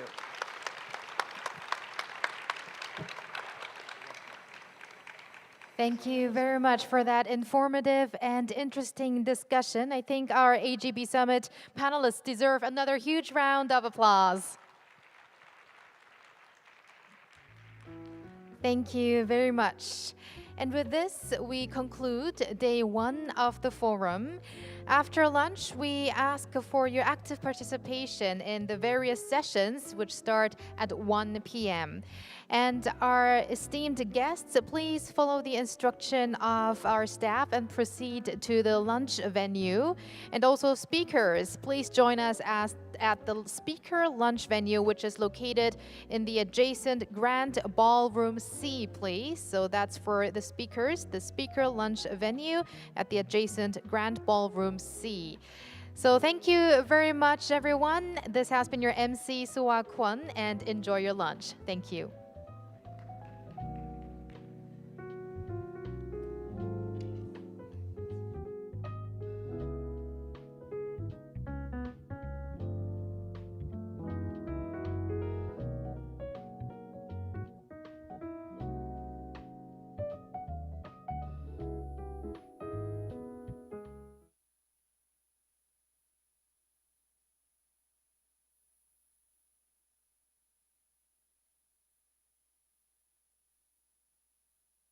파크를 산책하고 레포츠를 즐기기 좋은 화창한 날씨이며 2025년 에이펙 인천 유치 도전을 발표하는 날입니다. 인천 아시안게임과 OECD 세계포럼 등 국제 행사를 성공적으로 개최해온 인천시가 2025년 국내에서 개최되는 에이펙 정상회의 유치에 도전합니다. 인천시는 물력투자, 혁신 디지털 경제, 포용적 지속 가능이라는 에이펙 비전에 가장 부합하는 도시입니다.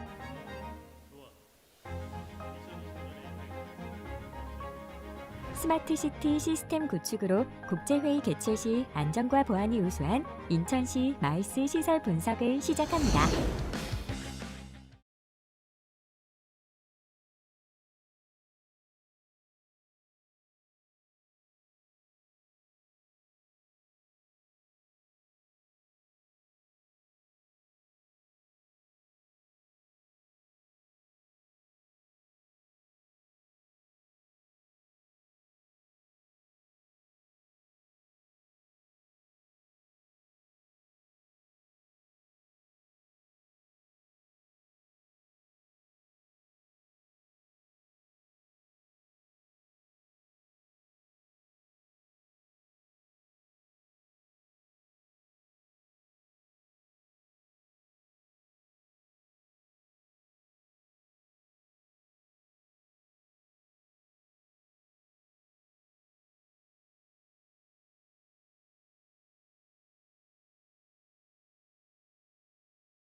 Attention please, once again, the program is about to start. Please be seated.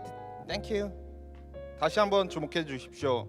곧 프로그램을 시작하니 착석하여 주시기 바랍니다. 감사합니다.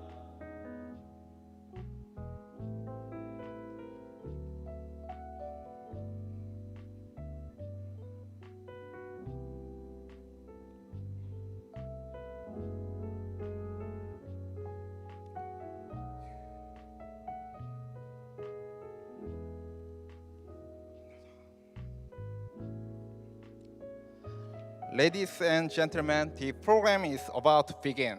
Please be seated and kindly turn your mobile off or switch it to silent mode through the event.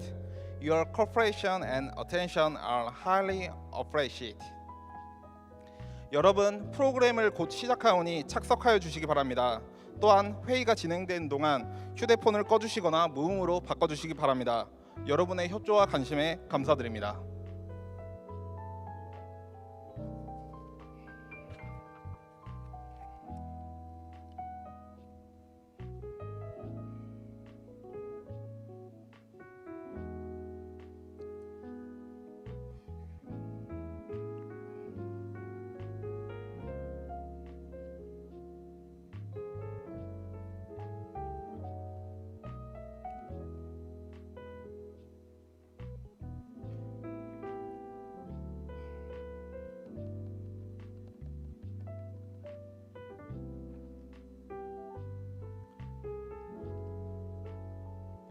Good afternoon, ladies and gentlemen.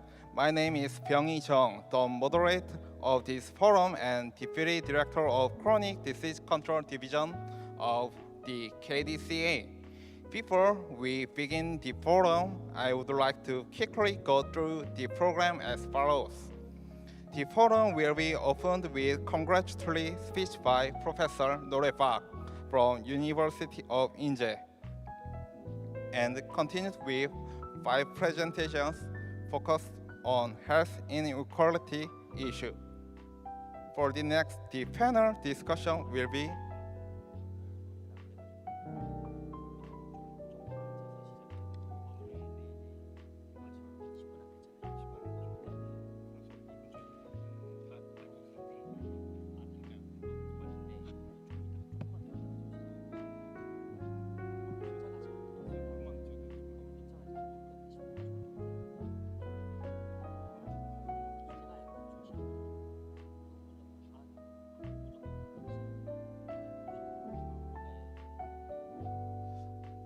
안내 말씀드립니다. 그 연자분이 조금 그 착석이 지연되는 관계로 한 약간 5분 정도 지연될 예정입니다.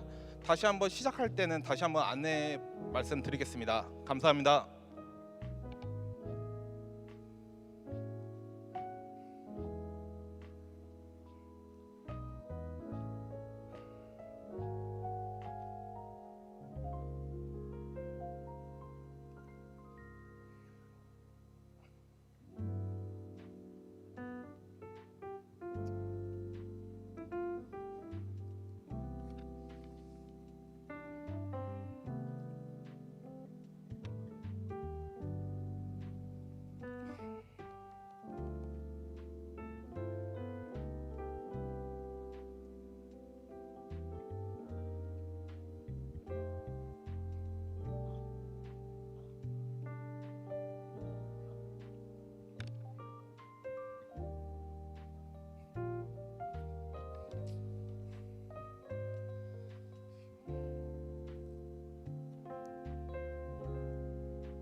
Good afternoon, ladies.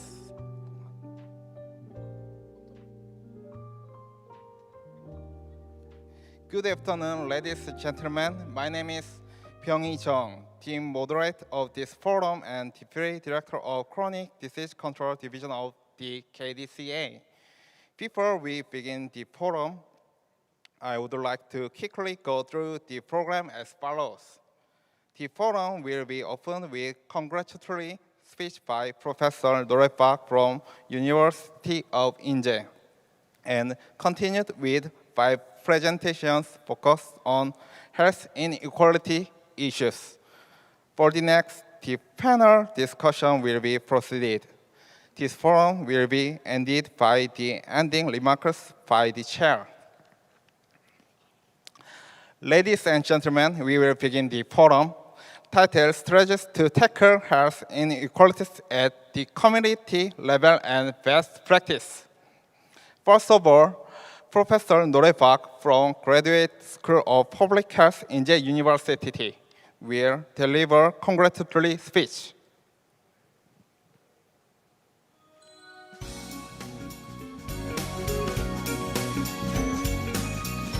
Professor Park has devoted her lifetime to training professionals in Korea public health sector. Furthermore, as a representative of survey institution of the Korea Community Health Survey, she has a wealth of experience and insight in community level of public health in Korea. Ladies and gentlemen, please welcome Professor Park.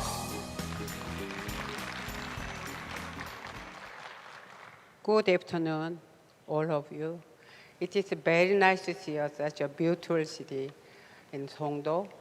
I am Norae Park, distinguished professor, Inje University School of Public Health, also the cooperation director of the community survey conducted by Korean Disease Control and Prevention agencies.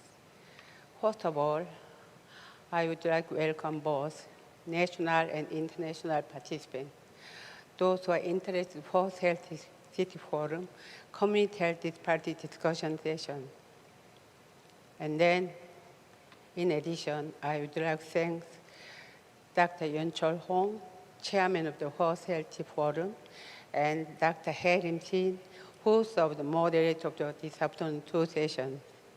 And also, I'd like to thank Ho Byung-hwang, director of the Chronic Disease Division, KDCA, and Sun-jin Cho, Professor Lee-hwa University, Kwang-gi Kim, Inje University School of Public Health, Naoki Kondo, Kyoto University from Japan, Dr. S.P. Subramanian, Harvard University from USA. And they are so to detailed presentation in this afternoon. I thought, and next, but we have so many disparity programs. Also, discuss about this afternoon, different way to this. I think we have many disparity programs. For example, the disparity of the programs and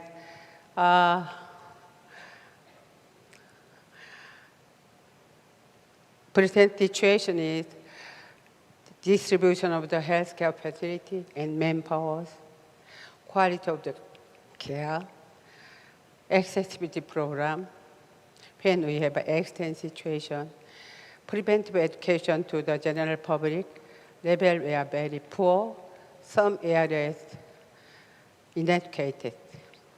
For example, Republic of Korea, we have 69,570 medical care facilities around the country, but still people are struggling to complain about accessibility program. They get the extent situation. That's why we are here to discuss about those programs. But there's a will, there's a way. We are willing to solve this, so there's a way. I always like Aristotle's quote, well begun is half done. In this sense, today's Fourth Health City Forum will reduce half of the community party, and it became a keystone. I hope today's meeting will be most fruitful time in our life. Thanks again, and see you soon, Korea or any part of the world. Thank you. Thank you, Professor Park. From now on, the first session of our forum, including 5 presentations, will be started and facilitated by the chair, Dr. Harim Shin. Dr. Shin was the director of NCD and Health through the life course DNH for almost 3 years, including as the acting director of DNH, and was working as the coordinator of the NCD unit in Wipro for 8 years. In addition, she has served as an advisory reporter for the Alliance for Healthy Cities since 2010. Recently, she is working at Korea Foundation for International Healthcare as a director after retirement from WHO Wipro in 2021. Ladies and gentlemen, please welcome Dr. Shin. Thank you, Mr. Jung, for a kind introduction of me. Hi, everybody. This afternoon, we will have a session, as Professor Bang mentioned, the strategy to tackle health inequality at the community level. And then we will have some presentation about best practices in Korea, too. Now, I would like to call upon the first speaker, Mr. Hang Ho-pyong from the Division of Chronic Disease Control Director, KDCA. Where's Mr. Hwang?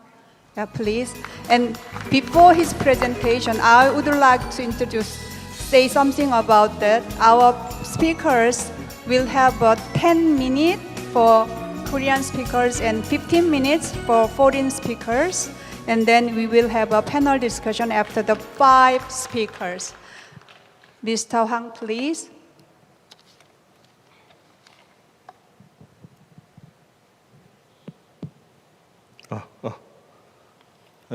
Good afternoon. I am Hang Ho-pyong, the Director of Division of the Chronic Disease Control Division, KDCA.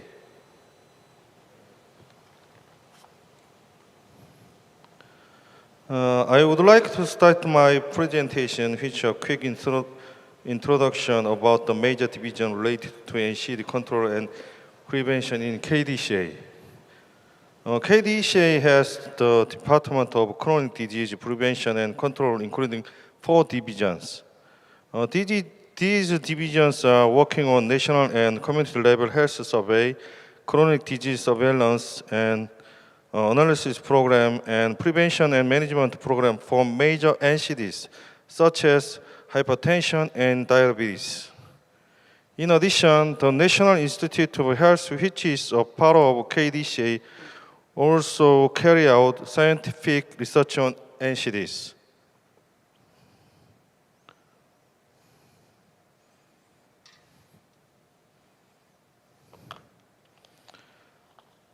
The Ministry of Health and Welfare, MOHW, also play a key role for NCD control and management.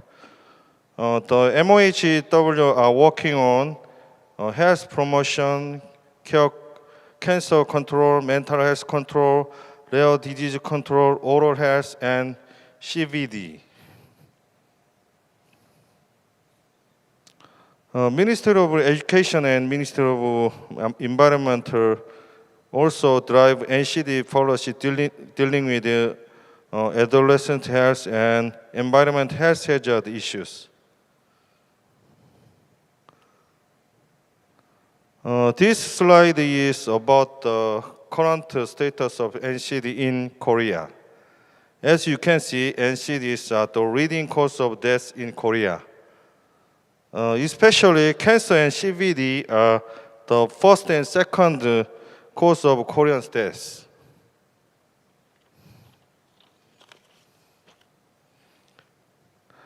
NCDs are causing economic burden too. That is about 82% of the total medical cost in 2021 came from the NCDs. Korea is one of the countries having high life expectancy, that is about 80-30 years old in 2020. However, healthy life expectancy of Korea is slightly over 70 years old. As you can see, around 10 years gap between two indicators exist in Korea. Due to this circumstance, KDCA has tried to find a way to reduce NCD-related national burden and improve quality of life among Koreans. For achieving this goal, KDCA has these 5 strategies.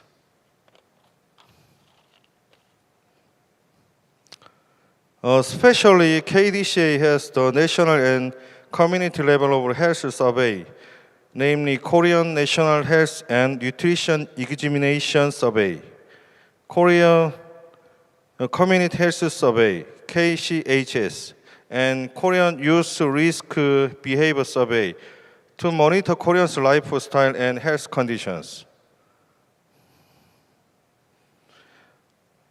I would like to explain about the KCHS more to mention community level of health disparities. In the 2008, KDCA started to conduct KCHS through 16 provinces and 251 countries, which are whole administrative area of Korea at that time. The objective of KCHS is to improve the level of community health and decrease health disparities among communities. We have also tried to support evidence-based community health promotion programs and policies by providing the KCHS data at the provincial and sub-provincial level.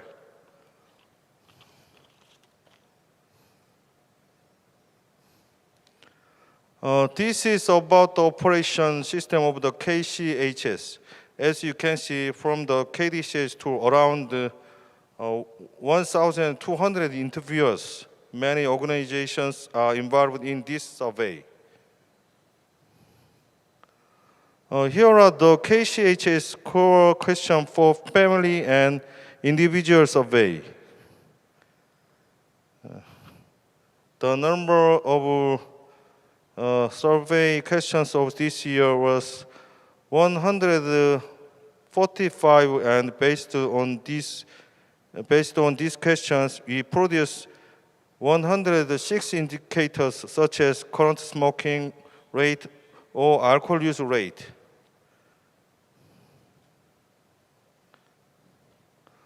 KDCA has published community health statistics at a glance, including health data of all provinces every year. The 258 sub-provinces also published their own community health statistics.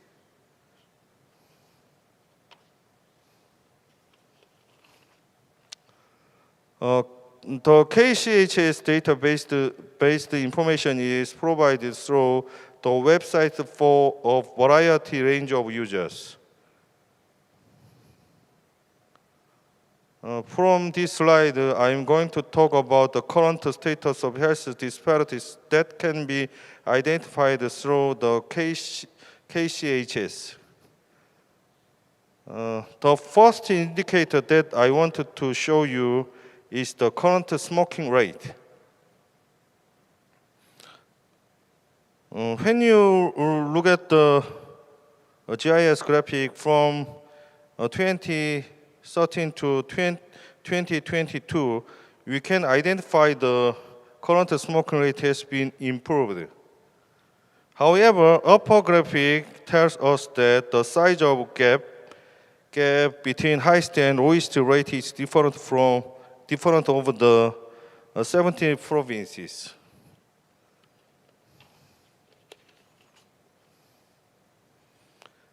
High-risk drinking rate has been similar pattern with the current smoking rate. And participation rate of physics activity has slightly improved over the past 10 years. Furthermore, we identified several provinces that has a huge gap between active and inactive sub-provinces. As you can see, the GIS graphics, obesity rate has increased in almost every provinces. Several provinces also show us a big gap between the sub-provinces.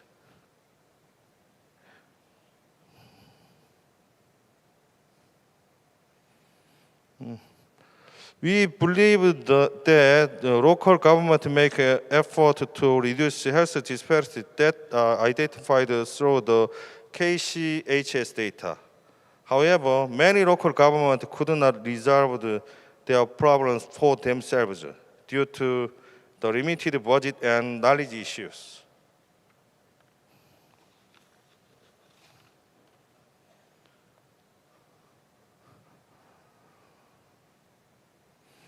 Because of this local circumstance in 2017, KDCA launched the project for supporting sub-provinces having low level of health compared to other sub-provinces. For the selected sub-province, KDCA and local government provide financial support. With this support, the sub-province try to find the cause of health problem, develop and implement on intervention, and assess the effect of the intervention. After finishing the 3-year support, the sub-province is encouraged to continue to program with their own resource. The project includes three types of model. The first type is to identify a cause of health disparity of the selected sub-province with a comparison group and develop an intervention program. The second type is to identify a cause of health problem in the selected sub-province through in-depth research and suggest an effective way to solve the problem.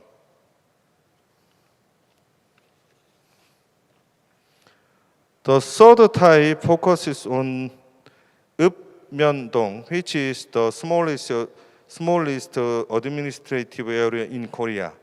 In this model, we can identify the cause of health disparity among the area and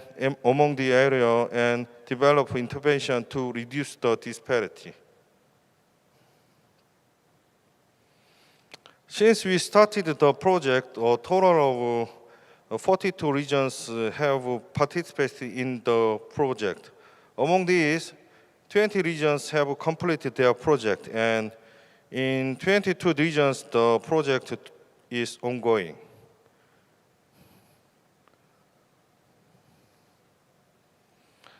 Here are the key considerations for implementing the project. First, various community members should be involved in the project. This is because the community members are the most important resource to identify the cause of health problems and find solutions. Next, we need to build a linkage system among community, government, research institution, and keep operating the system for administrative and technical support.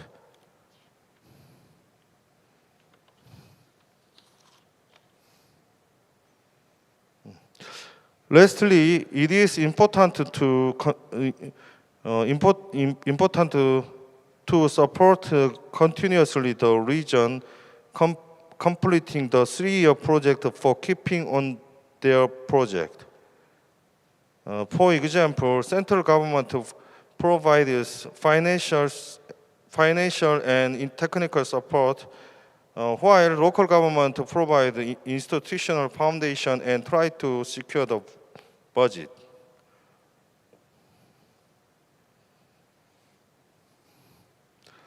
Based on the experience and knowledge that we have had so far, KDC are going to focus on the third type of the project. This is because the third type is more effective model to make active participation of local government compared to the other 2 types. Also, we are going to provide technical support systems such as operating advisory group to local government, where hoping to reduce health disparities. That's all for the explanation. Thank you you for Mr. your attention. Yeah. Thank you. Sorry that I interrupt you because of the time is over.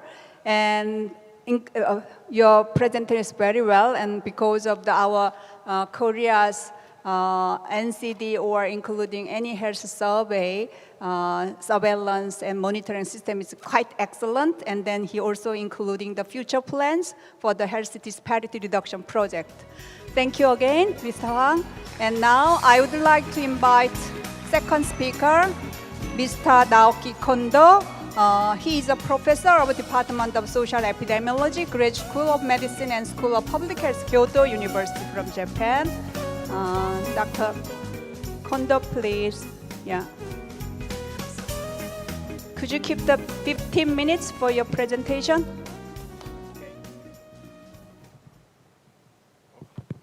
Hi, good afternoon, everyone. Thank you for introducing me. So I'm Naoki Kondo from Japan, and I'm a professor of social epidemiology. So I would like to share some of the experience of Japanese government and local government and researchers' collaborative work about reducing health disparities. Okay, so as you may know, that the WHO recommend 3 things to tackle the social determinants of health issues and reducing health disparities. One is to improve daily living conditions. And to do so, we need to strengthen the governance and involving lots of non-health sectors as well.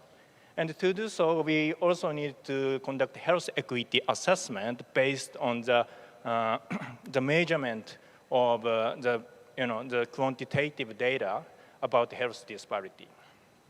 So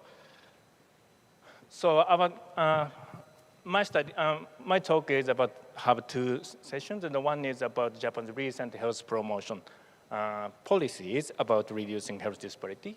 And it's like a journey of 20 years of experience in Japan. And also we focus on the data-driven community-based interventions based on those national governmental policies. And also some, additional things to promote the community actions to reduce health disparity using some types of business models. This is too close to see my slides, so maybe I need to see this slide. Okay, so Japanese management of health promotion using the descriptive quantitative data started from 2001, when Japan started the Health Japan 21. And this year, the government started to set up 9 fields about the target of health promotion and start managing the activity by the quantitative data and setting the goals. And after the 10 years, so that first 10 years was not so much successful. So they couldn't achieve lots of goals. So why then the government at that time witnessed that new concerns for health disparity exist.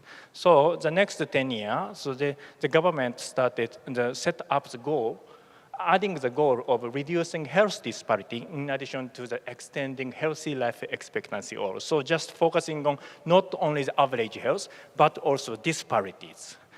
And to do so, the government stressed about improving the quality of social environment as well, in addition to just providing the individualistic recommendations to improve your health behaviors. After the 10 years, so the life expectancy constantly improved, and also the health disparity also reduced to some extent. But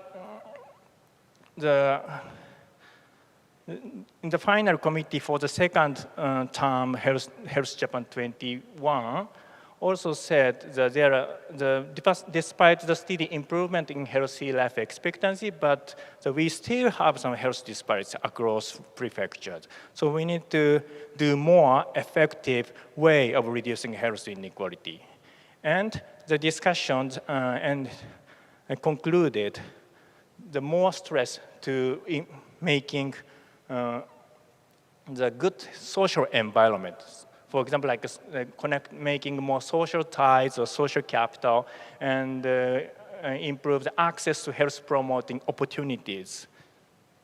Then improving the quality of the social environment, more stress on the environment, and making cities in which people can enjoy the healthy life in natural. So what have done in that kind of activities in the community settings? Before in the first 10 years, so the government and many local, specialists focus on the individualistic approach. So the first time it's like a more medical model. That means the identify the high-risk people by health checkup and provide some health promoting opportunities like training or exercising, those things. But the older people doesn't want to be checked for their health status. Not so many people do so. So this kind of strategy doesn't successful so much. Then the government shifted the main strategy for more social model, so making good environment. And this is the current Japanese model and the central model for the older adults care, which is called the community-based integrated care system. So that is promoting the partnerships among care providers, citizens, and other community resources so that the local people can enjoy the healthy life within the community they are living in. The partnerships not only between the special care providers, but also the the local residents as well. Okay. So, for example, the current municipality government are very eager to expand this system, this activity. It's called Kayoinova, or community salon programs. The volunteer older people run the community social gathering places by their own.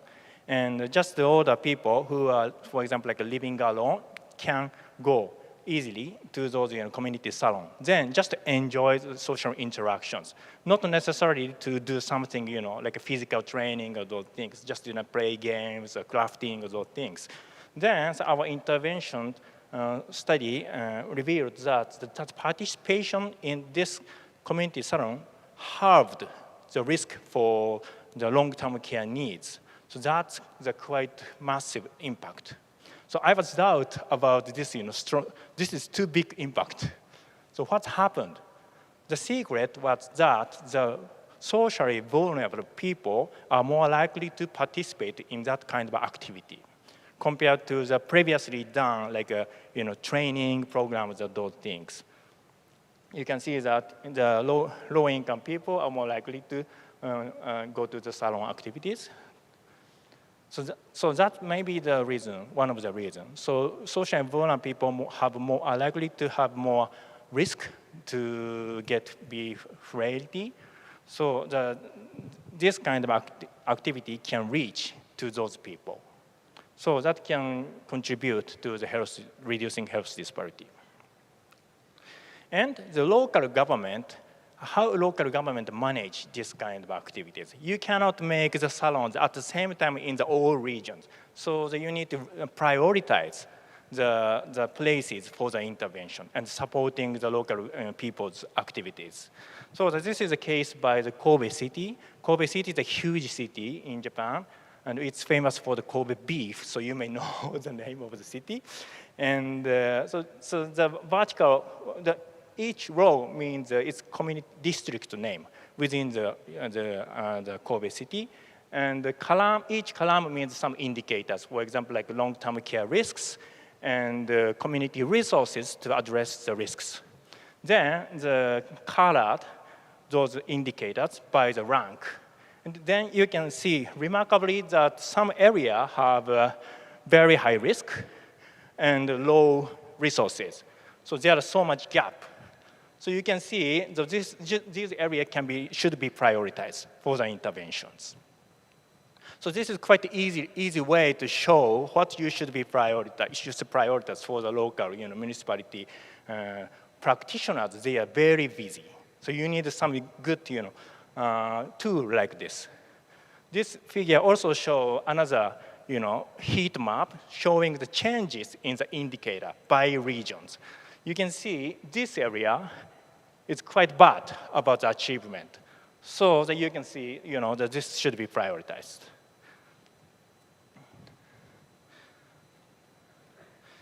So actually, for example, in the Matsuura city, this is a very small city in Kyushu Island.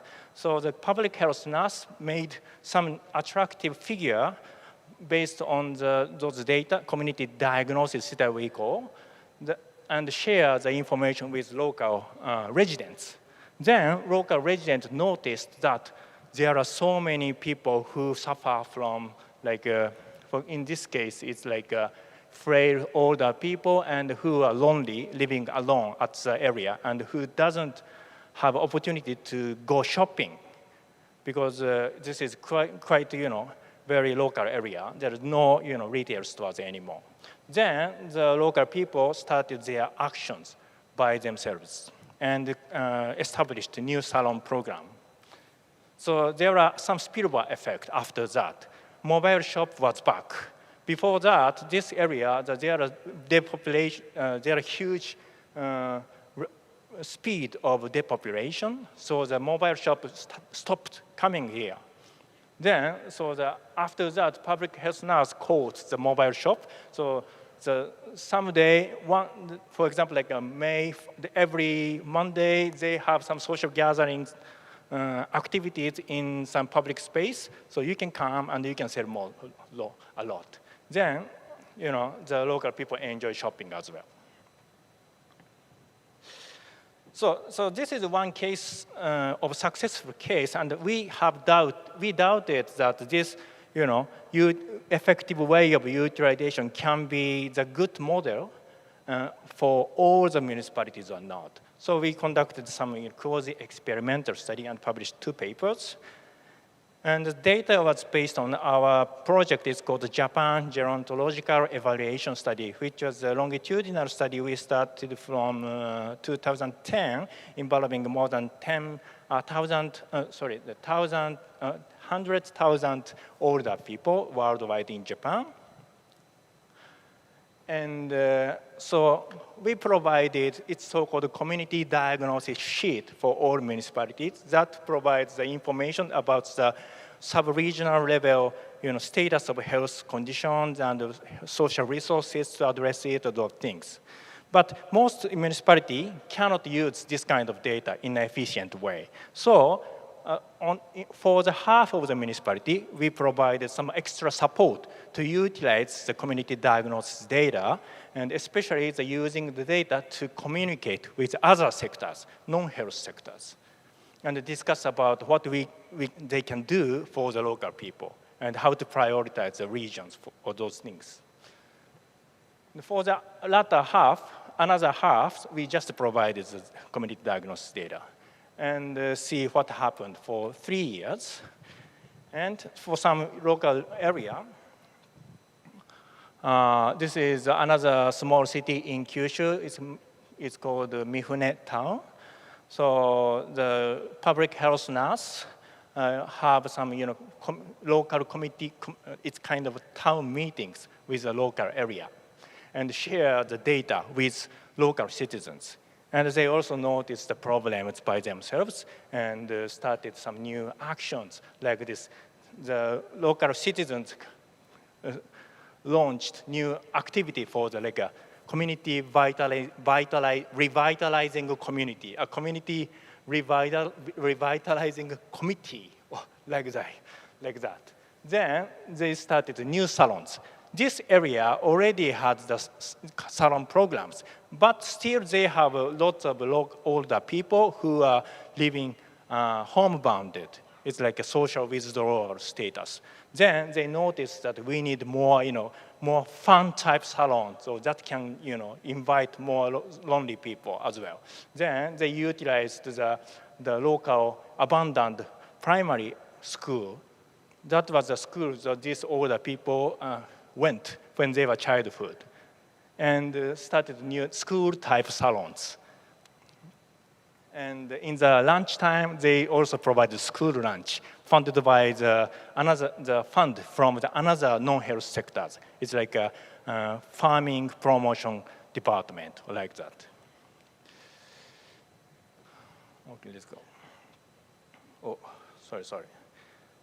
And this kind of activity was also theorized by the community organizing, and it's called Community Coalition Action Theory.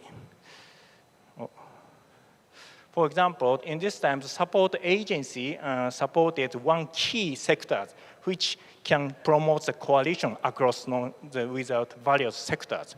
Then the members of the coalition can build more skills for policy planning, leadership assessment, and partnership building. Then collaborative synergy is emerging and developing, and community capacity is increasing, and some healthy actions are happening, and health equity can be achieved, like that. What happened after 3 years? The social participation of older people in the intervention community is increasing compared to the control communities. So the activity actually increased the social participation. And the important thing is that is effective not only for rich people, but also the poor people too, low-income people. And also the mortality reduced compared to the control group in intervention community in men. And similarly, the effect was not different by income levels. So far, anyway, so this data-based community building activity can be effective in reducing health disparities, or at least you can provide some effective intervention to socially vulnerable people as well. Then the national government tried to promote this kind of activity more, and now established the new incentivizing policy for the local government. And the central government asked the local community to send the performance indicators. It's like 30 or 40 indicators, and the central government calculates the total score and pay back according to the score. So the municipality government are they like to provide the data and to get the incentive and the payment back. And the central government can manage what kind of activity is effective and controlling the local behavior by changing the weight of the performance indicators by its topics, or like that. So this is like a data-based, like a harmonized communication system between the central government and the local government. So we need better governance rather than the government. So a more horizontal way of the communication across organizations beyond the health sectors. And the data is quite powerful to connect those organizations making the governance. And the incentivizing program to promote those autonomic and innovative action is very important in my thinking. Thank you very much. Thank you, Professor Kondo. I just wondering about when you showed your slide, you just mentioned the Health Japan 21 about the fourth term. But however, in the slide, you also include Health Japan 21 second term, 2013 to 2022. So is it a mistake or what does it mean that you just mentioned the fourth term Health Japan 21, not the second term? It's second. Yeah. Sorry, that might be wrong. Yeah, that it was second term. Oh yeah, second term. Thank you. And thank you. I also heard that you have a better result among the lower income groups, and then from the longitudinal study, you have a good outcome of the mortality. Thank you very much for your achievement. Thank you. Now, let's move to the third speaker. Dr. Subramanian from Harvard University.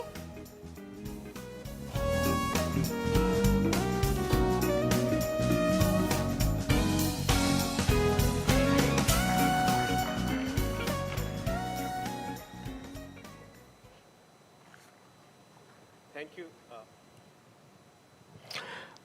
Thank you, everyone, for coming to this session, and thank you to Professor Hong and Dr. Juan Oh for inviting me to this conference, and also to the Korean Center for Disease Agency for incorporating me into this session. Do I?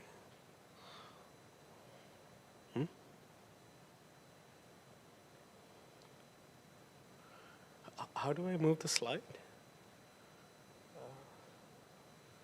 Oh, okay. So what I'm going to talk about today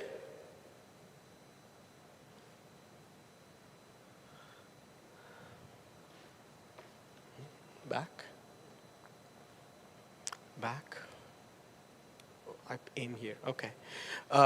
So I'm going to talk today about a program in India which was focused on, it was called aspirational districts. So out of the 700 districts in India, about 100 of them were selected for a more intense intervention. And I want to sort of just share some findings from that. How did that fare vis-a-vis the SDG indicators that currently we are mapping or assessing the progress of the same? I just want to acknowledge a few people here who were involved with this work. So broadly speaking, public policy practice, I feel, has kind of three questions that we tend to have to answer in one form or the other. One is, how do we decide which policy should be prioritized and which one should get focus, which one should be the one picked up for intervention, because there are so many issues and it's really important. So that's number one. The second is what populations should be prioritized for whatever we choose to be the issues. So, and then finally, whatever once we pick those two questions, and the substantive focus is on what should be the content of the intervention that we should sort of come up with to improve that particular outcome. In this particular talk, I'm just going to focus on number 1 and 2. Number 1 being the SDG indicators on population health and social determinants of health, and then, but mostly my focus would be on number 2. How to prioritize populations, and in this particular case, did a program work? So more specifically, I'm just going to sort of talk about two aims. First, to assess the progress on 33 SDG indicators. These are the Sustainable Development Goals indicators, largely from the domains of population health and social determinants of health in 700 plus districts of India. I'll talk about what these mean. And then additionally, I'm just also going to assess this one program that was started called the Aspirational Districts Program, and whether that improved these indicators at a faster rate compared to the non or other districts.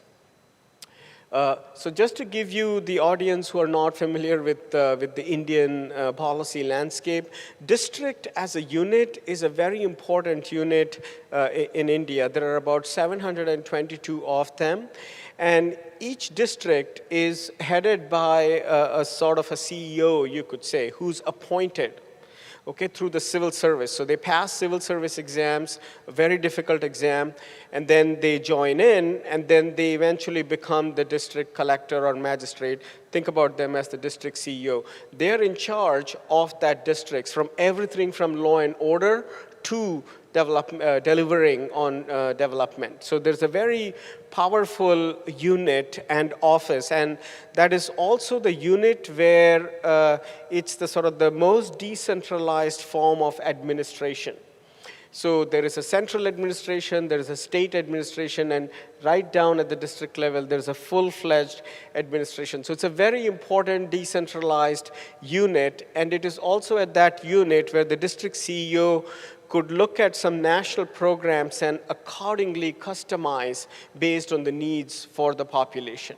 So it's a very important unit. Of course, in the case of India, you can imagine there are about 780 districts, and districts keeps getting created for more efficient governance, etc. But still, on average, a district will have about 1 million people, about 1,000 villages, so in the case of a rural area.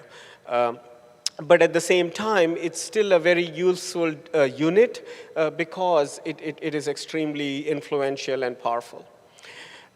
So of those 782 districts, the current Prime Minister of India, under his administration launched this program called the Aspirational Districts Program. And the idea behind the Aspirational Districts Program, as it's said in the first bullet point, to quickly and effectively transform about 100 plus most underdeveloped districts across the country. And they broadly focused around 4 areas: health and nutrition, education, and they were clearly informed at that time by the broader SDG framework of which India is a signatory. And we had a data set that 2 waves of data set on the same districts, so it gives us a very unique opportunity to see whether an area-focused program, a very comprehensive, integrated area-focused program allows to gain some momentum to achieving the goals. And I'm not going to go into detail. We have about 33 SDG indicators. They come from the Demographic Health Survey data. The indicators themselves are about 33. They come from about 9 SDG goals. So one of them is no poverty. We have 3 indicators within that. We have also indicators under zero hunger, which is SDG 2 covered.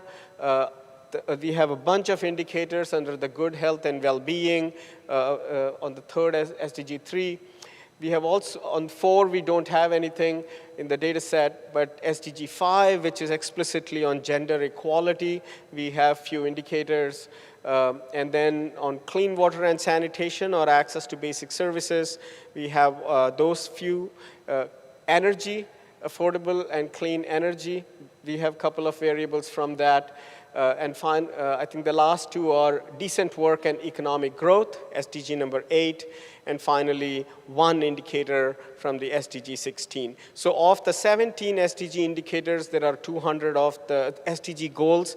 There are 200 plus indicators. We have 33 of them from these 9 SDG goals. That's the last one, sorry. So there's one on SDG 17 as well, on connectivity. Okay, I'm going to skip through this slide, the next 3 slides. Basically, we have 2 waves of data, and we had to do certain things to make them comparable, et cetera, et cetera.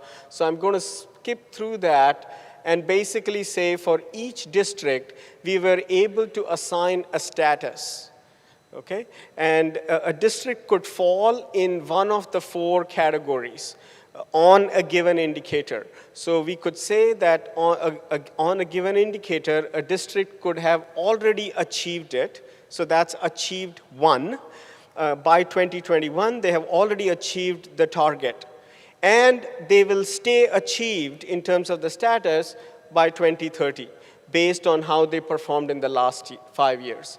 Achieved 2 are districts that have achieved the target by 2021, but in the last 5 years, they experienced a decline, like a worsening.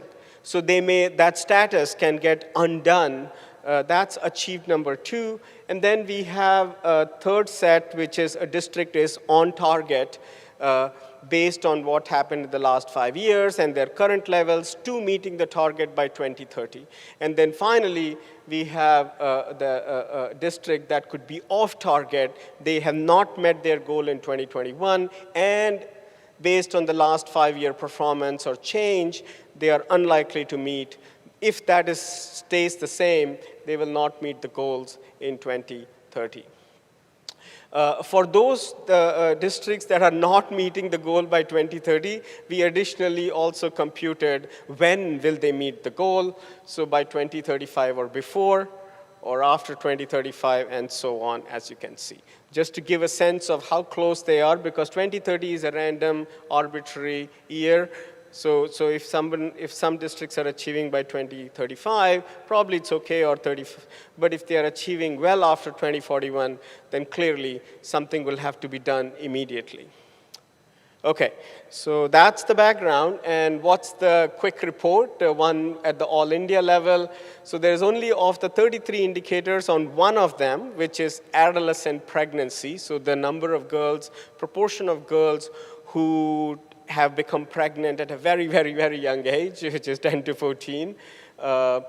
India has already achieved as a nation, as a country, that particular goal, and they will stay achieved based on the last 5 years.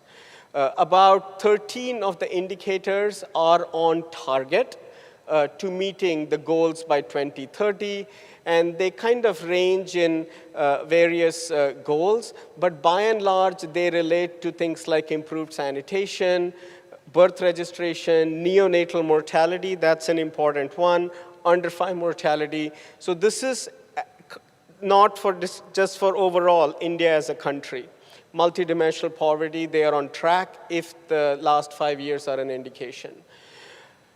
On the remaining 19 or so indicators, India is off target. They will not meet the target as a country on all these indicators. And a big chunk of these indicators relates to gender equality related indicators and also nutrition related indicators. As you can see, we have things like anemia or stunting or wasting and overweight and so on. And on the gender equality side, we have like partner violence, child marriage, and so on. And also some health, like the health insurance and so on.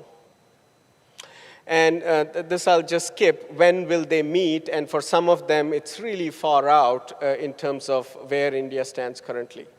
Obviously, as you can guess, just because a variable has a status of achieved or on target for India as a country does not mean that all districts in India have that status. Because you can achieve the all India status just by focusing on the good ones, because I can keep putting money and the average will change.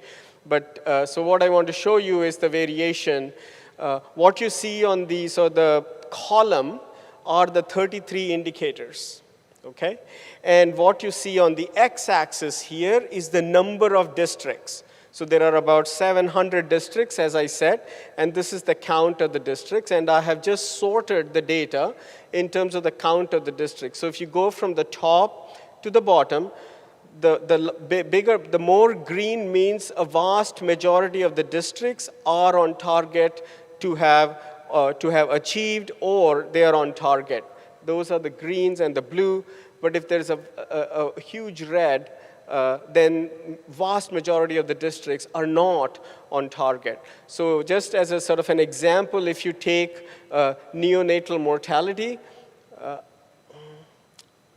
it's somewhere in the middle. Like, as I said, India is on track to be meeting its goal on neonatal mortality, but almost 250 districts in India are not on target for meeting neonatal mortality, which is a very basic indicator, or for that matter, even under 5 mortality.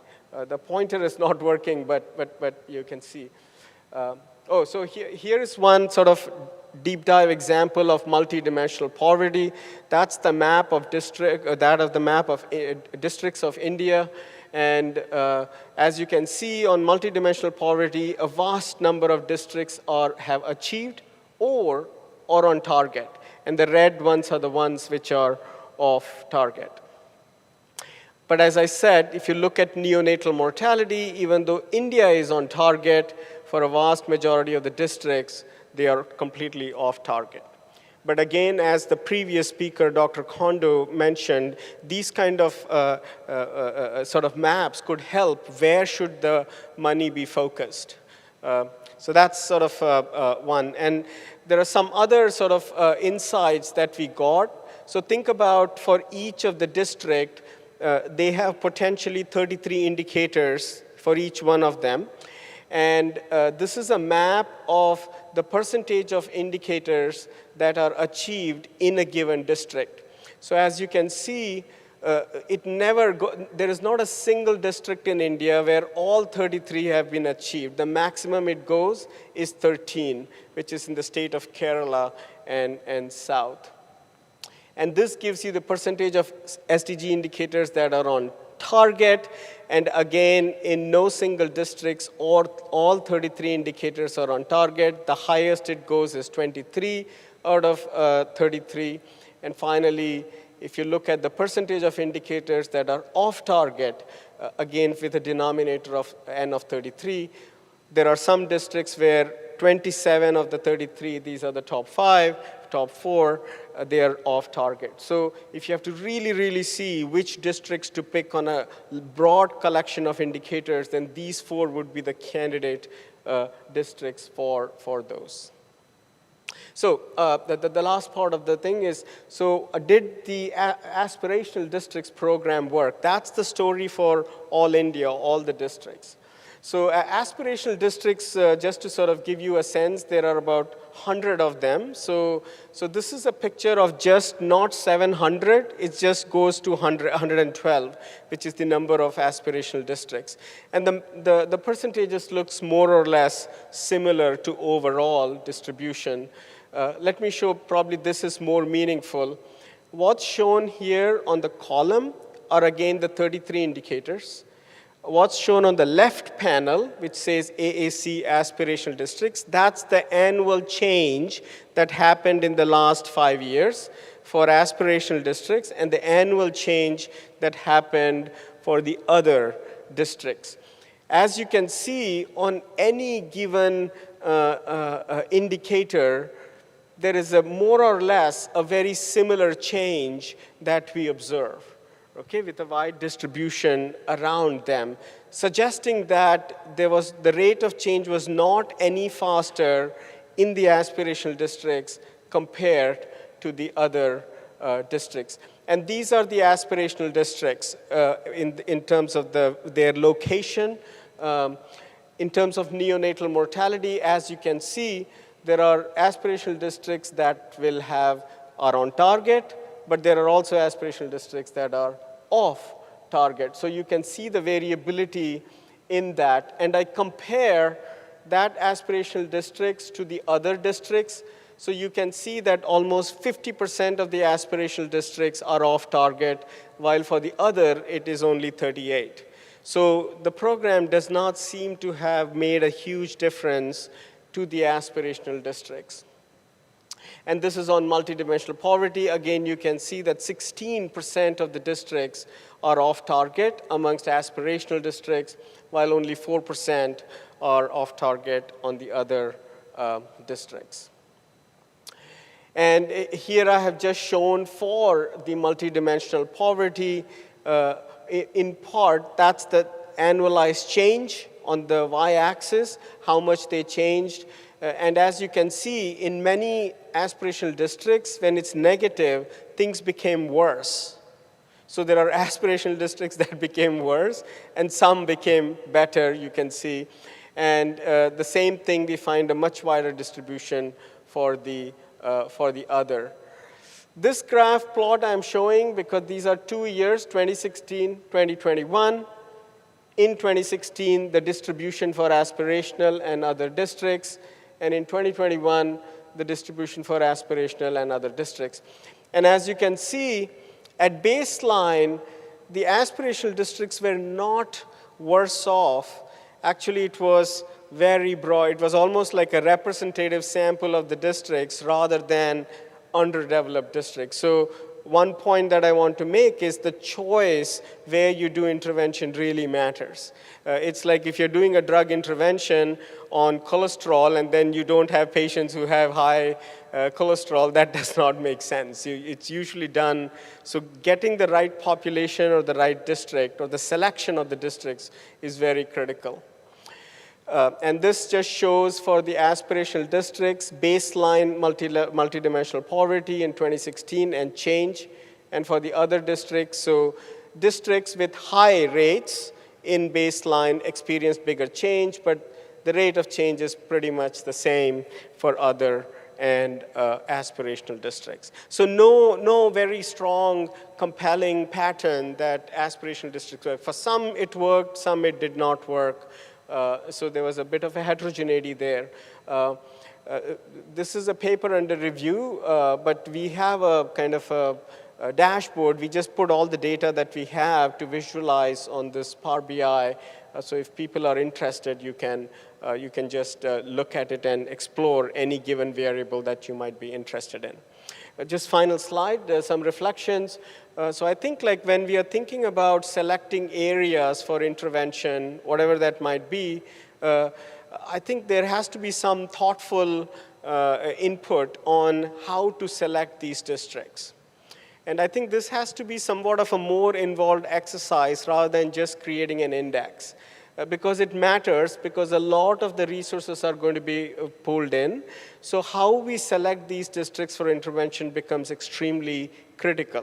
And that will also depend what you wish to show or what you wish to change. Number two, I didn't cover that point here. We also find in the data a lot of variation within districts. As I said, a district is a very large entity, about 1,000 villages on average, or about 1 million people. So there's a need for a high-frequency data, but you don't get that much data at sub-districts level or below districts. So I think if you want to do research, then just surveys that are done even annually or biannually is not enough in terms of, for operational research, you want very targeted surveys of just 20, 30 questions, but with a high granularity and high frequency. It's not meant for research, it's meant for operational research.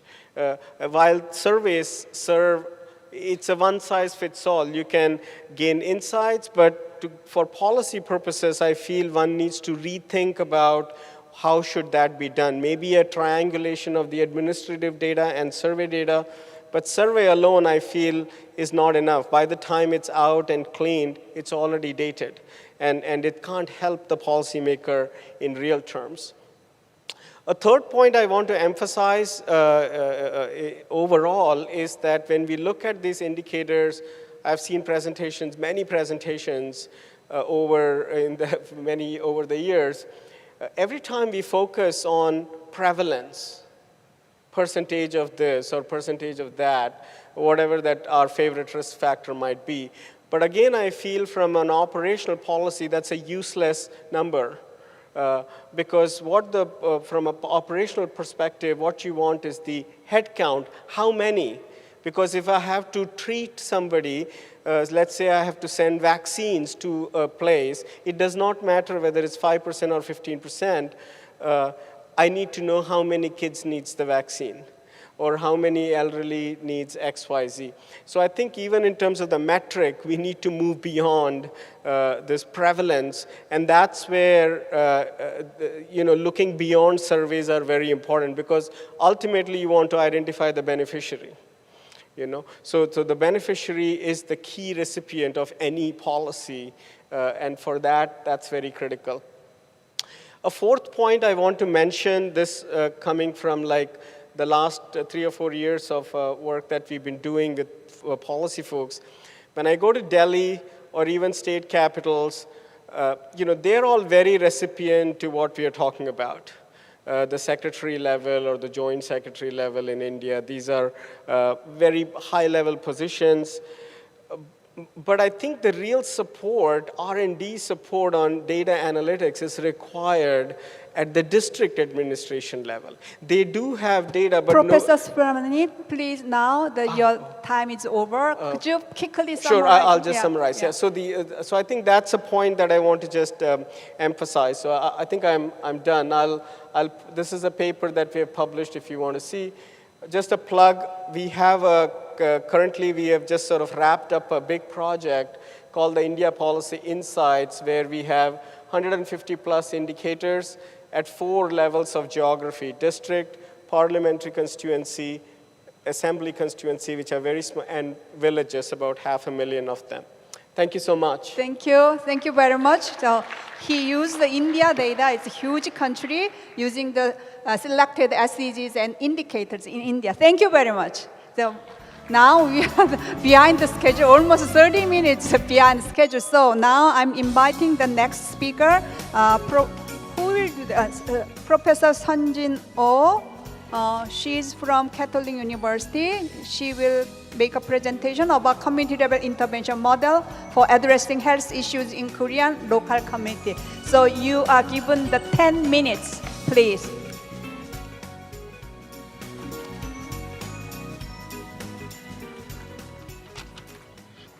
Thank you, Dr. Shin, for introducing me. Hello, everyone. I'm Sunjin Jo from Catholic University of Korea. I'm delighted to have an opportunity to share about my ongoing project with all of you.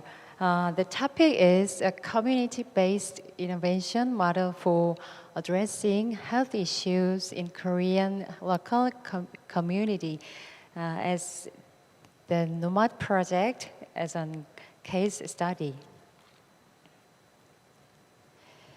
Yeah, this is in this presentation, I'd like to briefly explain the background of the NOMAD project for reducing high-risk drinking and alcohol-related harm. Next, I'll discuss the community-based environmental change intervention model adopted in the NOMAD project and the strategies employed to implement the model. Finally, I'll present preliminary short-term impact evaluation results before concluding my presentation. Yeah, it's introduction.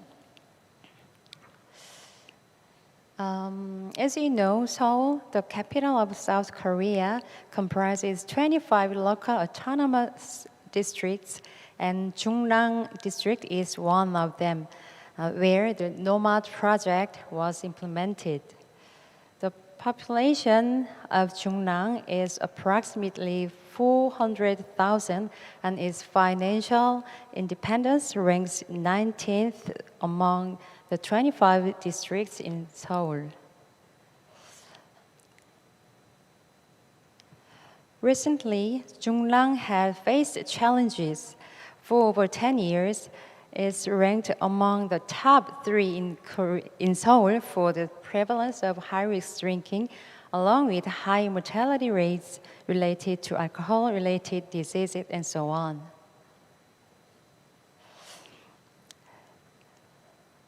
Sorry. Yeah. Yep.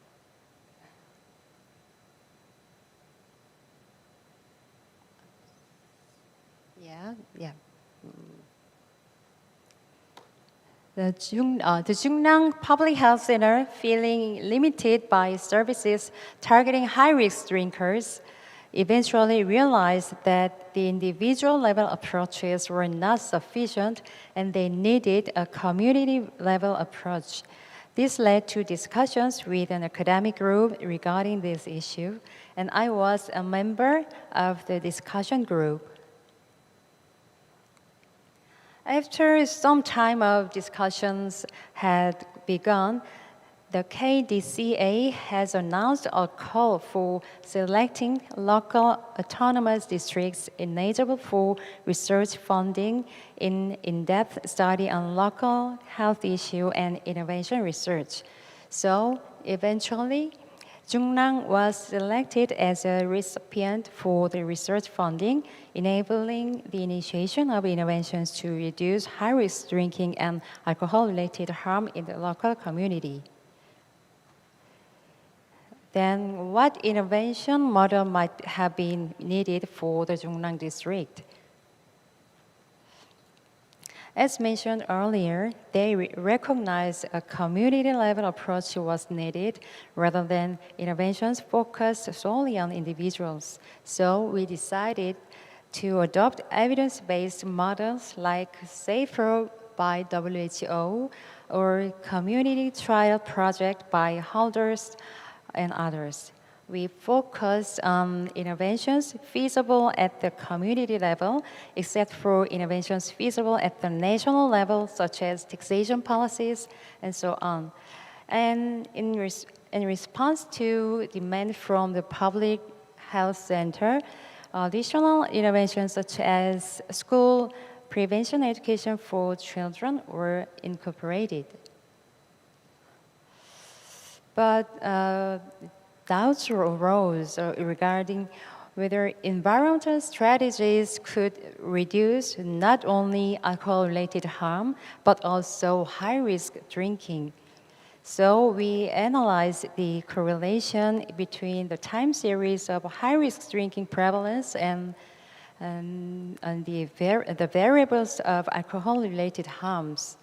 And the results, they indicated that applying environmental strategies is worth considering for our purpose. So we've taken the shape of the Jungnam community-based innovation, environmental change innovation model. The left part of this picture is the main model based on evidence-based innovations, and the right part is the expanded model reflecting the additional needs for the public health center. Let me take a quick pause. I'll show you the poster we've been using. This is our standard poster template, and we've customized those white letters to suit the special resources involved. Our project is named No Mad, No More Alcohol Drunk.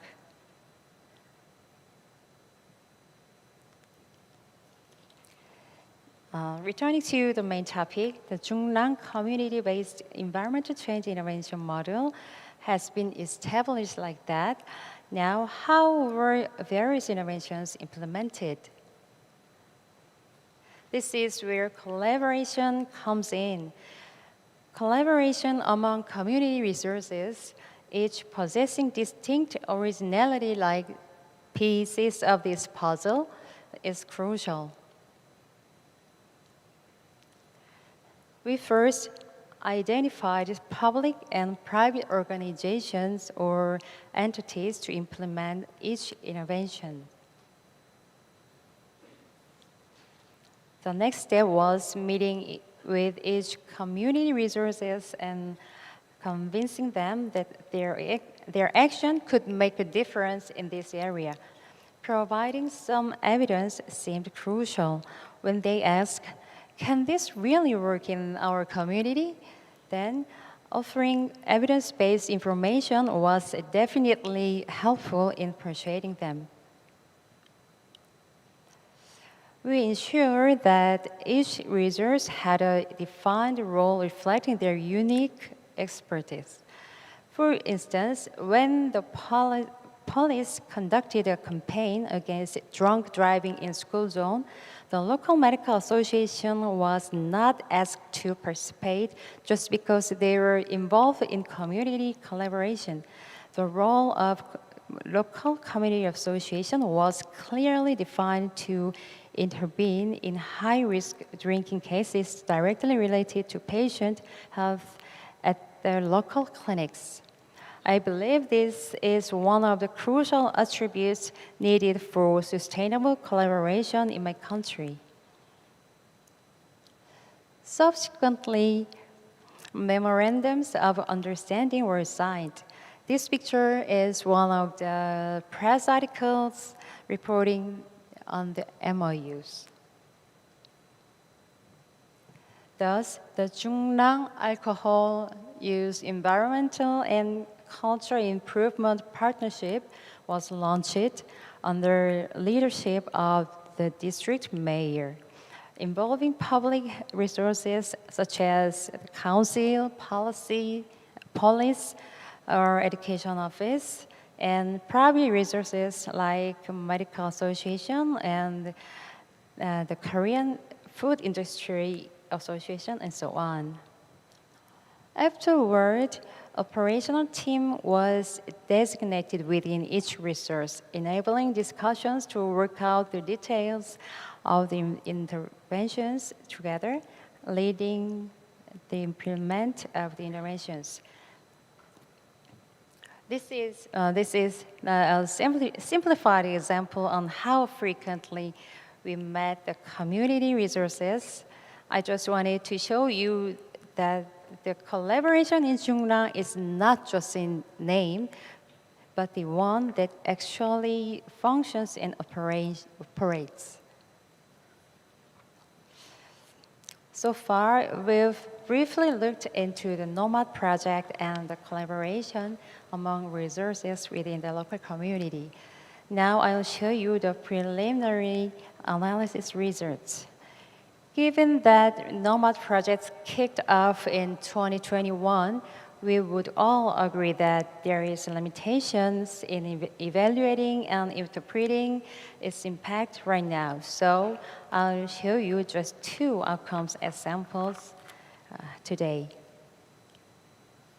First, it's about the prevalence of high-risk drinking, the primary outcome.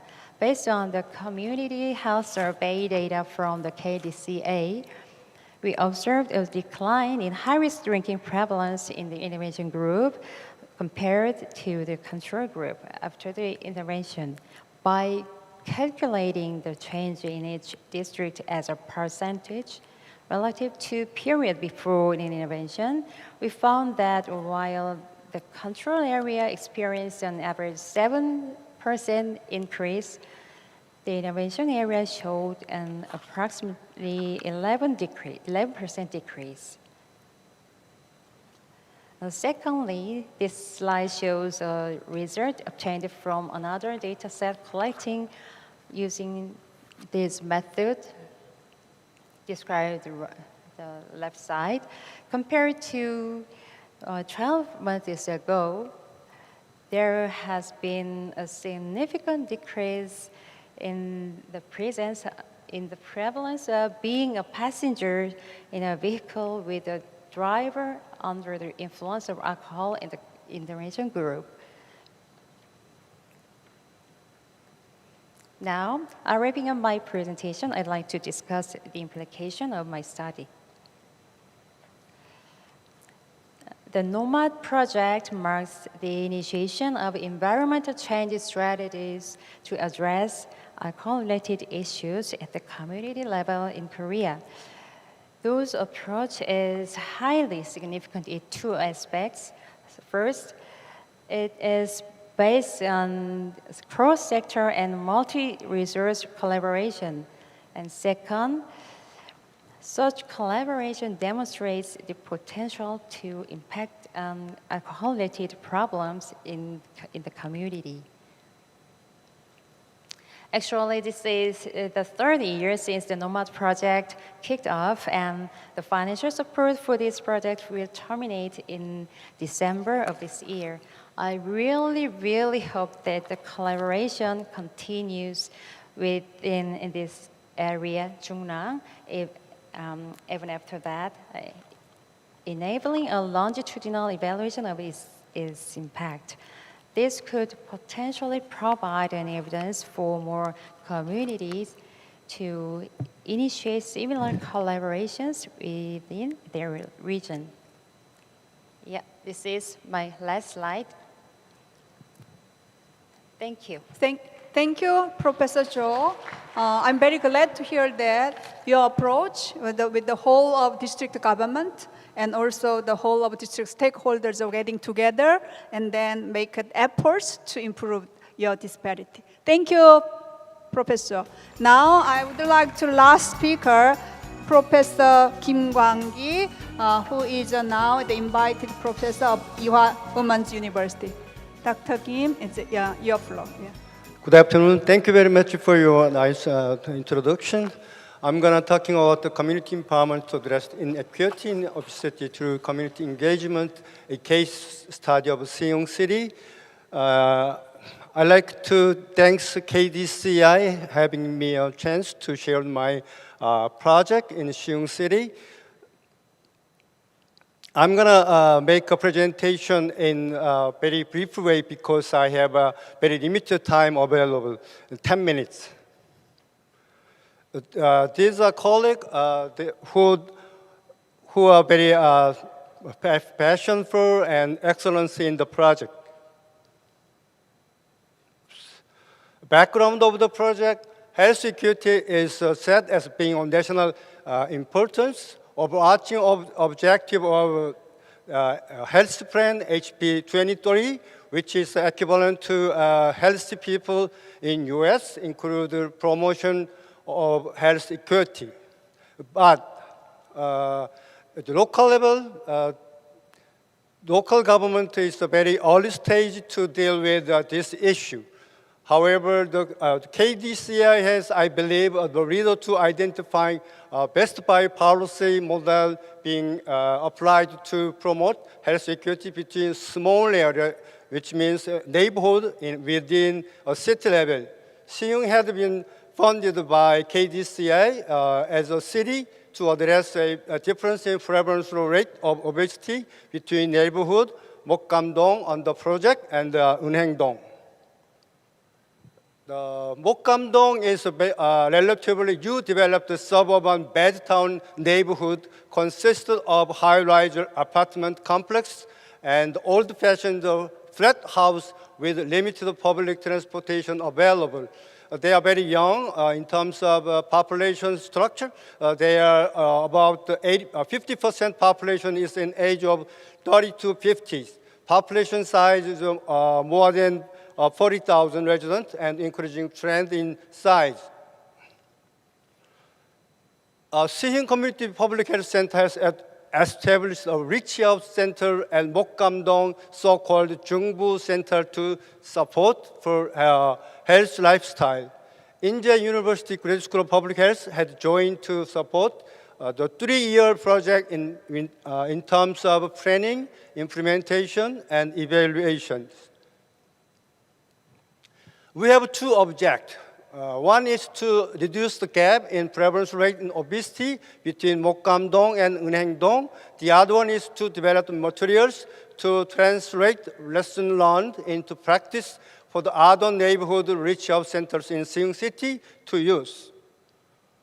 These objectives in operational definitions. First year, we have various, we employed various methodology to identify the determinant of obesity and community asset the Mokgamdong has in terms of socio-ecological model.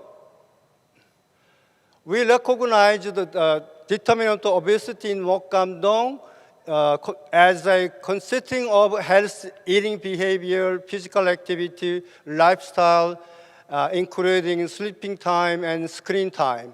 Also, we had found to have a community organization with which the community engagement model was able to operate and increased in social capital.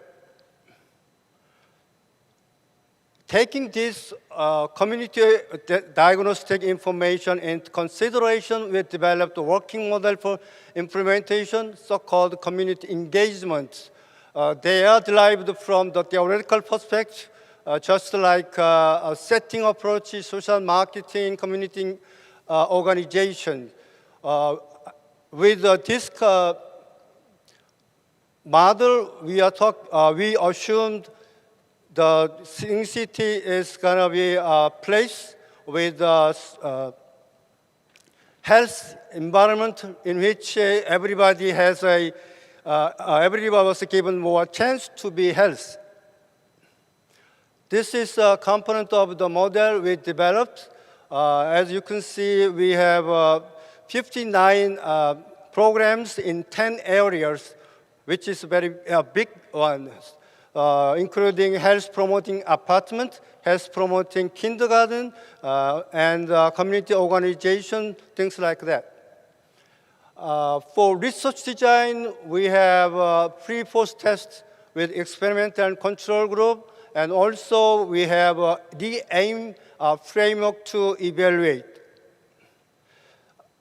The second year, during the implementation period, we had the COVID-19 pandemic barriers, which is a social distance policy and human resource management policy. So we have to modify the model, reducing to 39 programs in 10 areas from 59 programs.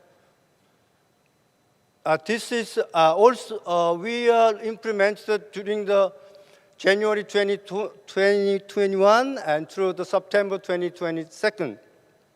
These 10 areas and some list of programs we did.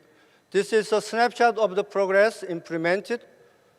And the third year, 2022, we have an evaluation framework, and we set criteria within the aim framework. We did DID analysis to evaluate efficacy of the model in terms of performance indicator. These are some the criteria and objective of the aim framework. I'm going to skip. Here we can see the DID analysis indicate difference in prevalence rate of obesity and rate of walking regularly has decreased within between two neighborhoods, but rate of taking less salts is become wider gap. I'm going to skip these two. Okay. This is material for division of the project. The conclusion, overall objective of the project was successful in achieving reduction in prevalence rate of obesity. Also, this is accounted by increase in rate of walking regularly. We have some challenge. I want how to sustain the program implement without the technical support by academia. I'm not sure that it continue to operate without technical support from experts, because workforce with being familiar with the biomedical model. Also, we have a human resource management policy on job circulation system in community public health centers. We have some lessons learned. Health inequality between neighborhood within a city would be reduced with intervention based on well-designed socio-ecological model, which is a community engagement in this case. Community public health centers should be supported by experts from academia to address health equity within a city. Informed workshop or training workshop are required for civic servants at centers and community leaders with biomedical model to understand community engagement model. Thank you. Thank you very much, Professor Kim. You just skipped several slides, but I think the main conclusion is that we really need technical support from academia as well as financial support and also empowerment of all our members, the staff members. Thank you. So we now finished our speakers' presentation. Now we want to move to the panel discussion. We have two panelists. One is the Professor Lee Young-sung from the Chungbuk National University, and second panelist is Dr. Kim Ali, and Head Office of WHO Asia Pacific Center for Environmental and Health, located in Seoul. So may I ask you, both of you, about 2 points, only 2 points, sorry, because we are behind of the schedule, 2 points about the lessons learned from this session. So maybe we will have a chair here, or how we can operating of this panel session. Okay, in this regard, okay, can I ask, Professor Lee first, and then.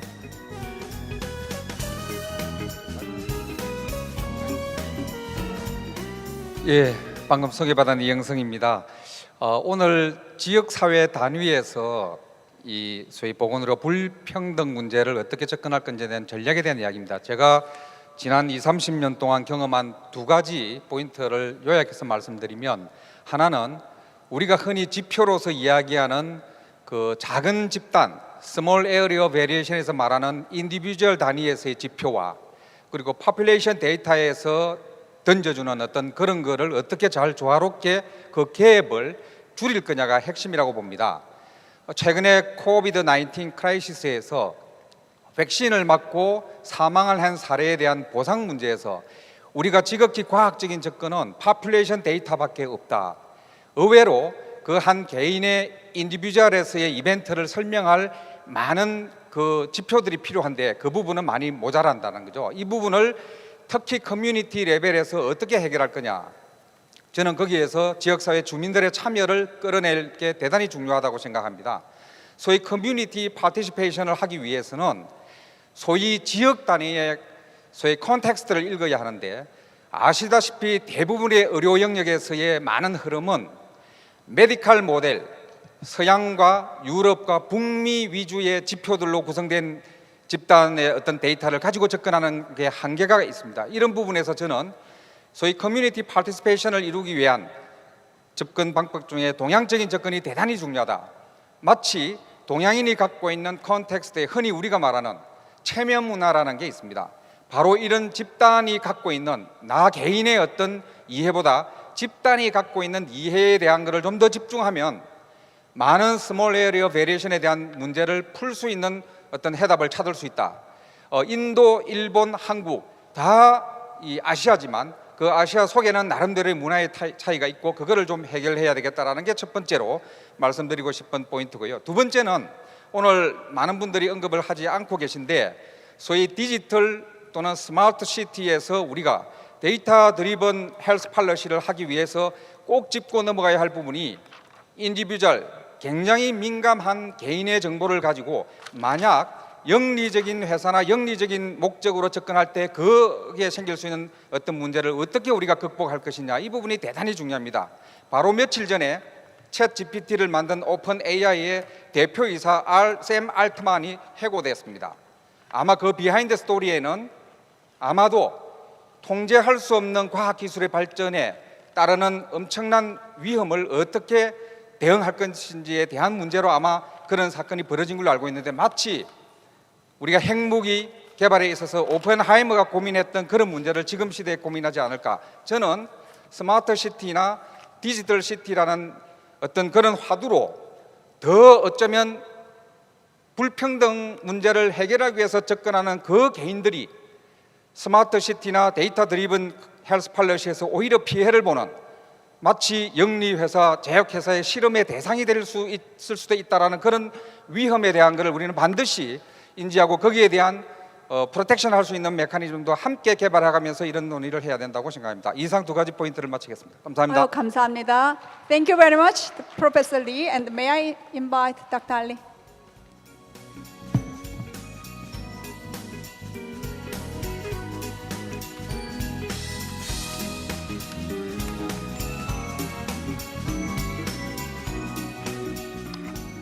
Thank you very much for inviting me to join the discussion today.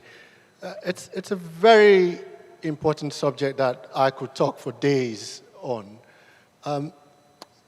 Keeping it to 2 points, I think the starting point is understanding the nature of the problem enough. And that's come from all the various conversations we've had about surveys and looking at headcount burden, going beyond prevalence data. Once we understand the size and the nature of the problem, then we've got to do the right things by translating that knowledge into action right at the forefront. And for me, if you ask me to pick a very critical part of doing what's the right thing to do, is that to deal with inequalities, you don't just focus on the most disadvantaged. You have to work across the whole population spectrum, work across life cycles, and across all ages. Nonetheless, if you're going to pick your best buy, I would say that you make sure that every child starts with the best opportunities in life. That is the best investment we can make in a universally proportionate way as we deal with the issues of inequity. I'll leave you with one other specific issue, which is that, yes, the medical model might be deficient. However, the access to services that are important to health and well-being is a very critical and necessary thing to tackle when you're dealing with inequalities. Because as one of the professors showed, yes, you can have public health services and other services around. If people can't reach it easily, if people have difficulty in accessing it because of culture, age, ability level, etc., then you would have been doing them a lot of disservice. So for me, it's about universal proportionalism, life course, starting with children, and making sure people have access to the right services when they need it most. Thank you. Thank you very much. So excellent panel, the two panels that we did. Let me have a conclusion of this session. So in order to develop the strategies to tackle health inequities at the community level, Professor Lee also emphasized community participation.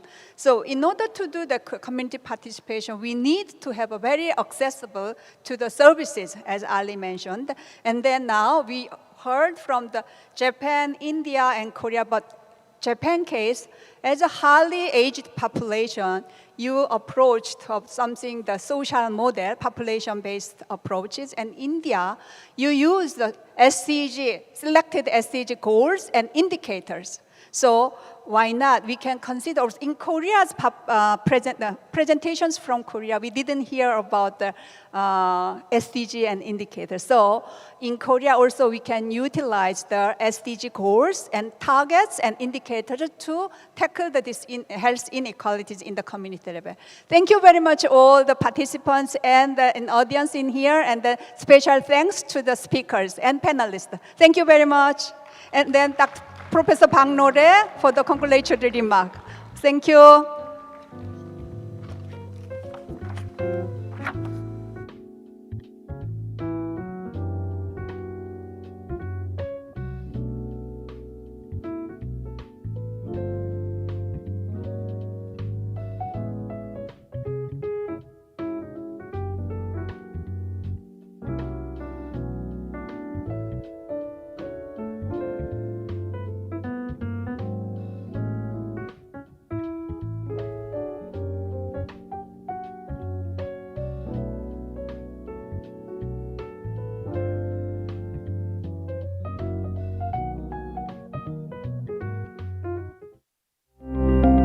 Get closer. Experience something new.